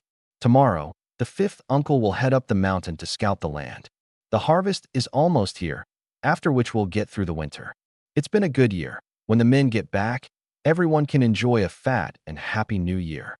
Li Chuanxiang's words carried a subtle hint, but both Sha Yulan and Shinta Muhong's expressions turned hopeful. The next morning, after breakfast, I was in the yard carving a wooden gun with my hunting knife. Little niece shot off 1 round yesterday and got hooked on it. Kept eyeing my revolver ever since. It took quite some convincing from Kai Wanqing to finally hold her back. Knowing her love for guns, I figured I'd make her a fake one. After all, she played a key role in yesterday's events. If it weren't for her, I might have really ended up losing my temper and killing someone. Though I fired a warning shot, the people of Wang Village are tough. They wouldn't have been intimidated if I hadn't made some sort of move. Just as the wooden gun was taking shape, I heard someone call out from the doorway. Hey, have you eaten yet? Yang Taigang was standing at the entrance. I rose to greet him with a quick bow of my fists. 5th uncle, thanks a lot for yesterday. No need for thanks over such a small thing. Are you busy today? I'm planning to head up the mountain to scout the land. My legs are getting old, and my apprentice is still young and inexperienced. I was hoping you'd tag along. Fifth uncle, who do you want dead? You take a rest. I'll handle it. Yang Taigang was momentarily stunned. He'd forgotten that I wasn't just a hunter, but also someone from the Jianghu. With a grin, he explained, every autumn, the villagers of Wang set off into the mountain along the trails to gather the mountain's bounty. The mountain's a treasure trove. Game is valuable, but so are mountain goods like pine nuts, hazelnuts, wild mushrooms, and lion's mane fungus. The villagers might not care much for them, but city folks love to get their hands on this stuff. Scouting the land is basically marking out sections of the mountain for gathering and letting the neighboring villages know that the area has been claimed by Wang Village. There's a rule. The people marking the area get 0.5% of the total haul, and another 1.5% goes to those who guard the foraging teams. Altogether, that makes for a 2% share. This year, if you help me scout the land and guard the group, we'll split it down the middle, 50-50. No need for all that, fifth uncle. I'll go with you. Good. I'll head back to grab my gear. Let's aim to be back by nightfall. No need to bring food. Your aunt's already packed plenty. I went to the west room to tighten my leg bindings, strapped on an ammo belt, shouldered my gun and bag, and headed out. Hey, little niece, your uncle's heading out to take care of business. If you're going to go play, stay in the village. There are wolves out there. Got it, uncle. I'll be waiting for you to come back. Last night, deep into the night, I heard the howl of wolves coming from the direction of Shaw family village. Though it's a fair distance from Wang village, you never know, they might wander over here. Since I was traveling with Yang Taigang, I didn't ride my horse. After checking in with Kai Wanqing, I headed straight to the blacksmith shop, the Yang family's youngest. In the courtyard, Yang Taigang and Lei Tong were fully prepared, armed to the teeth. Lei Tong, all muscle, carried a heavy crossbow, an arrow quiver strapped on his left side, a waist knife on his right, and a hide-covered iron shield slung across his back. Yang Taigang kept it simpler, wielding a flintlock rifle and a waist knife. You didn't bring your hornbow with you? I asked. It's not as convenient as the gun, he replied. Yang Taigang sighed. The age of martial artists is long gone. I couldn't help but smile. He wasn't wrong. Training a seasoned martial arts master takes decades and countless resources, but a gunman trained for merely 3 months can easily take down a martial artist with 30 years of experience. Yang Taigang, with his exceptional skills, surely felt this more deeply than anyone else. Hey buddy, check around if there's anything you fancy and pick it. From now on, if you need something, come by Uncle Wu. No need to pay. That wild boar meat you brought me. Your Uncle Wu enjoyed every bite. I wasn't planning on taking anything, but as my gaze swept the room, I caught sight of something exceptional, a 2-meter-long infantry lance shaft. It had an inner core of wood, reinforced with tightly wrapped rattan and coated in mulberry bark. The craftsmanship was on par with that of professional horse lances, the pinnacle of cold weapons. This particular shaft, weighing under 5 kilograms, would have taken at least 3 years to make. Uncle Wu, how much for this lance shaft? I'll buy it. Take it, it's yours. Uncle Wu. Yang Taigang pointed to the spearhead I was carrying at my side. That beasting spearhead of yours is a perfect match for this shaft. Big Brother Chow already paid for it. My senior brother specialized in crafting spearheads, while I excel at making shafts. It's a shame Big Brother Chow isn't here to see it. This was meant to be yours from the start. Stop talking about money. I understood.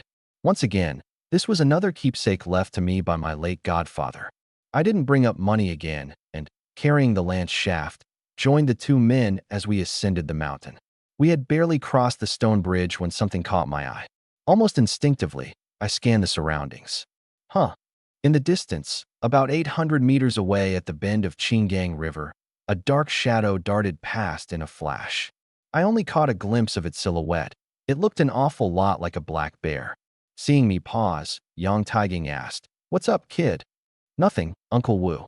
I just spotted a black bear. Too bad it's over 700 meters away. Can't catch up to it. Otherwise, we might have had bear paw for dinner." Yang Taigang glanced at the lance shaft in my hand and chuckled to himself. This youngster wasn't just thinking about eating bear paws. He clearly wanted to christen his new beasting spearhead with a black bear's blood. After all, a weapon isn't truly a weapon until it's blooded. But he didn't doubt me. Given my skills, he figured I could probably take down a bear with my bare hands if I said I could. Nothing unfortunate about it. A man can't outrun a black bear in the mountains. You either need hunting dogs or a lucky shot. If you really want bear paw, no problem. I know at least 30 bear dens in these mountains. I'll draw you a map later. Come winter, you can dig one out. I just smiled without saying a word. Tracking down a tiger or a lynx might be a challenge, but chasing a black bear? That was child's play. I'd done it even without radar in the past. Bears might be powerful and have explosive bursts of speed, but their stamina was their downfall. Humans, however, remained the undisputed champions of endurance. Not to mention someone like me, a peak specimen of carbon-based life. But it was that bear den that caught my attention. A bear den is where a bear hibernates, either a tree hollow, sky den, or a ground burrow, earth den. Once fall hits, bears focus on two things: bulking up for the winter and preparing their den. They're loyal to their dens too. If nothing happens to it, they'll return to the same one year after year. Owning 30 bear dens would be a treasure trove. After all, every part of a bear is valuable. Thanks in advance, Uncle Wu. If we score big from the den, you'll get your share. Laughing and chatting, our group headed deeper into the mountain via the narrow trail. Something popped into my head, so I passed Yang Taigang a Tianchi cigarette, sparked it for him, and offered another to Lei Tong. The kid, barely 16 or 17, stared longingly at the filtered cigarette. But before he could take it, Yang Taigang interjected. He's not like you, invincible to smoke and liquor after mastering your craft. Don't give him one. Lei Tong's face fell in disappointment. Smiling, I lit one for myself and joked, Uncle Wu, you know this mountain well. Of course I do. Every bit of this trail was carved by me and my old buddies. Don't let my limp fool you. Even with these legs, I've trekked every inch of this mountain. Uncle Wu, ever heard of any old temples around these parts? I couldn't shake thoughts about that treasure map. Yang Taigang paused in thought. Never seen one. At least, not in Highland Ridge. Times are tough. People barely have enough to eat, let alone the luxury to worship gods. But you might want to ask your seventh uncle about it. He knows this mountain like the back of his hand. He was an old-school kind of guy, followed the rules, and didn't pry into why I was asking about temples. Still, the mention of my seventh uncle's house piqued my curiosity. His wife, Shun Tu Mu Hong, was a master of hidden strength and gene. Everyone knows martial arts requires resources, and for a woman to cultivate internal strength like hers, she must have had access to rare and expensive herbs from a young age. Could it be that my seventh uncle had ties to monks or Taoist priests? After trekking for 5 or 6 miles, Yang Tiegan's limp didn't slow him down one bit. He moved quickly and with ease. He stopped beside a large willow tree. Almost there. This spot should do for this year. He veered off the path toward an old pine tree. Pointing at it, he said one word, hit. Lei Tong, eager to oblige, rammed the tree with his shoulder. A cascade of 4 or 5 pine cones tumbled down. Yang Taigang picked one up, cracked it open, and crushed the pine nut inside with his fingers. After tasting the kernel, he nodded in satisfaction. Plenty of oil, this year's a good harvest. He swept his gaze around, carefully inspecting the area. Only after double-checking that there were no wild animals nearby did he take out a wooden sign with the character Mang, reckless, carved into it. He hung it prominently on a branch, a notice for all the neighboring villages that this area now belonged to Mang Village for the year. There are strict rules when it comes to foraging in the mountains. Never overharvest the same spot year after year. If you come across a good foraging site, you leave your village's sign there to claim it. Anyone who doesn't respect the rules risks sparking an armed conflict. These rules had been laid down over a decade ago by Lin Tianzhong, and they prevented what used to be an annual bloodbath over mountain resources. By midday, Yang Taigang had claimed a large area rich with pine nuts, walnuts, hazelnuts, mushrooms, and other mountain treasures. All right, Tongzi, set up the pot and start cooking. Once we eat, we'll head back. Quickly, we got the fire going and brought out the dry rations. In this case, thanks to my presence, Yang Taigang had prepared steamed white buns and dried meat. Roasting them over the fire gave them a unique flavor, though the wild boar jerky was unseasoned and rather plain. I thought about the beef I'd bought back in town. Maybe I could turn some of it into jerky too once we returned. After eating our fill and resting a while, We extinguished the fire and got ready to move out. The main mountain trail was still 3 or 4 li away. We hadn't taken more than a few steps when a piercing eagle's cry split the air. Yang Tiegong's face instantly changed. I could sense something was off, too, but whereas he was responding to the sound, I was reacting to the anomaly on my radar. I'd been keeping the radar on intermittently as we moved, and up until now, there hadn't been anything significant nearby due to all the noise we made. But at that very moment, small to medium-sized blips began appearing on the radar's edges. First 1 or 2, then 7 or 8, and then more and more. Yang Taigang immediately raised his flintlock rifle. "Boys, keep your guns at the ready. Something's not right." I shifted my spear onto my back and raised my rifle to shoulder height. Suddenly, Lei Tong shouted, "Master, big brother, what is that?" Far off, atop a mountain peak about 3 or 4 li away, a faint silhouette was standing there at some point. It must have moved quietly into place. From this distance, my sharp eyes could only make out a hazy black dot. Yang Taigang pulled out a monocular to take a closer look. After just one glance, his teeth clenched. "Damn it, it's the Wolf King." He handed the monocular to me, and through it, I saw a large gray wolf standing solitary and proud on a steep outcrop. It had to weigh over 120 jin. From here, I couldn't make out finer details, but I could feel its gaze locked onto us. In the northeast wilderness, wolves weighing over 100 jin are already considered massive, and this one, clearly a pack leader, was well-fed and well-built. The medium-sized blips on my radar? It's pack. I remained calm. Having hands honed for combat and a firearm gives confidence. Yang Taigang, too, didn't seem overly shaken, just aware that the situation might get tricky. After all, the man was in his 50s and must have seen his fair share of danger. Lei Tong, however, was terrified. The kid was just 16 or 17, with most of his life spent either forging tools or practicing martial arts. He'd never experienced a real confrontation and had grown up hearing frightening wolf tales. In the forest, better to cross paths with a tiger than with a wolf pack, goes the saying. Tigers are fierce but cautious, rarely attacking humans unless provoked. Wolves, on the other hand, are unpredictable. No one ever knows quite what they have in mind.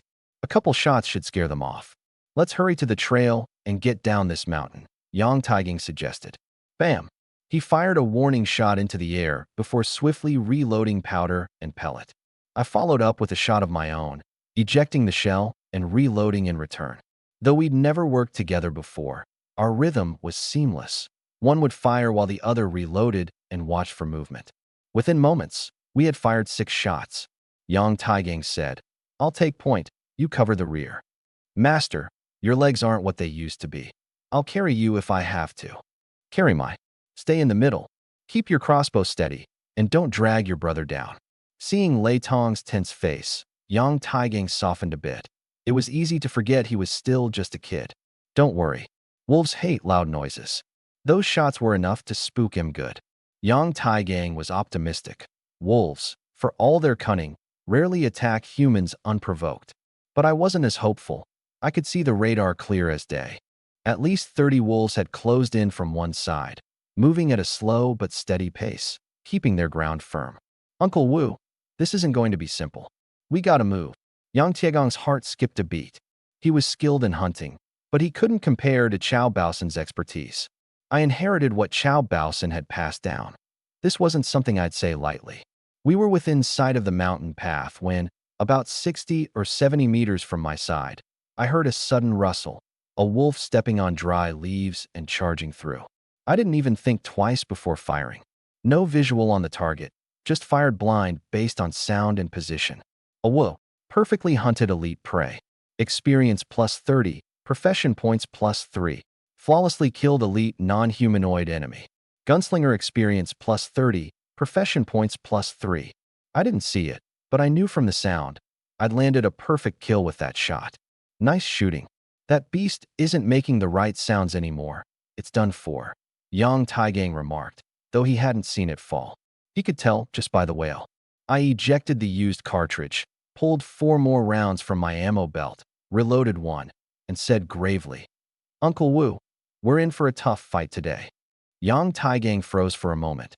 He didn't have my radar vision, just his own instincts. but I could see it clearly.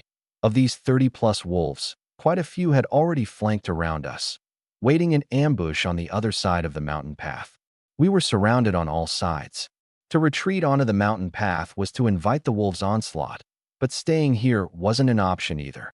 The dense forest, though it wasn't spring or summer, was still the wolves' domain.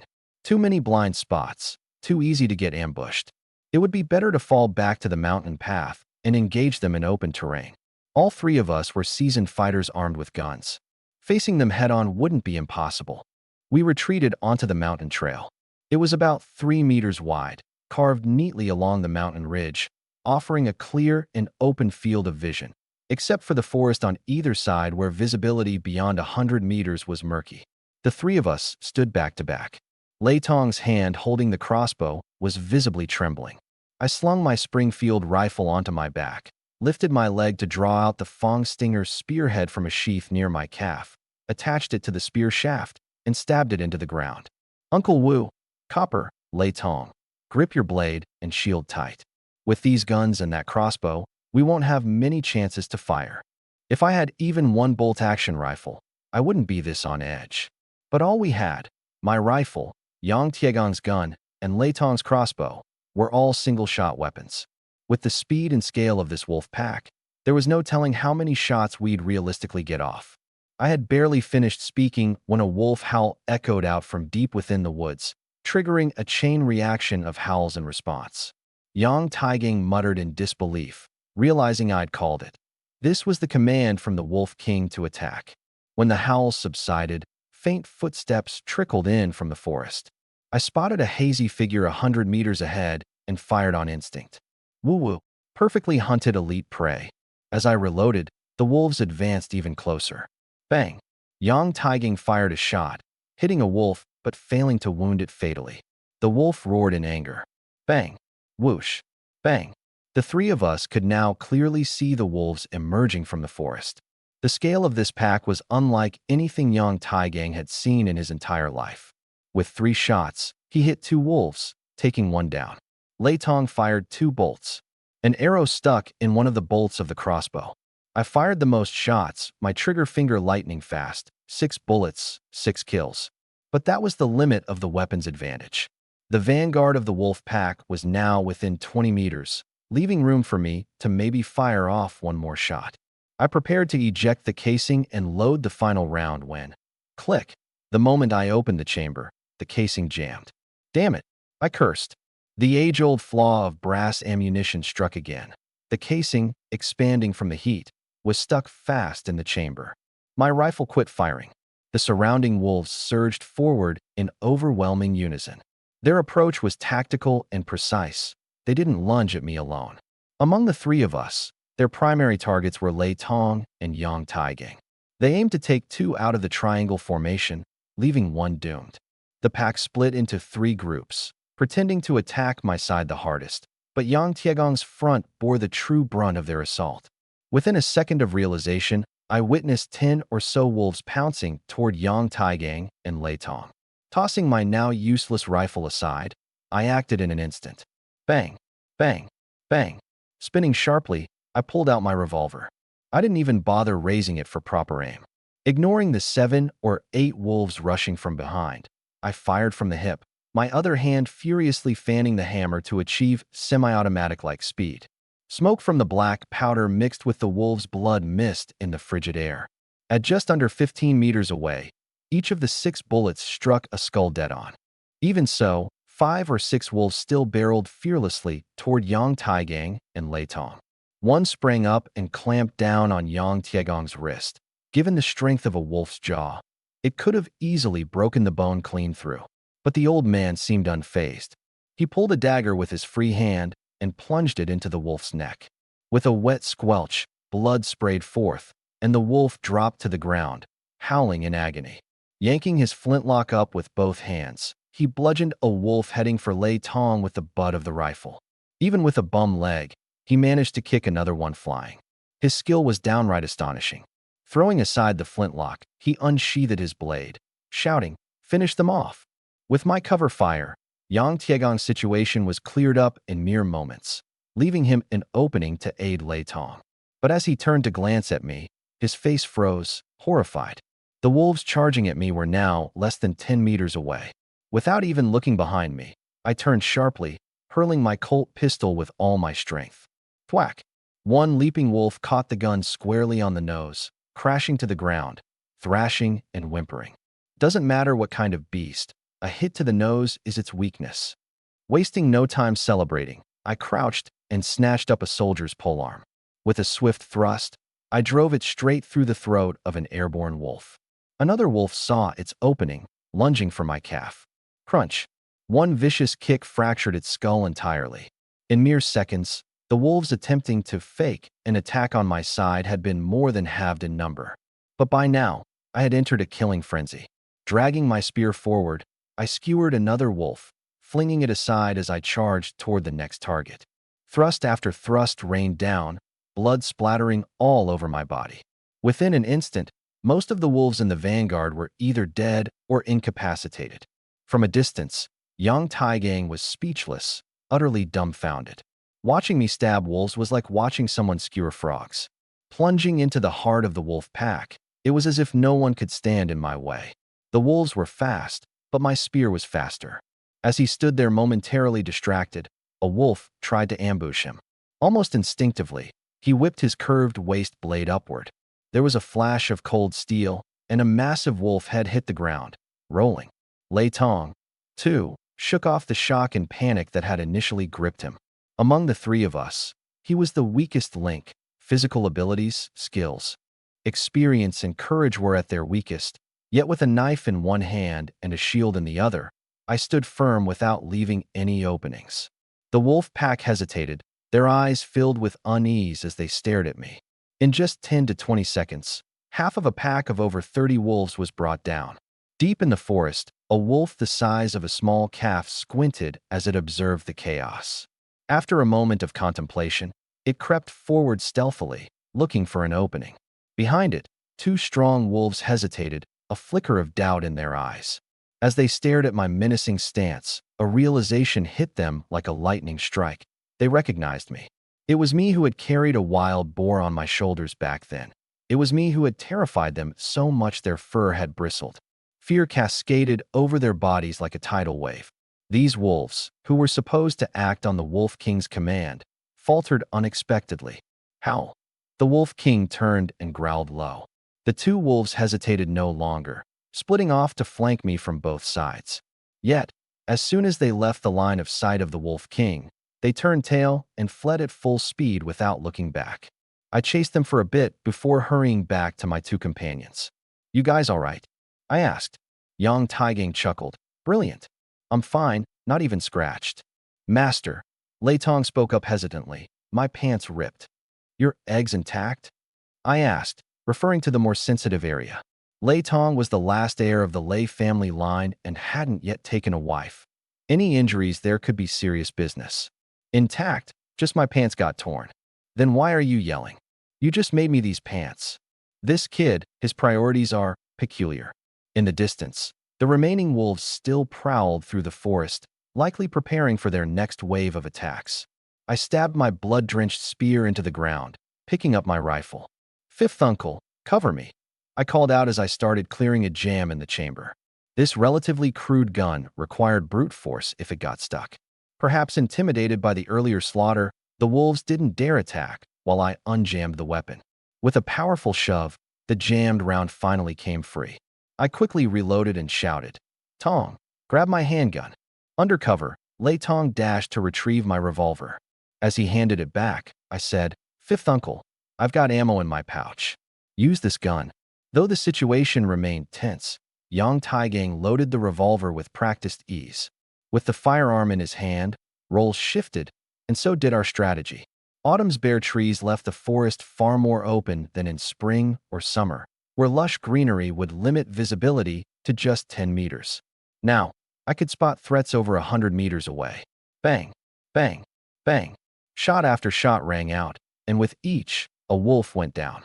Though trees occasionally obstructed my line of fire, ensuring I couldn't land clean kill shots every time, I didn't miss once. Meanwhile, Yang Tiegong's revolver suppressed would-be attackers, and for any wolf that managed to get close, Lei Tong and his shield stood ready. Despite his youthful inexperience, the boy showed no fear as he held his ground. As more of its pack continued to fall, the Wolf King grew anxious. It had just celebrated a triumphant victory earlier, confidence swelling in its chest. But now, it understood the tide had turned. They couldn't breach our defenses without banking on the slim chance of another weapon jam. And luck wasn't on the wolf's side this time. Not a single jam disrupted my shots. Recognizing defeat, the Wolf King began retreating, slinking back into the shadow of a withered tree. Behind a tree, it prepared to let out a long howl to signal retreat. Clever as it was, it knew that those glowing human fire tubes couldn't penetrate the tree, so it stayed hidden. But it overlooked one crucial detail: its size. Weighing 120 kilograms and stretching over 2 meters long, it was way too big. At the very moment it raised its head to howl, half its skull was exposed. And I had been waiting for this moment all along. I hadn't used the marksman's talent headlock yet, saving it specifically for the Wolf King. The wolf pack had strict discipline. Unless the king was dead, they would fight to the bitter end. The two deserters earlier? That was a 1 in a million fluke. Don't let our earlier killing spree fool you. It was sheer luck the guns didn't jam. If they had seized the chance to injure Yang Tai Tai or Lei Tong, no matter how skilled I was, I wouldn't have escaped unscathed. Sure, we could win, but I aimed for perfection. Killing the Wolf King was non-negotiable. If it escaped, we'd have no peace in the days to come. While we defended ourselves, I was constantly scanning for its location, but the beast was crafty, dodging my sights multiple times. To activate headlock, you need a clear view. When it started to howl, that was my chance. 140 meters away, countless dead branches and leaves obscured my vision. All I could make out was what seemed to be part of its head. As I triggered headlock, the world suddenly shifted to shades of gray and white. Every branch and leaf between us vanished from view. The wolf's head began to grow larger and larger until it became a single glowing red point. I aimed directly at it and pulled the trigger. To me, everything felt the same, yet time seemed to freeze. The bullet's trajectory spanned across my vision in perfect clarity. Bang! Thud! With a crash, the massive form of the Wolf King tumbled to the ground. The bullet had entered through its eye and exited through its neck. Perfect hunt of a leader-class target. Hunter XP plus 100, career points plus 10. Perfect elimination of a leader-class non-human enemy. Marksman XP plus 100, career points plus 10. Marksman profession level up. In the heat of battle, I didn't bother to glance at those notifications. With the Wolf King down, the rest of the wolf pack seemed to share a telepathic moment. Piercing wails echoed through the air, followed by the frantic rustling of leaves underfoot. The 7 or 8 that remained had retreated. They had no choice. The king was dead, its mate was dead, and their 2 strongest males had vanished into thin air. They were scared witless. Yang Tai Tai, with his extensive forest experience, didn't need to look to figure out I'd shot the Wolf King. Instead, he could only marvel at the sheer absurdity of it. Over 140 meters, with a forest full of trees in the way, I'd landed a perfect kill. What kind of freak of nature was I? A melee powerhouse unparalleled in close combat, and now sharpshooting beyond compare. He thought Chow Baosan had raised a monster. Hey man, the wolves are running. Should we pursue? Wolves are known to hold grudges. I loaded another round. No need. This pack's been dismantled and thoroughly scared. They won't come back for years. Right, Yang Tai Tai agreed. You've scared them out of their wits. Uncle Wu, without you, I wouldn't have made it out unscathed, I said, handing him a piece of candy after we had vanquished the enemy together. Uncle Wu, whose full name is Yang Tai Gang, is a seasoned master of hidden strength, but no matter how skilled, age takes its toll. At over 50 years old, the fact that he could split a wild wolf skull was already a testament to his vitality and experience. I pulled out another piece of candy and offered it to him with a smile. Here, have this. It'll help you recover your strength. He didn't refuse it. After fighting shoulder to shoulder, our bond had reached the level of a life-saving friendship. I handed Lei Tong another piece as well. After an intense battle, sugar could help replenish energy quickly. As for me, well, stamina was never an issue. You could call it my cheat code. Slipping my gun across my back and drawing my hunting knife, I grinned and said, "Uncle Wu, we're hitting it big this time." "Sure are. Copper, start gutting those wolf carcasses. Don't mess up the hides. And if you find any playing dead, make sure to finish them off," Yang Taigang instructed. The fur trade in Deqian was booming. While wolf pelts weren't as prized as bear hides, they were still incredibly valuable. Wolf fur was a favorite among the middle class and a key procurement item for the military. Wolf oil and heart were sought after for medicinal uses. Wolf teeth were crafted into decorative items, and even wolf meat had a market. From this pack alone, over 30 wolves, none under 60 pounds, this haul was practically a gold mine. The three of us unsheathed our hunting knives and set to work, bleeding them out and gutting their bodies. Strings of wolf intestines were hung on the trees as offerings to the mountain gods, who surely deserved the tribute today. Without their blessing, there's no way we would have taken down all these wolves and escaped unscathed. One by one, the wolves were hauled onto the mountain path. Finally, we turned our attention to the alpha. Its fur almost entirely gray, its build imposing, but its body bore countless scars, wounds left behind by knives, gunshot pellets, and even a fresh dog bite. I should have guessed why this beast was acting like it had gone mad. It's been attacked by humans before. It came here for revenge, Yang Taigang remarked. I nodded knowingly. I'd heard of wolf kings like this. Wolves that had suffered at the hands of humans and narrowly escaped death.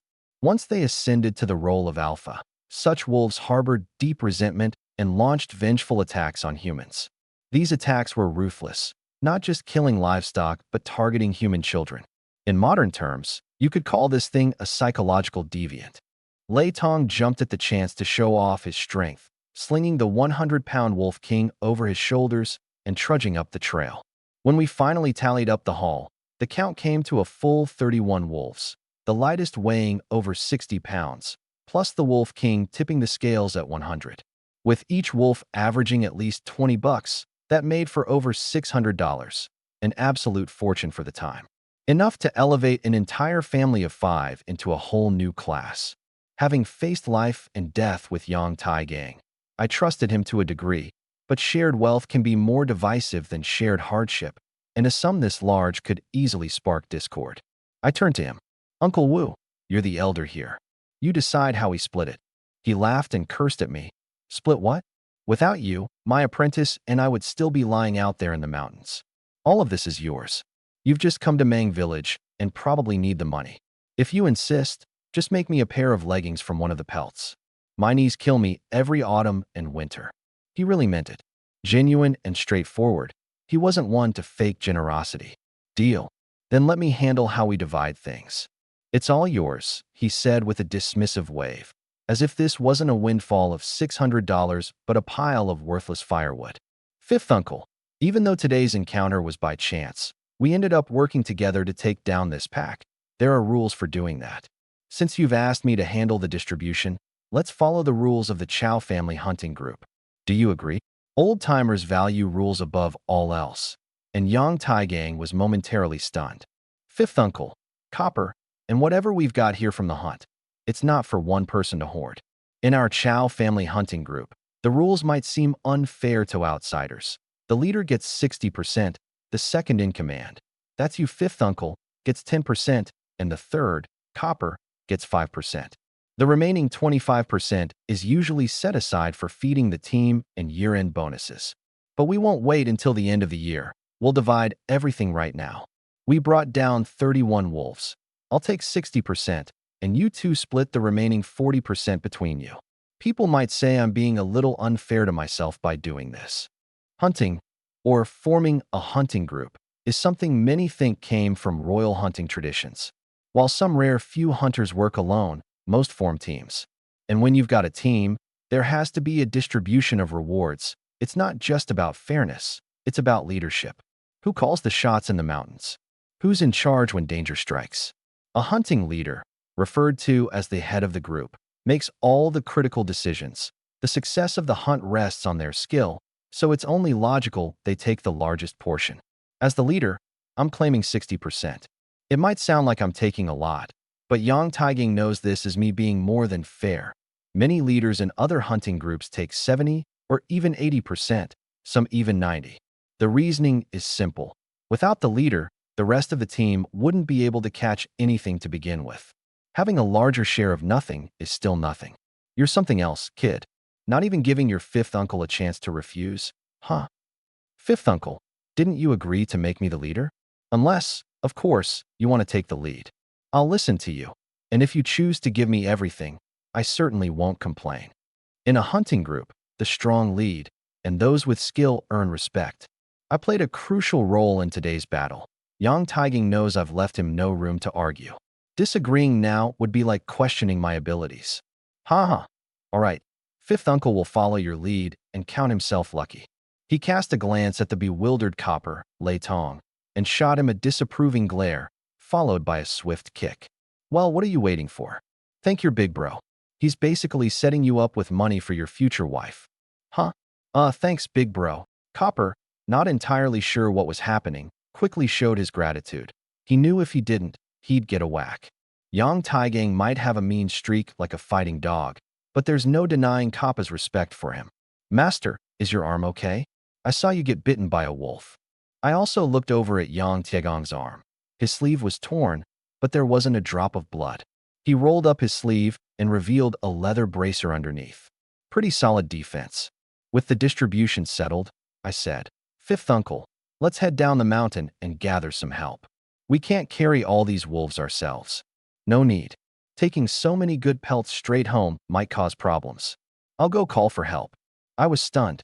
The phones in this era were the kind you cranked to dial, and even then, they were only available in towns. Besides, Yang Taiging definitely didn't have a mobile phone. How was he planning to call for help? Then, I saw him cut a strip of meat from one of the wolf carcasses and let out a long whistle. Wheel, wheel. The sharp cry of an eagle echoed. A sleek feathered goshawk swooped down and landed steadily on his outstretched arm. That's when it hit me. The wrist guard was for the hawk to perch on. The warning call we'd heard earlier when we encountered the wolves? That came from this very hawk. As it landed, it affectionately nuzzled Yang Tiegong's head. After the hawk ate some wolf meat, Yang Taiging wrote a note, tied it to the bird's leg, and pointed in the direction of Mang village. Go, he said. Screech. The hawk flew off into the sky. Uncle Five is still a master at training hawks, I remarked. Yang Taigang sighed. Your godfather taught me everything. I fell silent. Chow Bao-san, from the Solon tribe, was a master trainer of dogs, hawks, and horses. He never hesitated to pass along his skills. If he clicked with someone, he'd teach them everything he knew, with all his heart. In the northern circles of wanderers and hunters, if Chow Bao-san's name came up, everyone would inevitably acknowledge his righteousness. For a moment, I found myself missing that old man. The air on our mountain trail grew heavy and somber. I wasn't sure how much time had passed before we heard the sound of carts coming up the mountain. Uncle Five, Huai, Tongzi, Zhang Dabiao appeared with 4 mule-drawn carts and a few half-grown teenage boys, no more than 13 or 14 years old. As soon as they saw the ground littered with wolf carcasses, even Zhang Dabiao was stunned. Holy crap, Uncle Five, did you take out an entire wolf den? Still as fierce as ever, huh? He'd grown up under Yang Tiegong's watchful eye, well aware of the old man's prowess. But this was on another level. I'm not that young anymore, Yang Taiging chuckled. Huai here did most of the work. Without him, I'd have been in trouble today when we ran into that vengeful wolf king. Zhang Dabiao gave me a big thumbs up. Brother, you're incredible. You've worked hard, Dabiao, Yang Taiging said. Take a wolf back with you. Its meat is great for health. Haha, I won't refuse then. Load it up. Zhang Dabiao's easygoing nature shone through. He believed in sharing life's bounty. He knew that if roles were reversed and someone helped him haul his kill, he'd do the same. The younger boys looked at me with starstruck expressions. At that moment, I was a war god in their eyes. One lad tugged on a wolf's jaw and asked Yang Taigang, Grandpa Five, can I have a wolf tooth? Yang Taigang teased him. It's not up to me. Ask your Uncle Chow. He's the leader. It was said without much thought, but Zhang Dabiao caught the nuance. He knew what kind of tough and capable man his Uncle Five was.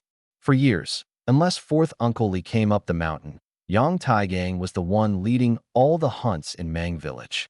For him to call me the leader now meant genuine respect and recognition. Seeing the boy's hopeful eyes, I grinned. Sure, there's enough to go around. Stop by my place later to pick one up. Thank you, Uncle Chow, he exclaimed. 4 carts, 3 loaded with wolves, and 1 for people. When we got back to the village, Mang village erupted into commotion. Folks had seen wolves hunted before, but never so many all at once. While villagers started skinning and butchering the wolves, the carts and people had all come from families with the village's 7 surnames. As was customary, I made sure to give each family a wolf as thanks for their help. It was part of a leader's responsibilities. How much you gave showed your character, but you had to give some. When all was done, I found myself a bit stumped. With so much wolf meat and hides, beyond the fat for rendering into oil, I needed to figure out how to sell the rest in town. Let me translate your text into English while keeping the original tone and adapting it to American expression standards. On the outside, it doesn't matter. On the inside, it does. Autumn can hold it, but not for long. I was still fretting about it when the young boy who'd come to ask for wolf fangs earlier ran up. Uncle Chow? The owner of Drunken Immortal Tavern is staying at Annie Jianyang's place, and he said he's willing to buy wolf meat. The messenger was Lin Jinyan, the second grandson of the village chief, Lin Tianzhong. His name means cautious words, a wish from his elders for him to be prudent and discreet. But clearly, this kid had steered far off that path. At just 14, with strikingly handsome looks, he had a mouth that was, well, hard to put into words. Ordinary village women couldn't out-talk him, and if there was any gossip floating around, he'd not only be the first to know, but the first to spread it all over the village and slice it up finer than a chef with a knife. They might have given him the wrong name, but they sure nailed his nickname. Still, he had one redeeming quality. He only spread gossip about outsiders. When it came to bad news involving his own family or close friends, he wouldn't say a word. Whether his lips were sealed tight or loose as a sieve depended entirely on your perspective. The news about the Drunken Immortal Tavern buying wolf meat made my spirits lift. This batch of goods would have been a real headache to deal with otherwise. I got the loading work underway, and then I joined Lin Jinyan en route to the tavern. Yang Taigang seemed worried I'd get taken advantage of and brought along Lei Tong and Zhang Dabiao. Our little group set out with me to sell the meat. When we arrived at the tavern, I couldn't help but inwardly exclaim, "Whoa now!" More than 10 horse-drawn carts filled the yard, stacked with wild boar, roe deer, moose, and on one cart, 2 black bears sprawled with their paws casually leaning off the sides. It was clear the tavern owner had just returned from a big hunting trip. Adding to the spectacle were top-tier warhorses and over a dozen hunting dogs in the corner, eating their meals. At the sight of me, the dogs buried their faces deeper into their bowls. Some of the smarter ones even wagged their tails in goodwill. This was certainly a crew of seasoned gun dogs, and all elite ones at that. I carried the distinct air of someone who'd seen battle. Most dogs I encountered would at least cower, if not outright lose control of their bladders. But these guys? Not a flinch, no shaking, no accidents. These dogs were the real deal. Lin Jinyan may have been a chatterbox, but he sure seemed well-informed. On the way over, I learned that the owner of Drunken Immortal Tavern went by the name Kong Fanren. Locals in Tongshan County had taken to calling him half a city Kong. The Kong family owned over 100,000 mu, approximately 16,000 acres, of fertile land in Tongshan, and they dabbled in all kinds of businesses. That's a big deal when you realize the entire county only has about 330,000 mu, roughly 54,000 acres, of farmland total, with the Kong family controlling a third of it. Strange as it sounds, the Drunken Immortal Tavern was actually one of their less noteworthy ventures, but it still stood as the largest tavern in the area. Kong Fanren led hunting trips himself, not for profit or ingredients, but purely for the thrill of it. Honestly, Lin Jinyan didn't even need to say so much for me to realize one thing. Judging by the lavish setup outside the tavern alone, this guy had wealth to rival my senior brother Lu Qian. We stepped inside. The tavern wasn't large, just a wooden house under 1,000 square feet, but packed with 6 tables and 30 or 40 people. Some were hunters. One table seated 8 burly men with assorted firearms placed within arm's reach. The moment I walked in, the hunters kept eating and drinking as if nothing had changed, but the 8 guards immediately put down their bowls and chopsticks and fixed their eyes on me. I smiled, nodded, and said nothing. Kai Wanqing was busy greeting a table of guests. the leader being a 50-something man in a long robe.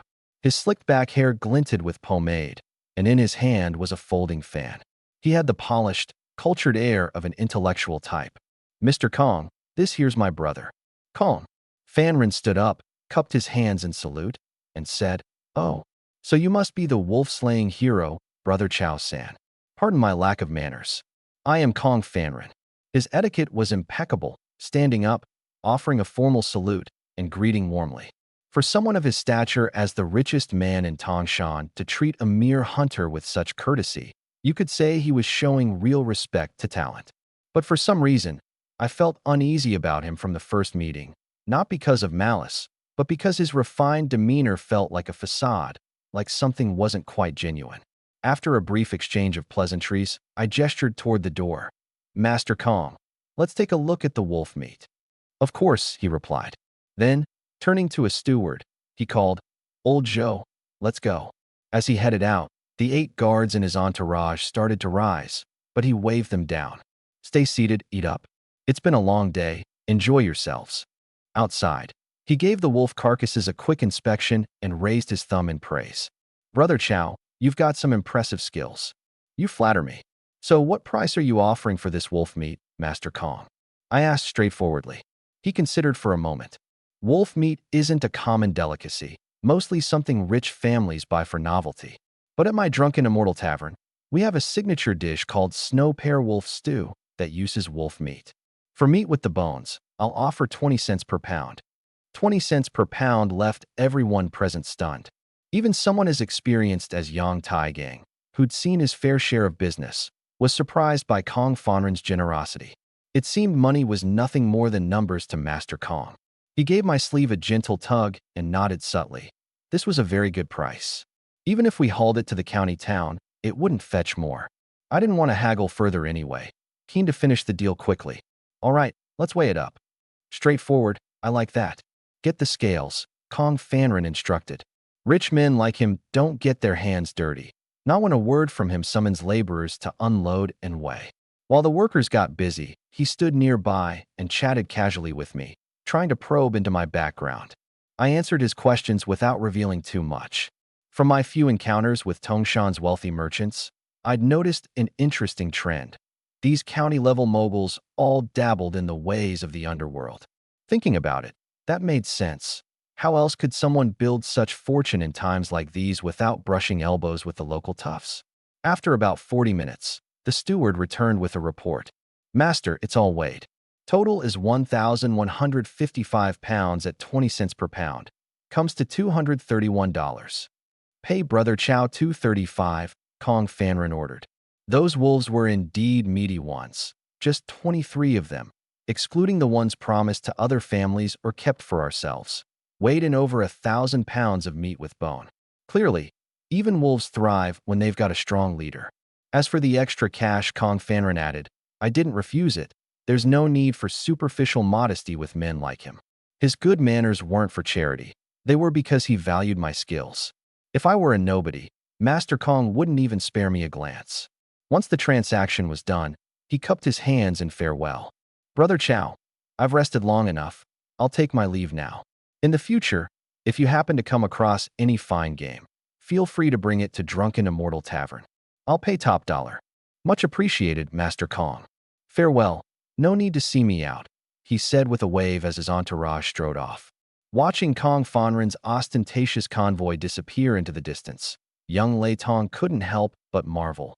Master Kong is truly impressive. Such generosity and righteousness. Now that's what a real man should be like.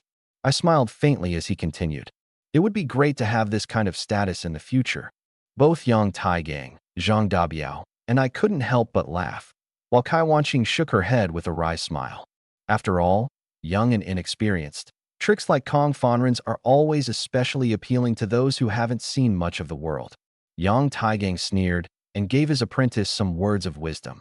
You really think taking money from gentry is that simple? We're just mountain folks, so why would the richest man in the region humble himself to you? He gives you a benefit this time, and next time when you have something good, won't he expect to be the first one you think of? Over time, you'll be tied to him. When he asks you to do something shady someday, will you do it or not? a small benefit, and he'll have your life in his pocket before you know it. Wisdom truly comes with age. There are honorable merchants out there, but the saying, business is never done without some cunning, didn't come from nowhere. Investment always comes with an expectation of return. A master is more than just a teacher of skills. He offers life lessons and guidance on character too. Clearly, Yang Taiging must have fallen for this kind of trick when he was younger and didn't want his apprentice to repeat history. Lei Tong was dumbfounded. So, what do we do with the extra money he gave us? I chuckled. Why worry about it? If he wants us to work for him, he needs to offer something of equal value. If he thinks he can get us to risk our lives for a pittance, he's dreaming. And if he's got bad intentions, well, our blades aren't exactly dull. Either way, let it be. Fifth uncle, time to split the money. Although I'm young in this life, I've dealt with my share of wealthy merchants. Businessmen profit through cordial relations. If they really want to play games with outlaws, they better think twice. Kong Fanren may not be a saint, but he's probably not as bad as Yang Taigang makes him out to be either. If he does have evil intentions, well, one slash and problem solved. Back at the tavern, I divided the money into 2 portions. Per our arrangement, I took 60%. Since I bagged the Wolf King, one family got 18 heads and the other 12. Including gifts and some kept for ourselves, I covered 8 of the total. Yang Taigang, ever stubborn and true to his nature, insisted on splitting the cost equally to the point we nearly had an argument about it. No choice but to relent. Each of us paid for 4 heads, including personal shares. Well, at least this way, the accounts were clean. I laid out 100 yuan. Fifth uncle, we sold it for 235 yuan. 40%, which is for you and Lei Tong, comes to 94 yuan. I'll round it up with 6 more yuan as my token of respect. The remaining 135 is mine. You rascal, if I don't take it, it'd make things awkward. So I won't bother pretending. Tong, thank your brother. Thank you, brother. Now that fifth uncle's acknowledged us, saying thank you again is just out of place. Returning the sentiment with a grin, Yang Taigang burst into hearty laughter, appreciation shining in his eyes. Haha, you're right. Tong, take the money, it's settled. Boy, come over to my place tonight. Your fifth aunt will cook goose for you. No need, fifth uncle. Without snow, geese aren't fat enough yet. I still need to deal with these wolf pelts. We've got plenty of time for meals in the future. Just from how he treated money, I could tell this old man had seen the world. $100 was no small sum in these times, equivalent to half a year's hard-earned wages for a farmer without land. It might take 10 years, yet he didn't even glance at it. Meanwhile, Dai Xiaoli, who had come to help Kai Wanqing, was absolutely stunned. Just in the time we've been talking, you've earned a few $100. Even during the peak years of my husband's hunting, it was never like this, she said. Big sis, your good days are just beginning.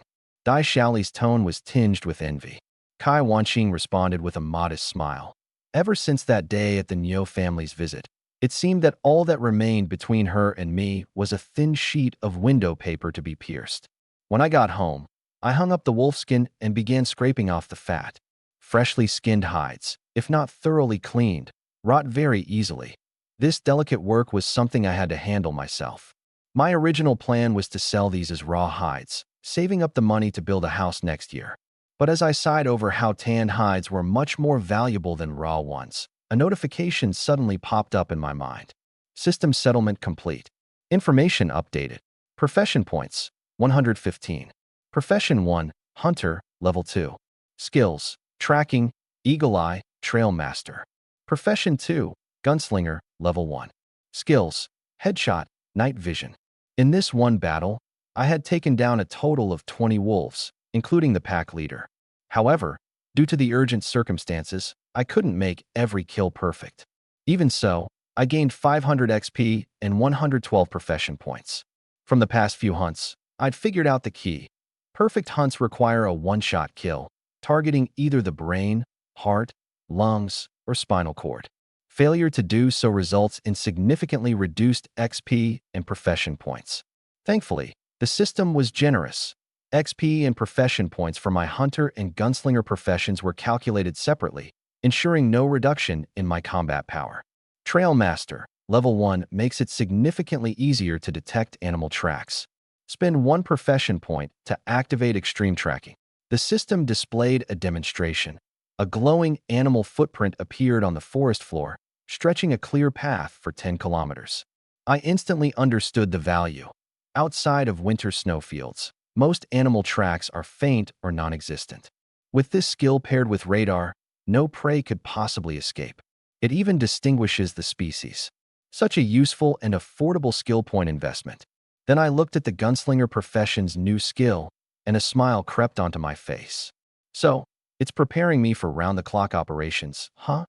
Night vision, level 1 when activated, allows you to see clearly in the dark within a 100-meter range. In the demonstration, what had been complete darkness suddenly revealed numerous animals, and in my vision, a 100-meter area became illuminated as if bathed in bright light. You see, there's a reason why I can roam the mountains and forests like I'm strolling through a vegetable garden. I'm tough, my rifle is top-notch, my martial arts are at a masterful level, and the system provides impeccable support.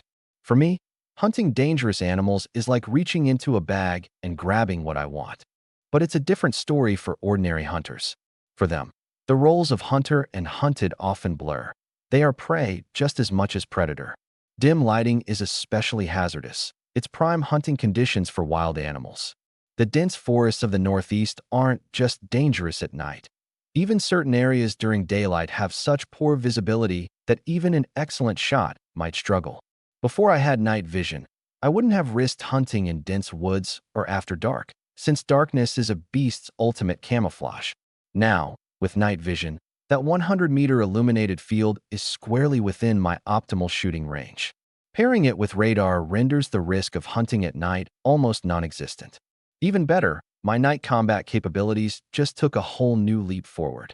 At night, they can't see me, but I can clearly see them. I was just about to level up my tracking skills when the system chimed. Ding, it seemed like something even better was waiting for me. A cumulative kill count of 20 for large/elite/boss level prey. Hunting shop unlocked. In the shop, there was only one item. Fur workshop. Quickly tan 10 pelts at once with top-tier results. Cost, 100 profession points. Redeem to receive 10 tanning uses, with 1 profession point per 10 uses. It was expensive, but worth every bit. A hunter's main income comes from meat and pelts. Meat prices are almost fixed, but pelts? That's a different story. A simple wolf pelt tanned properly sells for at least 50% more than a raw one. With excellent craftsmanship, you could even double the price. However, tanning skills are a closely guarded secret passed down through families. The process could take days or even months for a single pelt. That's a massive time investment. With this workshop, I could even buy raw pelts, tan them, and resell them for a huge profit, and save myself a lot of work in the process. I have enough combat power already. Making money is the next big priority. Redeem Fur Workshop. Redemption successful. Remaining tanning uses, October 10th. The 100 points vanished instantly, replaced with a simple workshop in my system. A basic setup with some drying racks and not much else. I wanted to test the quality, but a wolf pelt would be too conspicuous. Tanning such a large pelt and not having a proper place to hide it would raise questions. Instead, I pulled out a rabbit pelt I had saved from when I hunted wild rabbits by the river, intended to make a hat for my little sister, and silently commanded, "Tan." The rabbit pelt disappeared in an instant, and when I checked the drying rack, a perfectly tanned rabbit fur was hanging there. Tanning successful. 1 use consumed. Remaining uses, 9 out of 10. I picked it up to inspect the results and was stunned. The pelt was soft, shiny, and flawless. Even the best master tanners couldn't have done better. I knew how to tan hides myself, but my skills were only above average, not anywhere near a master. This rabbit pelt? It could easily sell for double its original value. Excellent, truly excellent. I murmured, my eyes practically gleaming with the image of silver in my hands. Money is essential in these times, even more so for someone living on the road. With this workshop, I could easily aim to become the largest fur supplier in all of Dakian. Thanks to it, the Kai family dined well that evening. While I was cleaning up the wolf pelts, Kai Wanqing had already soaked a large chunk of wolf meat in cold water. Soaking it removes the gamey taste. When cooked, it tastes similar to dog meat. She even bartered some beans at the mill for 2 blocks of tofu. making a pot of wolf meat stew with tofu. By the time dinner was ready, my younger sister was staring wide-eyed once again. Wolf meat stew, stir-fried beef, sautéed cabbage with wood ear mushrooms, and to top it off, white rice. The aroma that filled the room had her grinning from ear to ear, eyes narrowing in delight. After dinner, Kai Wanqing heated up a large tub of water for me and even insisted on washing the bloodied clothes I wore during the Wolfpack fight. Later, while I soaked in the wooden tub in the West Room, I couldn't help but plan. Originally, I wanted to head to the town in the morning to sell the wolf pelts and return quickly to continue harvesting in the mountains. But now, with the workshop, there was no rush. I could tan the raw pelts on the way, sell them directly at the county, and pocket a fortune with ease. As my mind wandered, I heard a sudden knock at the door. The old wooden floor creaked under soft footsteps, a sound familiar enough to identify the person right away, Kai Wanqing. She walked in carrying a basin of steaming hot water. Her gaze instinctively flicked toward the revolver resting on the chair, then shifted to my broad, mountain-like back. Her cheeks blossomed with a deep red. The water sloshed softly as she poured it into the wooden bucket, and then she crouched down beside me, dampened a towel, and began wiping my back. Her delicate touch sent a shiver through me, and a soft grunt escaped my lips. She didn't seem to mind. If anything, she appeared prepared for the situation. As for me, I wasn't fazed. Years of driving a rickshaw for the gentry had accustomed me to these little indulgences. The room fell silent except for the splash of water. Neither of us spoke. As she gently wiped my back, she suddenly asked, "Why? Tomorrow, are you going to join the mountain harvest?" You're not coming along, big sis." I replied. She shook her head lightly. "I need to stay behind at the tavern. But, could you do me a favor and keep an eye on Xiaoli for me?" Her words carried a deliberate weight, suggesting something deeper. She rarely asked anything of me. Harvesting from the mountain was a major annual event for Mang Village, a tradition not to be taken lightly. But it wasn't every year we had a big take. Small harvests happened every 3 years, while full-scale harvests, like the one coming tomorrow, only took place once every 5 years. During this time, over 200 villagers, along with mules, wagons, and hunting dogs, would head to the mountain. With such a large crowd, real danger was rare, and people didn't typically need to be looked after. She must have sensed my doubt, as she dampened my hair with the warm water and started massaging gently. Xiao Li's husband, ever since he got hooked on opium, he's completely fallen apart. The village ruffians have been harassing her. They wouldn't have dared before, but now Zhao Zhanchuan's eager to sell her off to make money. It's only a matter of time before he acts. Tomorrow there'll be so many people on the mountain, and it's so remote out there. I'm worried. I understood now. With her delicate charm, Dai Xiaoli's beauty was enough to make any man stop in his tracks. Even I was shocked the first time I met her. Frankly, in the provincial capital, she could have easily been a top courtesan. And with a crowd so large and the forest so vast, it wouldn't take much for someone's lower instincts to get the better of them. "All right," I said. "I'll watch over her tomorrow." Her shoulders relaxed, and she let out a visible breath of relief. Kai Wanqing and Dai Xiaoli were as close as sisters. Years ago, when Xiaoli was only 3, she had fallen into a well, and it was Wanqing who'd risked herself to save her. Without that bond, Kai Wanqing might have hesitated to even ask me. With the matter settled, the room slipped back into a curious blend of tension and unspoken intimacy. To my surprise, Wanqing seemed to wrestle with something internally before shyly murmuring in a nasal tone, "Why? Why? Let me help you wipe down a little better." The innuendo couldn't have been clearer, unspoken yet unmistakable. In the charged atmosphere of a lone man and woman in this empty house, certain things seemed almost inevitable. After all, this evening's stew, wolf meat simmered with tofu, had stirred an undeniable heat within me. And now, with the lovely widow leaning in, I saw no reason to reject her offer. Begrudgingly, I decided to let things take their natural course. Just as I began shifting forward, ready to respond to Wanqing's implicit suggestion, a piercing voice rang out from the east room. "Mommy, I need to pee." Startled, Kai Wanqing froze. "I'll go check on Yao Mei," she said hastily, her face crimson. "Don't worry, I'll come back to help you with the water once I've put her to bed." She darted out of the room, cheeks flushed. Her help with the water was yet another subtle hint. I dried myself off, slipped into my knee-length underpants, and laid down under the heavy blankets. Before long, I heard the creak of the kitchen door. She'd gone out to empty the chamber pot. As I lay there, I couldn't help but imagine how the rest of the evening might unfold. The door creaked open with a loud squeak. My little niece, big-eyed and clutching her blanket, said, "Uncle, what's up?" I asked. "I'm sleeping with you tonight," she declared, leaving me stunned.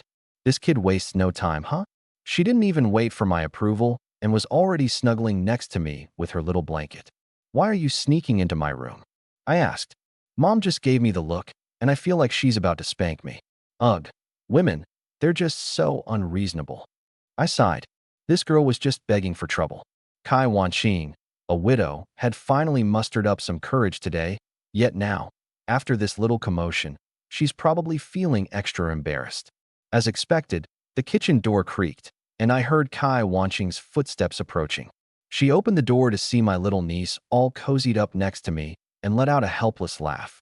"Mom, I'm sleeping with Uncle tonight. I want to hear the story of the wolf fighter," my niece shouted. Kai Wanqing sat down at the edge of the Kong bed, her face kind and warm. "Now, sweetheart, don't bother your uncle. He's very tired tonight." "I don't care. I want to hear the story." "Be good. I'll give you 2 pieces of candy tomorrow," she coaxed. "Nope, I just want to hear Uncle's story." My little niece burrowed deeper into my arms. Kai Wanqing's face changed, and her tone sharpened. "Kai Jiwei, are you testing me? I'll count to 3. Get back to your room." Her voice suddenly grew louder, causing my niece to shiver a bit. Smiling sheepishly, she grabbed her blanket. "Uncle, you know, on second thought, I don't really need a bedtime story tonight. I'll head back now." She bolted back to the east room in the blink of an eye, leaving Kai Wanqing to sigh wistfully before following her.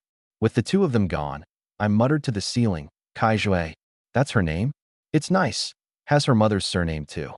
Definitely sounds like she's from a proper family with pedigree." That night, my niece must have been running on pure energy. She stayed up so late chattering that she nearly wore out her mom. If Kai Wanqing hadn't displayed a little maternal authority, the kid probably would have been up till dawn. The next morning, bright and early, Kai Wanqing had breakfast and provisions ready. By 6 a.m., Yang Taigang arrived, and I was already packed and set to go. Once we stepped outside, I was taken aback. The entire village path was bustling with folks heading into the mountains, traveling in small groups like they were off on some hiking trip. After crossing the river and entering the dark forest ridge, I instinctively turned on my mental radar, hoping to locate that black bear from yesterday. Landing that would mean a haul of bear gall and paw, which would be quite the profit. Unfortunately, with all these people in the area, it seemed like more than just the bear had gotten spooked. Even medium-sized game was nowhere to be found. Among the crowd, I spotted Dai Xiaoli, carrying a basket on her back. Unlike the others, she walked alone. It dawned on me that, aside from Kai Wanqing, she didn't seem to have any real friends in the village. Reaching the designated gathering spot for wild picking, Yang Taigang performed the mountain god ritual, officially kicking off the annual harvest. Our job was straightforward enough: stay armed and patrol the mountain trails. The harvesters never stray too far from the path, carrying copper whistles to blow in case of danger. Just as boredom started to set in, the distant sound of gunshots and barking dogs snapped me to attention. The hunting dogs from the village howled as they followed us into the mountains, but unfortunately, they were all tied to trees, unable to run free. "Uncle Wu, should we go take a look?" "No need. Someone's hunting out there with dogs, but they're far away." I turned on the radar, and it showed nothing. By the afternoon, the foragers started feeling hungry. Small groups of people gathered together, eating their dry rations and chatting. Out of instinct, I glanced at Dai Xiaoli. The young woman simply drank water from her bottle, not taking a single bite of food. From one look, I could tell she hadn't brought any food with her, not because she forgot, but because her household had been driven into poverty by man-made disasters. Her husband, Zhao Zhanchuan, was hooked on opium. That stuff? Even wealthy landlords and merchants couldn't afford it if they got addicted, let alone a hunter. Spending money on himself meant saving it from her share. Fate can be absurd sometimes. This woman was once the daughter of a wealthy family, sold off because her father was destroyed by opium, only to marry a man who walked the exact same path, dragging her further into despair. With a father and husband like this, her life had been tied down for good. And yet, she wasn't the rebellious type to fight against this fate. She didn't dare resist. All she could do was endure. I didn't rush to offer her any of my dry rations. We weren't close, and offering might have led to misunderstandings. But some of the kind-hearted villagers from the 7 surname families offered to share their food with her. She politely declined with a smile each time, saying she wasn't hungry. Honestly, that showed she had a bit of character. The meal break wasn't long, and the group soon got back to work. Basket after basket of mountain goods was loaded onto the mule carts. Everyone was in high spirits. It was a great harvest this year, ensuring a bountiful new year for all. I wandered idly, occasionally glancing at Dai Xiaoli. I wouldn't interfere with her life recklessly, but I had promised Kai Wanqing to look out for her, and I never go back on my word. Some idle troublemakers from the mountain were there too, doing nothing productive. They used slingshots to shoot at squirrels, locally called gray dogs, prized for their premium fur, hoping to make a small profit with minimal effort. An hour before we were due to head back to the village, I noticed Dai Xiaoli put down her basket and walk into the dense woods. I caught this scene. I didn't follow. Her posture and movement made it clear she was going to answer nature's call. Following her at that moment, that'd be a recipe for gossip and trouble. I stayed put. But one of those idle thugs? He waited until no one was paying attention, then bolted straight in her direction. Only I noticed. My eyes narrowed slightly. Guess big sister Kai really does have a sixth sense. Dai Xiaoli walked for about 300 or 400 meters before stopping. She hadn't rested since ascending the mountain and had gathered over 200 pounds of pine cones in just half a day. It was a good harvest this year. Pine cones the size of palms, pine nuts as big as fingernails. They'd fetch a great price in town. She was already starting to feel a little hopeful about finally earning enough money. Maybe if she brought back a decent amount, Zhao Zhanchuan wouldn't hit her this time. She looked for a secluded spot and stepped over a broken tree stump, likely snapped by a wild boar. The splintered edge was sharp, like a knife. Before she could make a move, a shadow lunged at her from behind. MMMM. MMMM. She tried to scream, but a hand roughly clamped over her mouth. All she saw were the eyes of the person towering over her, burning with malice. With a sense of panic, the infamous local bully Shui Wu, on par with the notorious Niuer in the village, loomed over. The Shui family wasn't large in numbers, but they were far from ordinary. Shui Wu's uncle was the steward of the wealthy and devious Diao Laokai, and the Shui family was considered one of the more influential households in the village. She struggled desperately, as any woman in her position would. If it came to this, wouldn't Zhao Zhanchuan beat her to death afterward? Seeing her fight so fiercely, Shui Wu figured he'd just knock her unconscious. They were far enough from the gathering spot of the foragers, and though he had come secretly and avoided the crowd, he was still wary of being seen. Just as Shui Wu prepared to act, a teasing voice broke the eerie silence of the autumn forest. "What's keeping you busy, brother?" The forest was quiet, with even birds frightened away by the presence of humans. The sudden voice startled Shui Wu. He turned to see me leaning leisurely against a tree, arms crossed, a faint smile playing on my lips. Dai Xiaoli, pinned down and unable to see, recognized my voice and made a desperate attempt to call for help, but her mouth was tightly covered. "Chao-san, not much happening, brother." Shui Wu replied in mild surprise, but with no hint of panic. He greeted me warmly. He'd seen me before, knew I was a relative of the renowned Kai family. I stepped closer. "This year, I've come to the mountains with my 5th uncle as a guard. Give me a little face, just let it go. The woman's been through enough. No need to make it worse for her. Though my hands have seen blood more than once, I typically try to talk reason first." Shui Wu and I had no personal enmity, and Dai Xiaoli's plight wasn't severe enough for me to take drastic measures on her behalf. My words were sincere in trying to persuade him to leave. But Shui Wu wasn't having it. "Chao-san, you're off the mark here. I haven't come for nothing. Zhao Zhanchuan and I already worked out a price." That single line completely stopped me in my tracks. I'd known Zhao Zhanchuan was despicable, but I hadn't thought he'd sink this low, selling his own wife like property. Dai Xiaoli was stunned. In that moment, all hope drained from her. The dignity she had tried desperately to preserve suddenly felt meaningless. She stopped struggling, succumbing to silent tears as the fear in her eyes slowly dulled into lifeless apathy. Perhaps this is my fate, she thought, finally closing her eyes in despair. Seeing me stay silent and her remain motionless, Xue Wu grew smug. Brother, don't say I'm not fair. You're skilled, I respect that. Here's the deal, I'll. His words were cut short by a scream of pain. Thud. I moved in one swift motion, delivering a kick that sent Xue Wu flying. Dai Xiaoli, now released, looked at me with wide eyes full of shock. Never had she expected me to intervene on her behalf. Not only would this risk offending the influential Xue family, but considering Zhao Zhanchuan had accepted money, the nature of the situation had shifted. If Zhao hadn't taken payment, I'd have every right to claim justice, as forcible abduction of a woman was a serious crime. But once money exchanged hands, the legal waters became murky under Deqian's laws. Xue Wu struggled to his feet, clutching his chest and coughing violently. Despite my restraint, the kick had still left him breathless and shaken.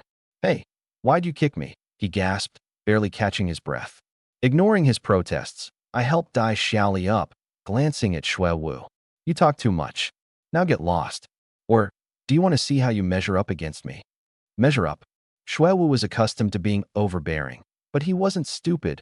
He'd heard rumors about my skills, and he knew I had a gun. He took a deep breath and gritted his teeth. Fine, you win. I can't afford to mess with you. I'll leave. But the farther he walked, the angrier he got. He had lost face and wasted money. He turned back. Chao-san, you're not giving the Xue family any respect, are you? What respect? Go back and ask Diao Wu. If it hadn't been for the kids that day, would he still be alive? Now get lost. Xue Wu had heard about what happened to Diao Wu. It was no secret that Niu Air had been instigated by him. Still, he couldn't just swallow this. Even if he couldn't win in a fight, he couldn't just walk away. Because sometimes, people can't help pushing things too far.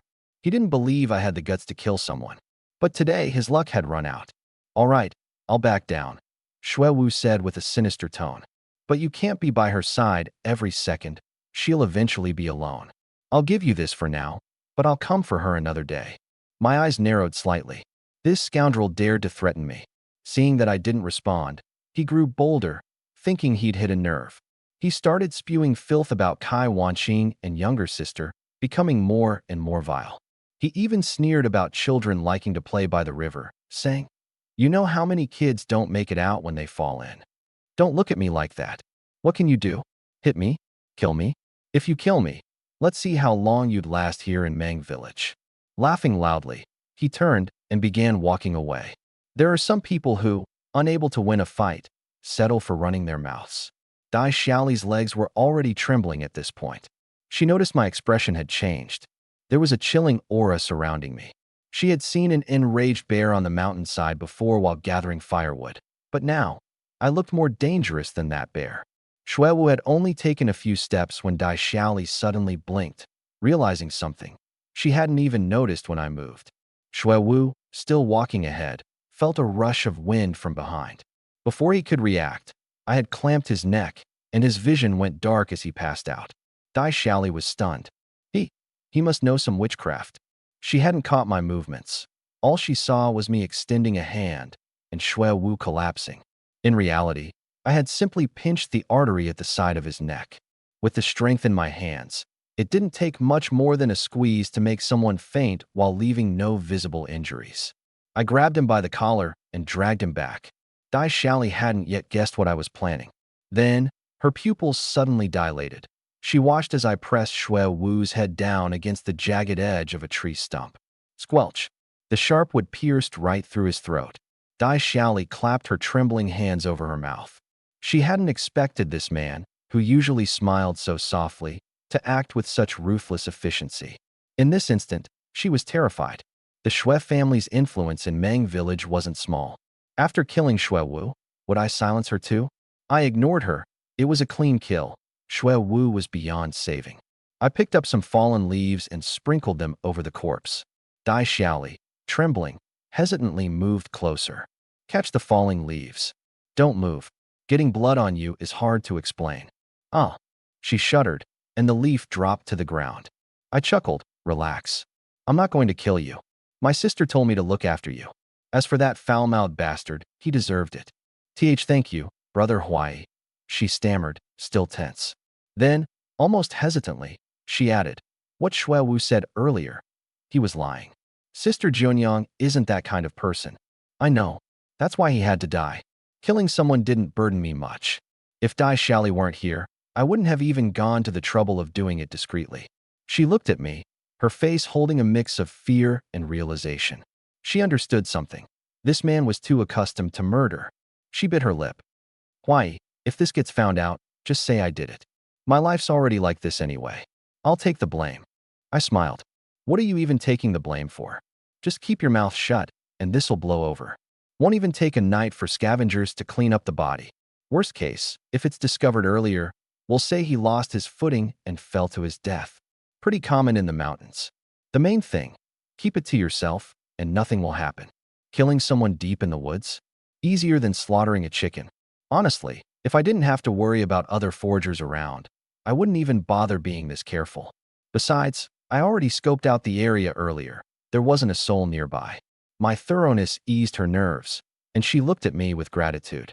But the moment she remembered Zhao Zhanchuan's deeds, a wave of disheartenment swept over her again.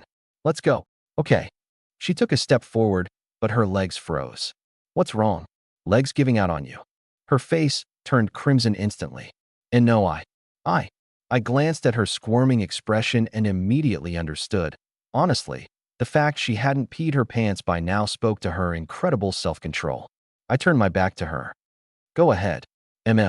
She scurried behind a tree. The forest was so quiet that every little sound carried. I may not bully honest folks, but if I were the kind to tease, Dai Shally would be having one hell of a rough time right now. Not long after, she returned, her cheeks flushed. She cast a quick glance at the body on the ground, but quickly averted her gaze. It's not like she'd never seen a dead person before. After all, in Mang Village, failed hunts or brawls often ended in someone dying. But it was her first time witnessing someone turn from alive to dead before her very eyes. My mercilessness had shaken her deeply. What surprised me, though, was that once her initial fear faded, all that remained was her shyness, as though she was almost convinced I wouldn't harm her. I handed her a piece of oiled paper. Some food. Eat up. You've been through a shock, and your blood's out of balance. We can't have you fainting. That'd be a hassle. Eat. Inside the paper was a flatbread, cold and hard. But to her, in that moment, it tasted like the most precious meal. Watching her take tiny bites, I shook my head. She was only about 22, 23. In my previous life, she'd be at an age where people would cherish her like a treasure. But here and now, she was being beaten down day by day, shrinking smaller like a little mushroom. Once she'd eaten, I led her out of the dense woods. As we neared the mountain path, separate. Without needing me to remind her, she said she'd take everything to the grave, and I believe her. If anything leaked, the Shui family might not be able to do much to me, but her outcome certainly wouldn't be good. Back on the mountain path, everything was as usual. The sky was beginning to darken. Yang Taigang finished reading the roster to confirm no one was missing, and the group descended the mountain together. Even the hooligans tagging along behaved and followed the main group. Without the crowd to protect them in the dark, they were probably afraid of becoming a snack for wild animals. When I got home, Kai Wanqing had already prepared a warm meal and hot water. Huai, I brought lunch to Xiaoyi today. That child is really hardworking. He's cleared over 6 acres of pasture and even used a rake to remove small stones and level the ground for you. He said he'll bundle it all up once the grass is dried. I was stunned. That fast. I had expected he wouldn't slack off, but it'd still take 2 to 3 days. Who knew he'd finish it all in one day and even out the ground? This guy's the real deal. Yeah, he started before dawn and didn't come back until it was pitch dark.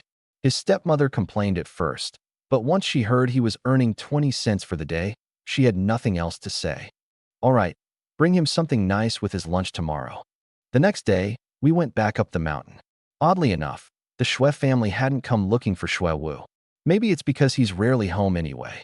This time, the mountain harvest went smoothly, though Dai Xiaoli kept finding excuses to stick close to me, her glances occasionally drifting my way. The harvest from the mountain was completed in just 2 days. On the third morning, Yang Taigang tallied the collection at the temple. This was unquestionably a bumper year. Just the pine cones alone amounted to 20,000 pounds, which would yield around 4,000 pounds of pine nuts. There were also walnuts, hazelnuts, wild mushrooms, hawthorn berries, and wild grapes. A rough estimate put the total haul at over 50,000 pounds. Back at the Kai family courtyard, I sorted through the mountain goods. As agreed, I would take 10% as my share, more than 5,000 pounds. The courtyard was full of sacks of walnuts and hazelnuts being hauled into the house. These didn't require too much processing and could be stored for a long time. Frying or drying them would make them ready to eat. The drying racks were already laden with shiitake mushrooms and wild mushrooms. Even my little sister wasn't idle. She was using a small basket to shell pine nuts. Off in the distance, Kai Wanqing approached with a large bamboo basket filled with freshly roasted pine nuts, walnuts, and hazelnuts. She'd even gotten her hands on some sunflower seeds. "Why, try these, see if the roasting time is just right." Shally's pretty good at roasting dry goods.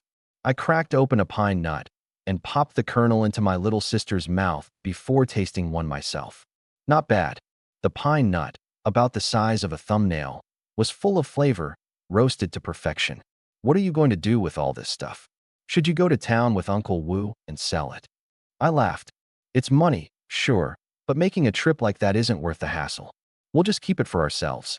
Kai Wanqing was baffled. Over 5,000 pounds. How could we possibly eat all that?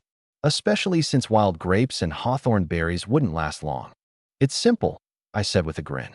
"We'll dry half the wild grapes into raisins and ferment the other half into wine. The hawthorn berries? There aren't that many.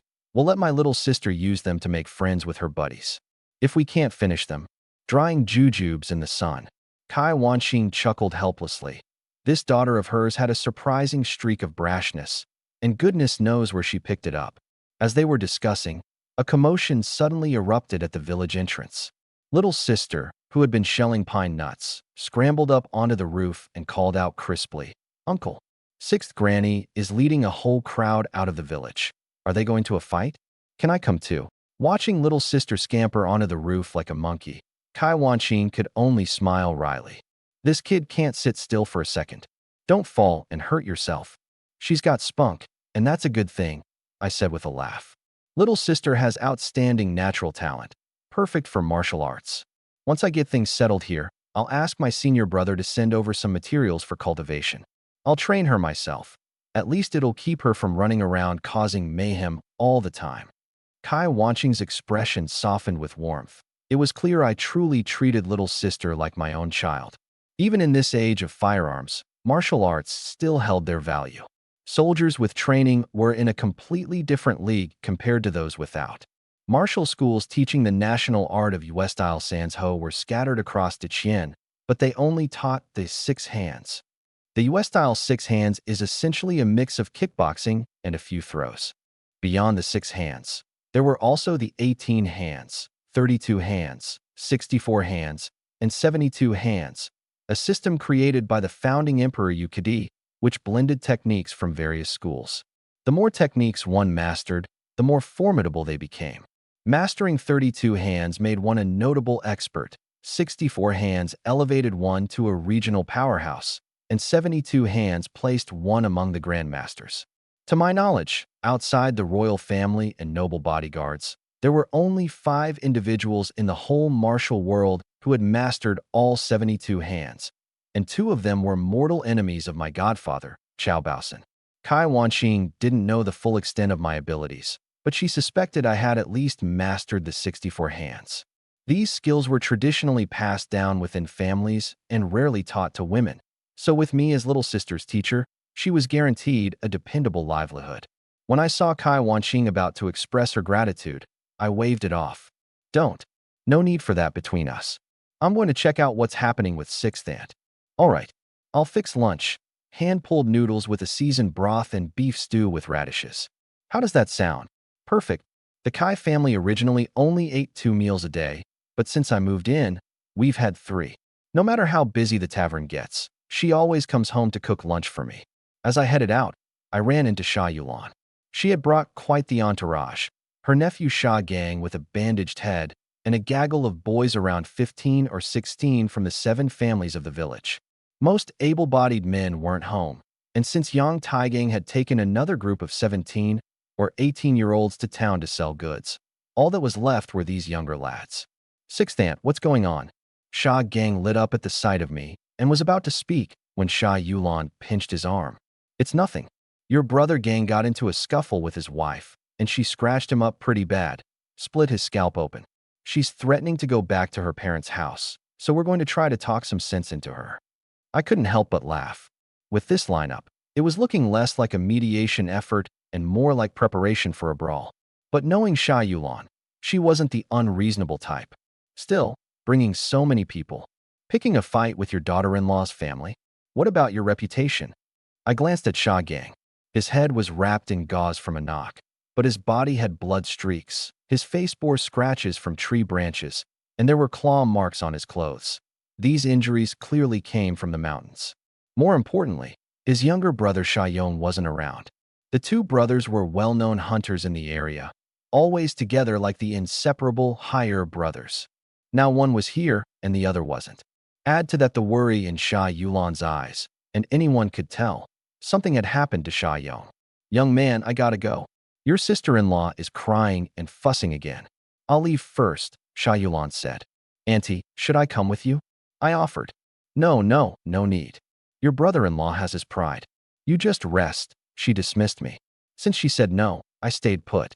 The group hadn't gone far when Sha Gang couldn't hold back and asked, Auntie, Brother Huai is a mountain expert. Why not ask for his help? Sha Yulan snapped back. Did a tiger smack you so hard your brain's gone soft? If you were lucky to survive an encounter with one, how could we drag Huai into this mess? We're all bonded by the same family ties and mutual sacrifice, but why should he take that kind of risk? Everyone in these 7 families owes Brother Chow a favor. Moving forward, we owe him. There's no debating it. But there's no way we'd ever expect him to owe us. After being scolded fiercely by his aunt, Sha Gang hung his head. He had no retort, especially not to Sha Yulan. That said, the worry for his brother's safety was clearly weighing on him. From the village path, I watched them walk further and further away before turning back toward my house. Sha Yulan had treated me well over the years, and her nephews, the Sha brothers, were stand-up men when it came to loyalty. Regardless of what trouble Sha Yong had gotten into, I knew I needed to help. Once I got inside, I started to gear up. Tying my leg bindings, I called out, Xiaomei, grab some candy, canned goods, and chocolates for your uncle. Kai Wanqing came in. What's going on? I was already pulling the hunting rifle off the wall when I replied. Something's probably happened to Sha family's second boy. I'm heading out to check. Uncle, I packed the food in your satchel, she said quickly. She also wrapped a few steamed buns from the food basket hanging in the kitchen rafters and handed them to me. Be careful, eat these on the way. Don't worry, there are plenty of people going. With that, I grabbed the black horse, saddled up, and set off after Sha Yulan and her group. The big prairie horse and I had grown attached over the past few days, though I still thought it was too tall and stocky. Riding it felt more like riding a mule. Sha Yulan and the others were quick on their feet, already 3 miles ahead by the time I caught up. When they heard the horse's call, they turned back. Seeing it was me, Sha Yulan looked startled. Whoa! I reined in the horse and stopped beside her. Young man, why are you here? So can't keep anything from you. She sighed in resignation, realizing immediately I had figured it all out just by seeing me arrive alone.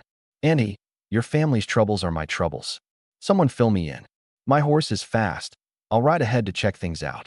She sighed helplessly. Just then, a slim figure darted out like lightning. Uncle Chow, I know what's going on. I'll tell you. Holy moly, Shajia village just got hit hard this time. Out popped Lin Jingyan, the infamous loudmouth of Meng village. Don't underestimate him.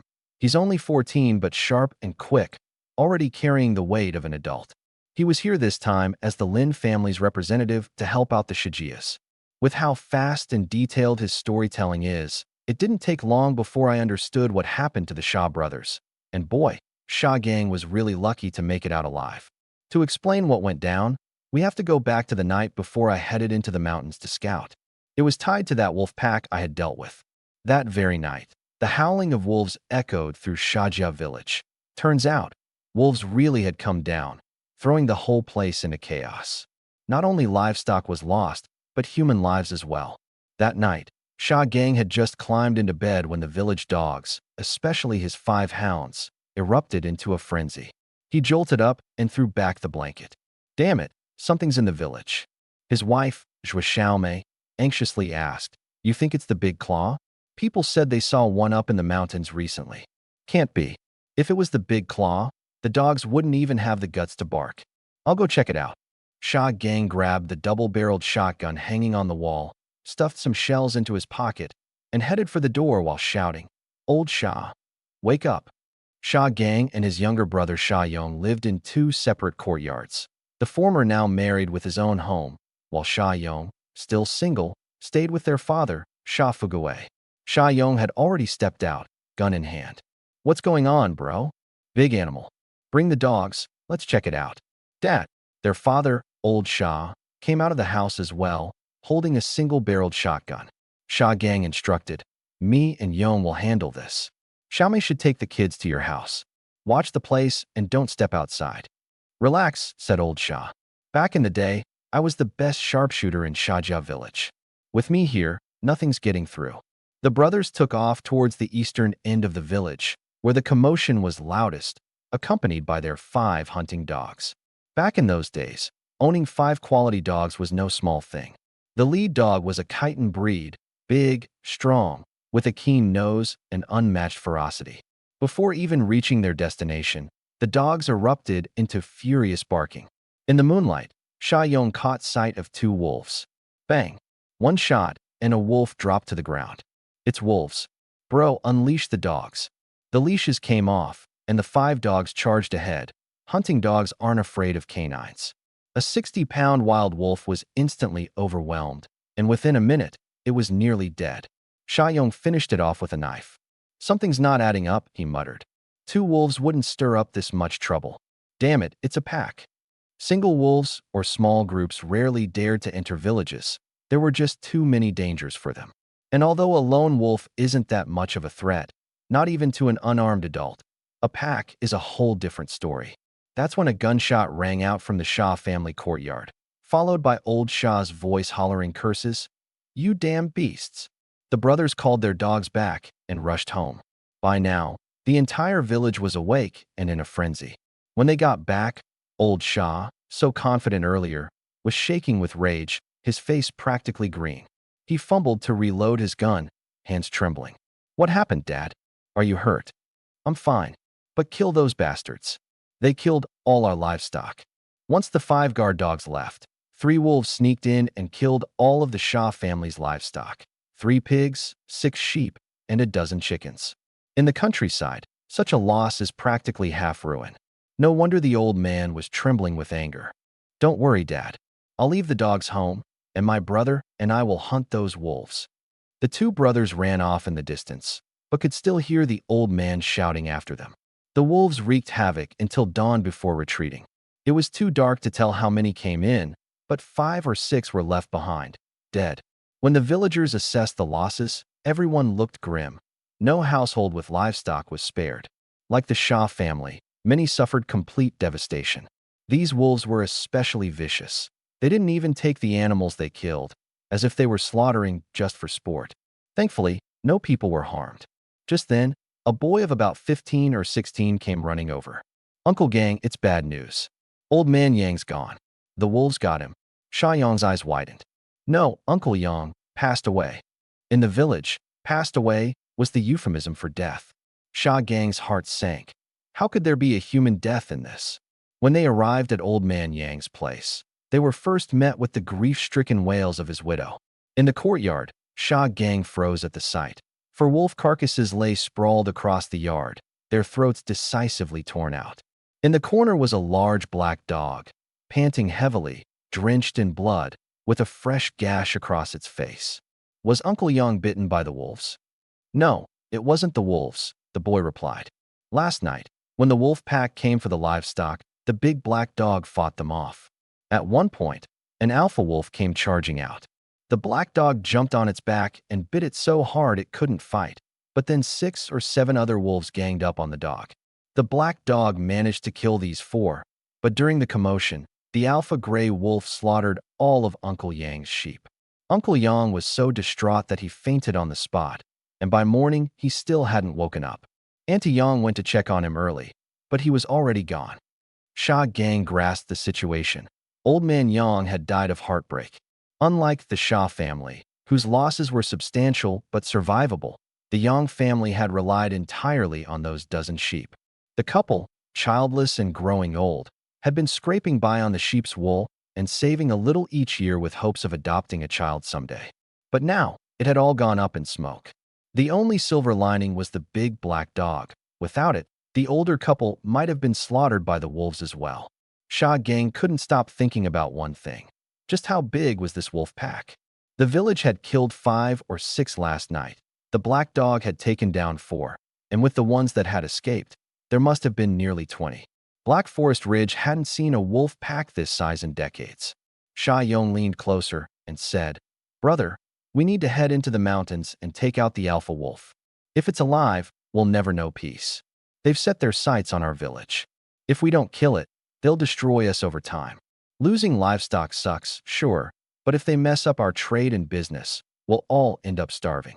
At first, this all sounded reasonable, but as the elder sibling, Sha Gang shot his younger brother a doubtful glare. Something about Sha Yong's tone wasn't sitting right. "Hey, little brother, when did you suddenly become so concerned about? Gotten so invested in the family business these days?" He knew his younger brother too well, as intimately as a farmer knows manure. Sha Yong had 3 major passions in life: hunting, fighting, and drinking.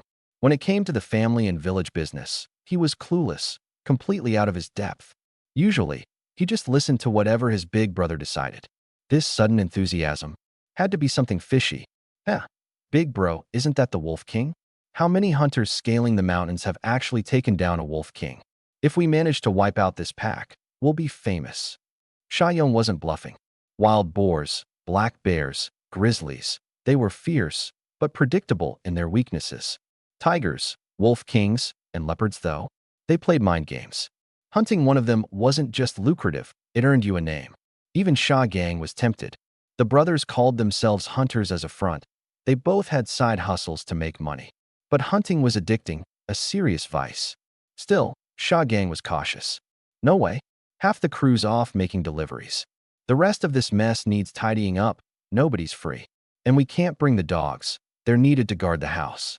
If the wolves circle back, what then? Sha Yong's eyes gleamed with an idea. "Bro, just the 2 of us. Let Huan Yo track their scent, lock down their position, and we'll come back with reinforcements." The plan wasn't bad, but Sha Gang still felt uneasy. What if we get surrounded? That was the opening Sha Yong was waiting for. If his brother was interested, he could handle the rest. Sha Yong pulled open his jacket. "Bro, you see this? My secret weapon." Sha Gang froze, then let out a laugh, swearing under his breath. "Man, you've got to be kidding me." Around Sha Yong's waist was a belt of explosives, rigged like overextended firecrackers. Each stick was about a foot long and tipped with a visible wick ready to burn. "If we get surrounded, we detonate. I'll hit the Wolf King with 1 clean shot." "Fine, let's do it." Even Sha Gang wanted the glory. Nowadays, reputation meant money. Plus, he was still young and ambitious, itching to make his mark.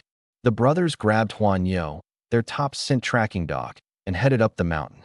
Huan Yo was a chitin hunting dog. Her nose was exceptional, practically unmatched. After tracking for less than 2 hours, she caught the scent. "Bro, they're heading up toward Wong Village, the direction of Eagle's Beak Cliff and Boulder Field. Let's move." Eagle's Beak Cliff resembled the shape of an eagle's beak, a steep rocky outcrop. Below it lay Boulder Field, a treacherous stretch of jagged, irregular rocks that made traversal nearly impossible in some spots, requiring leaps over gaps. When they arrived at the edge of Boulder Field, the brothers figured the pack was no more than 20 wolves, a manageable number after such heavy losses. But as they reached the rocks, Sha Gang's stomach turned with unease. "Little brother, I've got a bad feeling. This kind of terrain, it's prime territory for something big." Sha Gang was the careful one. Sha Yong was pure bravado. "Big bro, where would a giant predator come from? Tigers don't mess with wolves.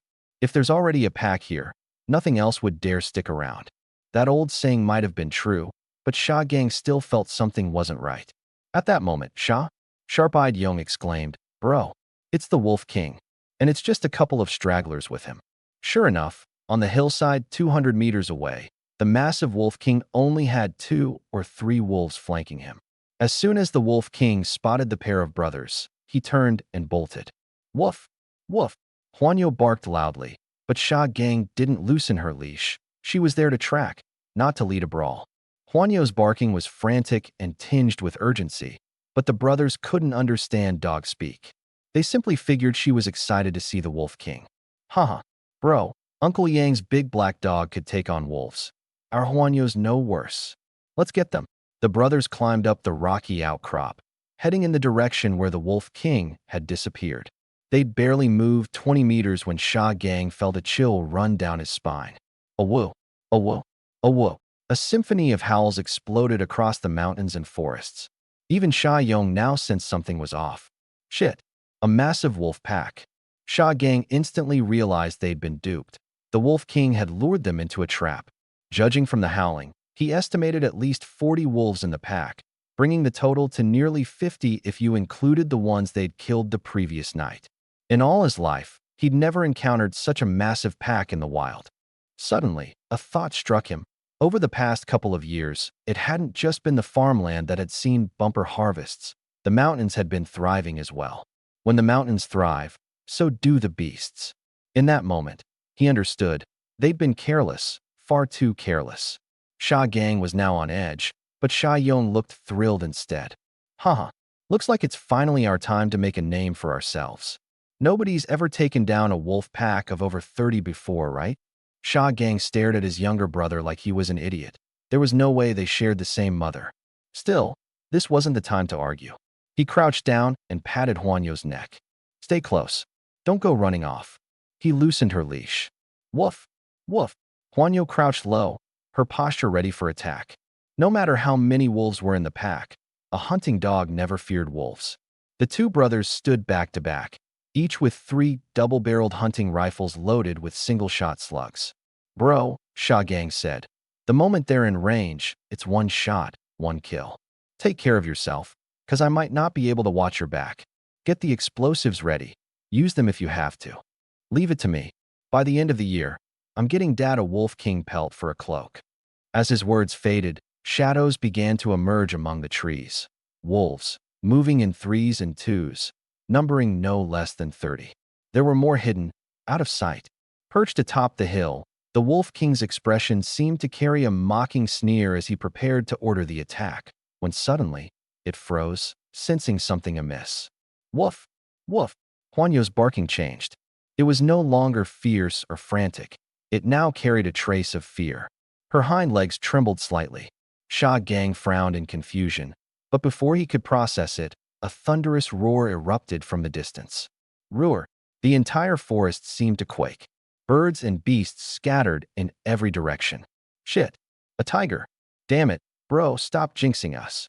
On their way down the rocky ridge, Sha Gang had remarked that the terrain looked like prime tiger territory. Sha Yong had waved it off, saying tigers and wolves wouldn't share the same ground. Who could have guessed they'd stumble into a showdown between the 2 apex predators? The 2 brothers walked right into trouble. Tigers and wolves are both apex predators of the forest, yet their hunting styles couldn't be more different. One relies on solo strength, the other on teamwork.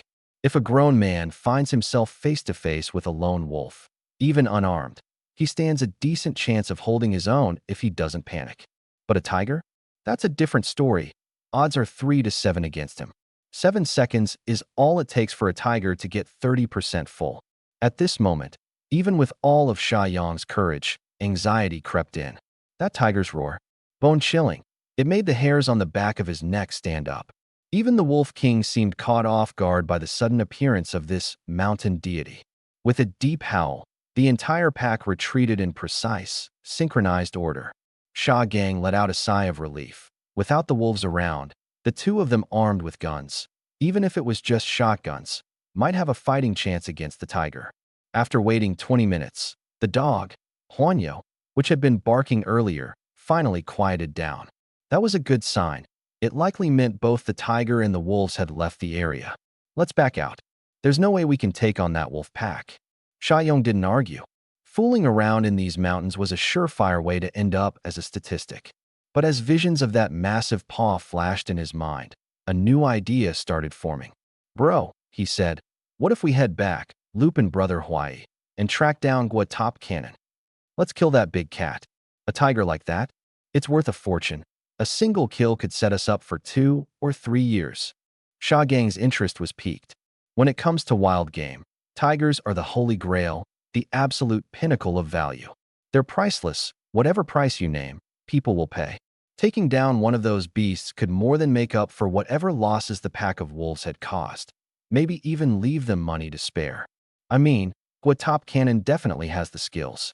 They say he's killed, what, 20 tigers? More? 30 now. Last month, he downed another one in Hejiang. It should have been 31, but one of the tigers got away. It was injured, though lost an eye. Gua Tianxiong, aka Gua Top Cannon. Around here, sharpshooters are called gunners, leaders are cannon heads, and the best among them earn the title Top Cannon. There weren't many like Gua Tianxiong across all 6 provinces of the Northeast. He was a hunter who worked alone and specialized in bringing down big game. Gang believed in his ability, but pairing him with Chao Huai, a bowman? Could Chao even keep up with the tiger's speed? I think he could, Yong said with confidence. That guy once brought down a massive wild boar all by himself, 1 arrow to the heart. And his shooting's no joke either. Remember that time with the Nyojia family skirmish? He knocked a guy's hat off with 1 shot. All right, we'll figure it out when we get back, Gang replied. For now, fire a couple of shots to spook the tiger. Make it think twice before coming closer. Bang! Yong fired a shot into the air. If the 2 brothers had just quietly retraced their steps down the mountain, chances are there'd have been no incident. The wolf pack had already retreated, and even the tiger had decided to lie low after all the commotion. But that gunshot, it stirred the pot. 2 kilometers away, a one-eyed tiger lay under a tree, licking its paw. It had been a good morning. It enjoyed a hearty meal earlier, and while roaming its territory had stumbled into the wolf pack. Not wanting to risk a fight for dominance, the tiger had issued a warning roar, ready to retreat to avoid trouble if the wolves didn't budge. But the wolves wisely backed off, and the tiger was content, planning to return to its den for a nap once the coast was clear. All was calm. That is, until the gunfire shattered the silence. The tiger's head snapped up. That one eye burned with renewed intensity. A flicker of doubt crossed its mind. This voice, it sounded familiar. This was a full-grown tiger. A month ago, it had claimed territory by the Crane River. That year, the crops in the fields started growing earlier than usual due to the weather, and as luck would have it, a stunning female tiger wandered into its domain. Just as the 2 were about to continue their lineage, a gunshot rang out. The female tiger fell, and the male tiger nearly lost its pride and joy in the chaos. Before it even had time to process, a second shot came, grazing its left eye. It survived, but at the cost of 1 blinded eye. Escaping for its life, it finally shook off the pursuers. And it was furious. After all the effort of finding a mate, she was gone before they could even finish what they started. And to top it all off, it almost lost more than just an eye. Hearing the sound of a gun again now reignited that smoldering rage. Whoever was responsible for the shots, these 2-legged creatures were going to pay with their lives. Quietly, it began creeping toward the gunfire. Killing loudly isn't its way. No, it would hunt humans silently. Here, in the forest, the tiger was the apex predator. The Shaw brothers fired a shot every 40 or 50 meters as they walked. Bullets were plentiful, and they weren't worried about using them up. But the sound, unintentionally, was guiding the one-eyed tiger straight to them. A mile or 2 into their trek, Yong reloaded his rifle. Big bro, think we're good now? Should be. A tiger'd hate the noise, probably scared it off already. Suddenly, a gust of wind swept down the mountain path. Roar! Out of nowhere, a massive Siberian tiger, its striking coat shimmering like a living sunset, lunged straight for them. The colorful force of nature left Yong's hunting dog, Huanyo, paralyzed in place. Dogs are biologically programmed to fear the sheer dominance of a tiger. Shit. Fire. The brothers had read about tigers before, but facing one in real life, panic clouded their judgment. They forgot that the range of their hunting rifles was an effective 50 meters at best. Bam! Bam! Bam! Bam! For shots, and not one came close to hitting the tiger. At 100 meters, the gap between them and the predator could close in the blink of an eye. Run, little bro. Sha Gang shoved Sha Yong aside and kicked Huan Yo hard out of the way. He'd heard tales from the village elders that when a tiger attacks head-on, its first move is always to pounce. As quick as lightning, the one-eyed tiger lunged with a gust of wind carrying the metallic smell of its breath. Sha Gang ducked low, narrowly avoiding the charge. But as he straightened up, something barreled into his back. A massive whip-like tail lashed out with the force of an iron bar, sending him flying. The tiger didn't even bother to turn around. It struck him down with a casual flick of its tail before landing softly on the earth. Thud! Sha Gang's head slammed into a rock as he landed. Blood streamed down his face. Run, little bro. Run, Huan Yo. Sha Gang's voice thundered through the mountain woods. He was physically strong and had some combat skill. The blow wouldn't kill him. But in his gut, he knew the odds of making it out alive today were almost zero. In the distance, Sha Yong fumbled desperately for more bullets, but his ammo pouch had fallen off. He watched helplessly as the one-eyed tiger slowly and deliberately padded toward his older brother. His vision clouded with tears of rage. Woof! Growling. Woof! At the critical moment, Huan Yo planted herself in front of Sha Gang, her entire body trembling but still barking furiously. Huan Yo, go! Get out of here! Run home, little brother! Sha Gang's shout broke through the chaos. He'd raised Huan Yo from the time she was a pup, and their bond ran deep. The dog turned her head to glance at her master, and then pushed off hard with both legs, leaping toward the tiger. This courageous chitin hunting dog, unflinchingly staring down a tiger, had just etched her name into the legends of the mountain. It was clear this was a self-sacrificial charge, to fight for a sliver of hope for his master. Sha Gang closed his eyes in painful despair, his beloved dog, his younger brother, and himself, all destined to perish up on this mountain today. Just then, a thunderous roar echoed from the distance, shocking them as if lightning had struck the earth. Die together. Sha Gang turned and saw Sha Yong. The sight left him dumbfounded. He always knew his younger brother was a fearless fool, but he had never imagined he'd take things this far. Brother, stop being stupid. Run. Years later, while sitting surrounded by his grandchildren, Sha Gang would recall that day with a mix of humor and disbelief. In my life, I've encountered many fierce beasts, even fought plenty of them. But your second uncle? He was crazier than any beast I've ever met. I mean, who the hell in their right mind chases down a tiger, shouting like that? Honestly, if there's such a thing as being the top tiger-spirited man, your uncle's either the first or the second in the world. At that moment, Sha Yong's eyes were bloodshot as he charged forward, gripping a lit stick of dynamite in his hands, all aimed at the one-eyed tiger. That deafening shout caught the tiger's attention. It turned to look at Sha Yong, its lone eye clouded in hesitation. There was something muttered in its gaze, fear. That two-legged creature's smoky, fiery weapon, the tiger had seen, or rather, smelled, that before. Somewhere along its journey to the mysterious Black Forest Ridge, there had been a mining area. A deafening explosion, followed by massive rocks shattering into dust, had made it flee until its legs ached. It didn't know what caused that horror, but this scent, it was unmistakable.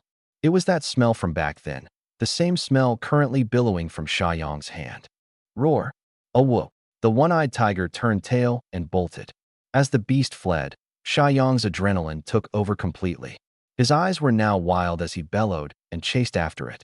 Come back. Let's go down together. If you're afraid, you're nothing but a cowardly grandson. Sha Gang watched this madness in stunned disbelief. Was this even real life? Could anyone be that reckless? Brother, throw it. Throw it, damn it. He shouted as loud as his wounds allowed. The fuse on Sha Yong's dynamite stick could burn for about 20 more seconds, yet now, barely any seconds remained. Surely a tiger's speed would always outpace a human's, but at that moment, with adrenaline coursing through him like wildfire, Sha Yong was untamed. Though he couldn't quite catch up to the beast, he was astonishingly not falling far behind. Whiz! Boom! Two bundles of dynamite erupted in quick succession, eerily close to the tiger's escape path. AWO! The one-eyed tiger shrieked miserably, clearly terrified. The explosions confirmed it. Not only the scent, but now the sound, too. It all matched its earlier trauma. Without looking back, the tiger bolted straight into the densest part of the forest. By now, conventional wisdom would suggest that seeing the tiger flee meant Sha Yong should let the matter rest. But today wasn't a day for logic. The sight of that monstrous tiger nearly devouring his older brother had pushed Sha Yong far past rationality. His resolve was crazed beyond measure.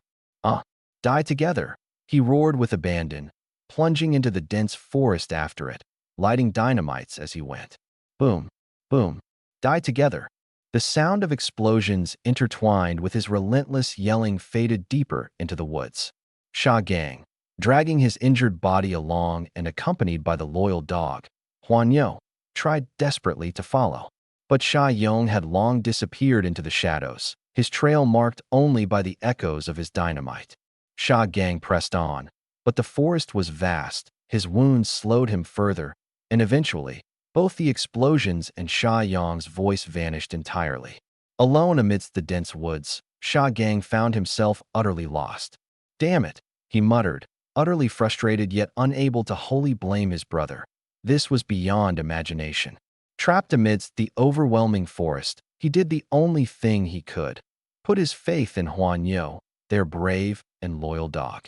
Yet instead of leading him to Sha Yong, Huan Yo guided Sha Gang downhill, navigating the thick underbrush until they reached the little settlement of Sha family village below. Back home, disregarding his injuries, Sha Gang immediately rallied everyone in the village to begin a massive search deep into the mountain. The search lasted 3 strenuous days. Neither alive nor dead, no sign of him anywhere. He refused to give up, so he came to Mang village to seek help. Even if it meant taking a group of teenagers along, it was manpower nonetheless. And beyond that, the teens in Mang village are skilled in archery, horseback riding, and martial arts. The wolves have been scared away, the one-eyed tiger blown off. Eagle's Ridge isn't as dangerous right now. With more people, the chances of finding him increase. As I rushed forward, I listened to Lin Jinyan recount the events. This kid has some serious talent for storytelling. Full of passion, animated gestures, the whole package. As for Sha Yong, I truly don't know what to say. Over the years, there have been people who managed to take down a tiger, sure. Let's not even mention tiger slayer Guitianxiong. Some seasoned hunters have occasionally hunted them too. But that usually involves traps or large hunting parties. Chasing and bombing a tiger with explosives? Well, that's definitely a first for me, even in 2 lifetimes. But it's not my place to judge the guy. After all, he's out here trying to save someone. Brother Gang, Yong's fearless, truly bold beyond compare. When you can't critique, praising is the next best option. Who knew Sha Yulan would cut in? Unimpressed, fearless, more like reckless. Nephew, I've never seen anyone as recklessly daring as that lunatic of a cousin. Her words apparently came from frustration. Had Sha Yong stopped after blowing up the tiger and scaring it off while rescuing Sha Gang, they might have spun it into a heroic tale of brotherly salvation. But chasing after the tiger in a frenzy? That's a head-scratcher. Honestly, who does that? Forget a tiger's counterattack. Those explosives are just as likely to hurt the user. I thought her remark was just gossip, but when Sha Yulan added, I've never seen anyone as reckless as Sha Yong, everyone suddenly turned to glance at the copper staff-wielding Shun Tu Muhong on the wagon. Feeling all the eyes on her, Aunt Seven's face turned crimson with awkwardness. She feigned interest in the sky, trying to play it off. I couldn't help giving her a suspicious side-eye. This aunt is undeniably tough, but doesn't she realize some things go beyond common sense? Turning to Sha Gang, I asked, Brother Gang, can you still ride? His eyes were bloodshot, his face exhausted, but he said, I'm fine. It's not too bad. Okay, Aunt Six, I'll head into the mountains with Brother Gang first. Yong's been out there for several days without food. Be careful, nephew. And whether or not you find him, you have my heartfelt thanks. We don't need to talk about thanks, Aunt Six. Brother Gang, let's go. I galloped off, barely hearing Sha Yulan sigh from behind. That boy, so kind-hearted. The stretch from Mang village to Sha family hamlet was about 10 miles of easy-to-navigate road. We got there in no time. As soon as we entered the village, the air was thick with the scent of meat. Pork stew, beef stew, lamb stew. One might think there was a grand feast happening. but the worried expressions on the faces of the elderly and children left behind said otherwise. It all boiled down to this: that meat represented money, livestock that hadn't been sold yet had been killed by wolves.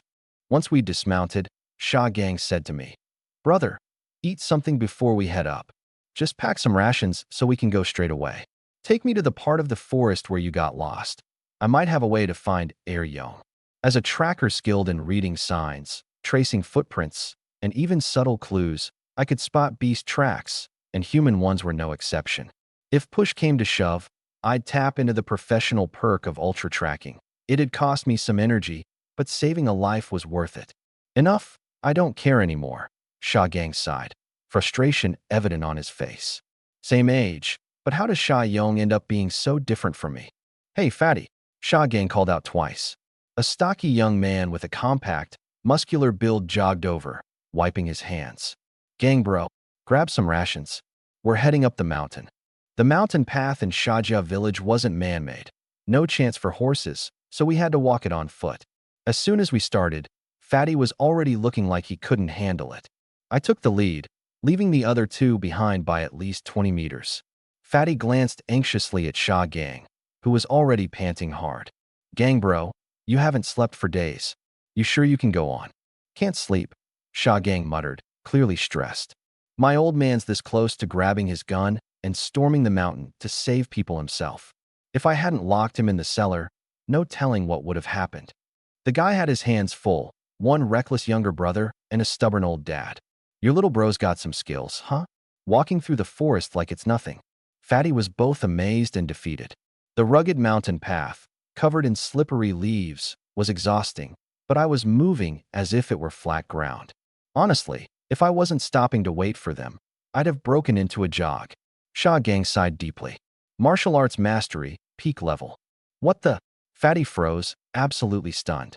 "Peak level martial artists? The kind you only hear about from storytellers in the market square."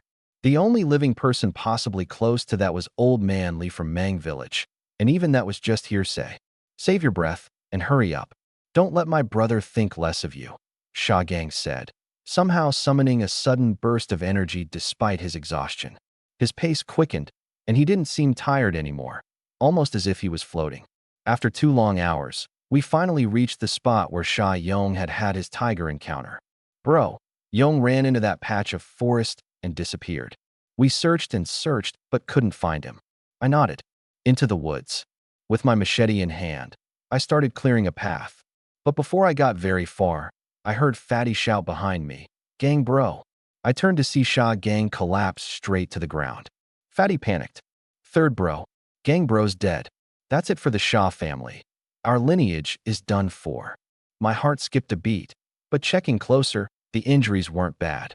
I opened his eyelids, checked his pulse. "He's fine, just passed out from exhaustion." Glancing toward the sky, Fatty immediately grew uneasy. "Third bro, it's getting dark. Let's head back down the mountain first." I looked up at the dimming light. "Fatty, take Gang bro back down. Leave me some rations and explosives. I'm going to find him. When Gang bro wakes up, tell him one thing. Whether Sha Yong's alive or dead, I'm bringing him back." "Third bro, don't. It's too dangerous after dark." "That's my decision." I snagged a bag of food and a few sticks of dynamite, heading deeper into the woods, grabbing Fatty's single-lens scope on my way out. Fatty watched my retreating figure disappear into the thick grove, silently giving me a thumbs up in his heart. Putting his life on the line for the Sha family brothers, it was no small thing. All he knew about me was that I was a distant relative of Sha Yulan, with no blood ties to the brothers themselves. The less reason I had to help, the more he admired me. Not long after entering the woods, I saw it. A piece of cloth snagged on a tree branch. It had clearly ripped off Sha Yong's clothes. There was finally a sign. "Activate extreme tracking immediately." I ventured out 3 or 4 kilometers, surrounded by nothing but trees blown apart by explosions. Damn, Sha Yong really has gone crazy. This time of year, he doesn't even care about the risk of starting a wildfire. When I reached the last of the blasted trees, I had a pretty good idea. This was where his explosives ran out. But just like Sha Gang, looks like he got lost. Even hunters can get lost in dense forests. The thickly wooded areas in the northeast are lush with leaves, even in autumn. Hunters prefer to stick to familiar grounds or follow well-established routes. It's not uncommon these days for hunters to lose their way. Some even end up dying out there. I carved a mark on a tree, then jumped down into a gully. This gully seemed to be the last place Sha Yong was spotted. Activate extreme tracking. Extreme tracking activated. 1 profession point consumed. 14 points remaining. The moment extreme tracking kicked in, the world turned black and white, and glowing tracks appeared everywhere on the ground. After Sha Yong's explosion, every animal within a 10-kilometer radius must have freaked out and bolted in all directions.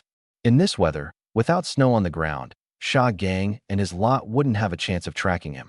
Even dogs would struggle, with so many mixed scents. But extreme tracking? It doesn't lie. Human footprints and animal tracks are distinct. Before long, I spotted his size, 45 shoe prints and followed them. I wasn't just running on blindly. Every so often, I'd leave a mark behind. First, to avoid getting lost myself, and second, to make it easier for the people from Sha Jiatsuan to catch up and provide backup. As dusk fell, I stood on a cliff and couldn't help but grumble. Man, this guy's got stamina. What is this, a marathon? After some frustrated ranting, though, I had a chuckle. I couldn't help but feel somewhat impressed by Sha Yong. Extreme tracking was marking it at 10 kilometers, meaning I'd just covered 20 li of mountainous terrain. With no more explosives, this guy still managed to get 20 li ahead on pure grit. I wouldn't be surprised if some tiger chewed him up by now. Extreme tracking ran out after 10 kilometers. I stood on the ridge and activated my radar, scanning to see if Sha Yong was in the area. Nothing. No human signals lit up. But there was one other blip that caught my eye, something unfamiliar. It didn't match known patterns. It was somewhere between a small and medium target, but what was odd was that it seemed to be floating in midair along the mountainside. Could it be a hanging goat? If I weren't in a rush to find someone, I'd go investigate whatever weird thing that was. But this wasn't the time for hunting side missions. I prepared to activate extreme tracking again. But just then, a flicker of light caught my eye in the distance. Firelight. I raised my binoculars. A campfire. There's probably someone there. It's likely him. With my experience, I figured if Sha Yong had made it this far, he'd be reaching his physical limits. That little cabin in the woods was probably where he stopped to rest. Judging by the situation, he might even be injured, or else he would have made a run for home by now. I descended the ridge, heading toward the campfire. Not long after I left, a faint voice echoed from below the cliff where I had just stood. Help! Help me, stop licking me. You reek.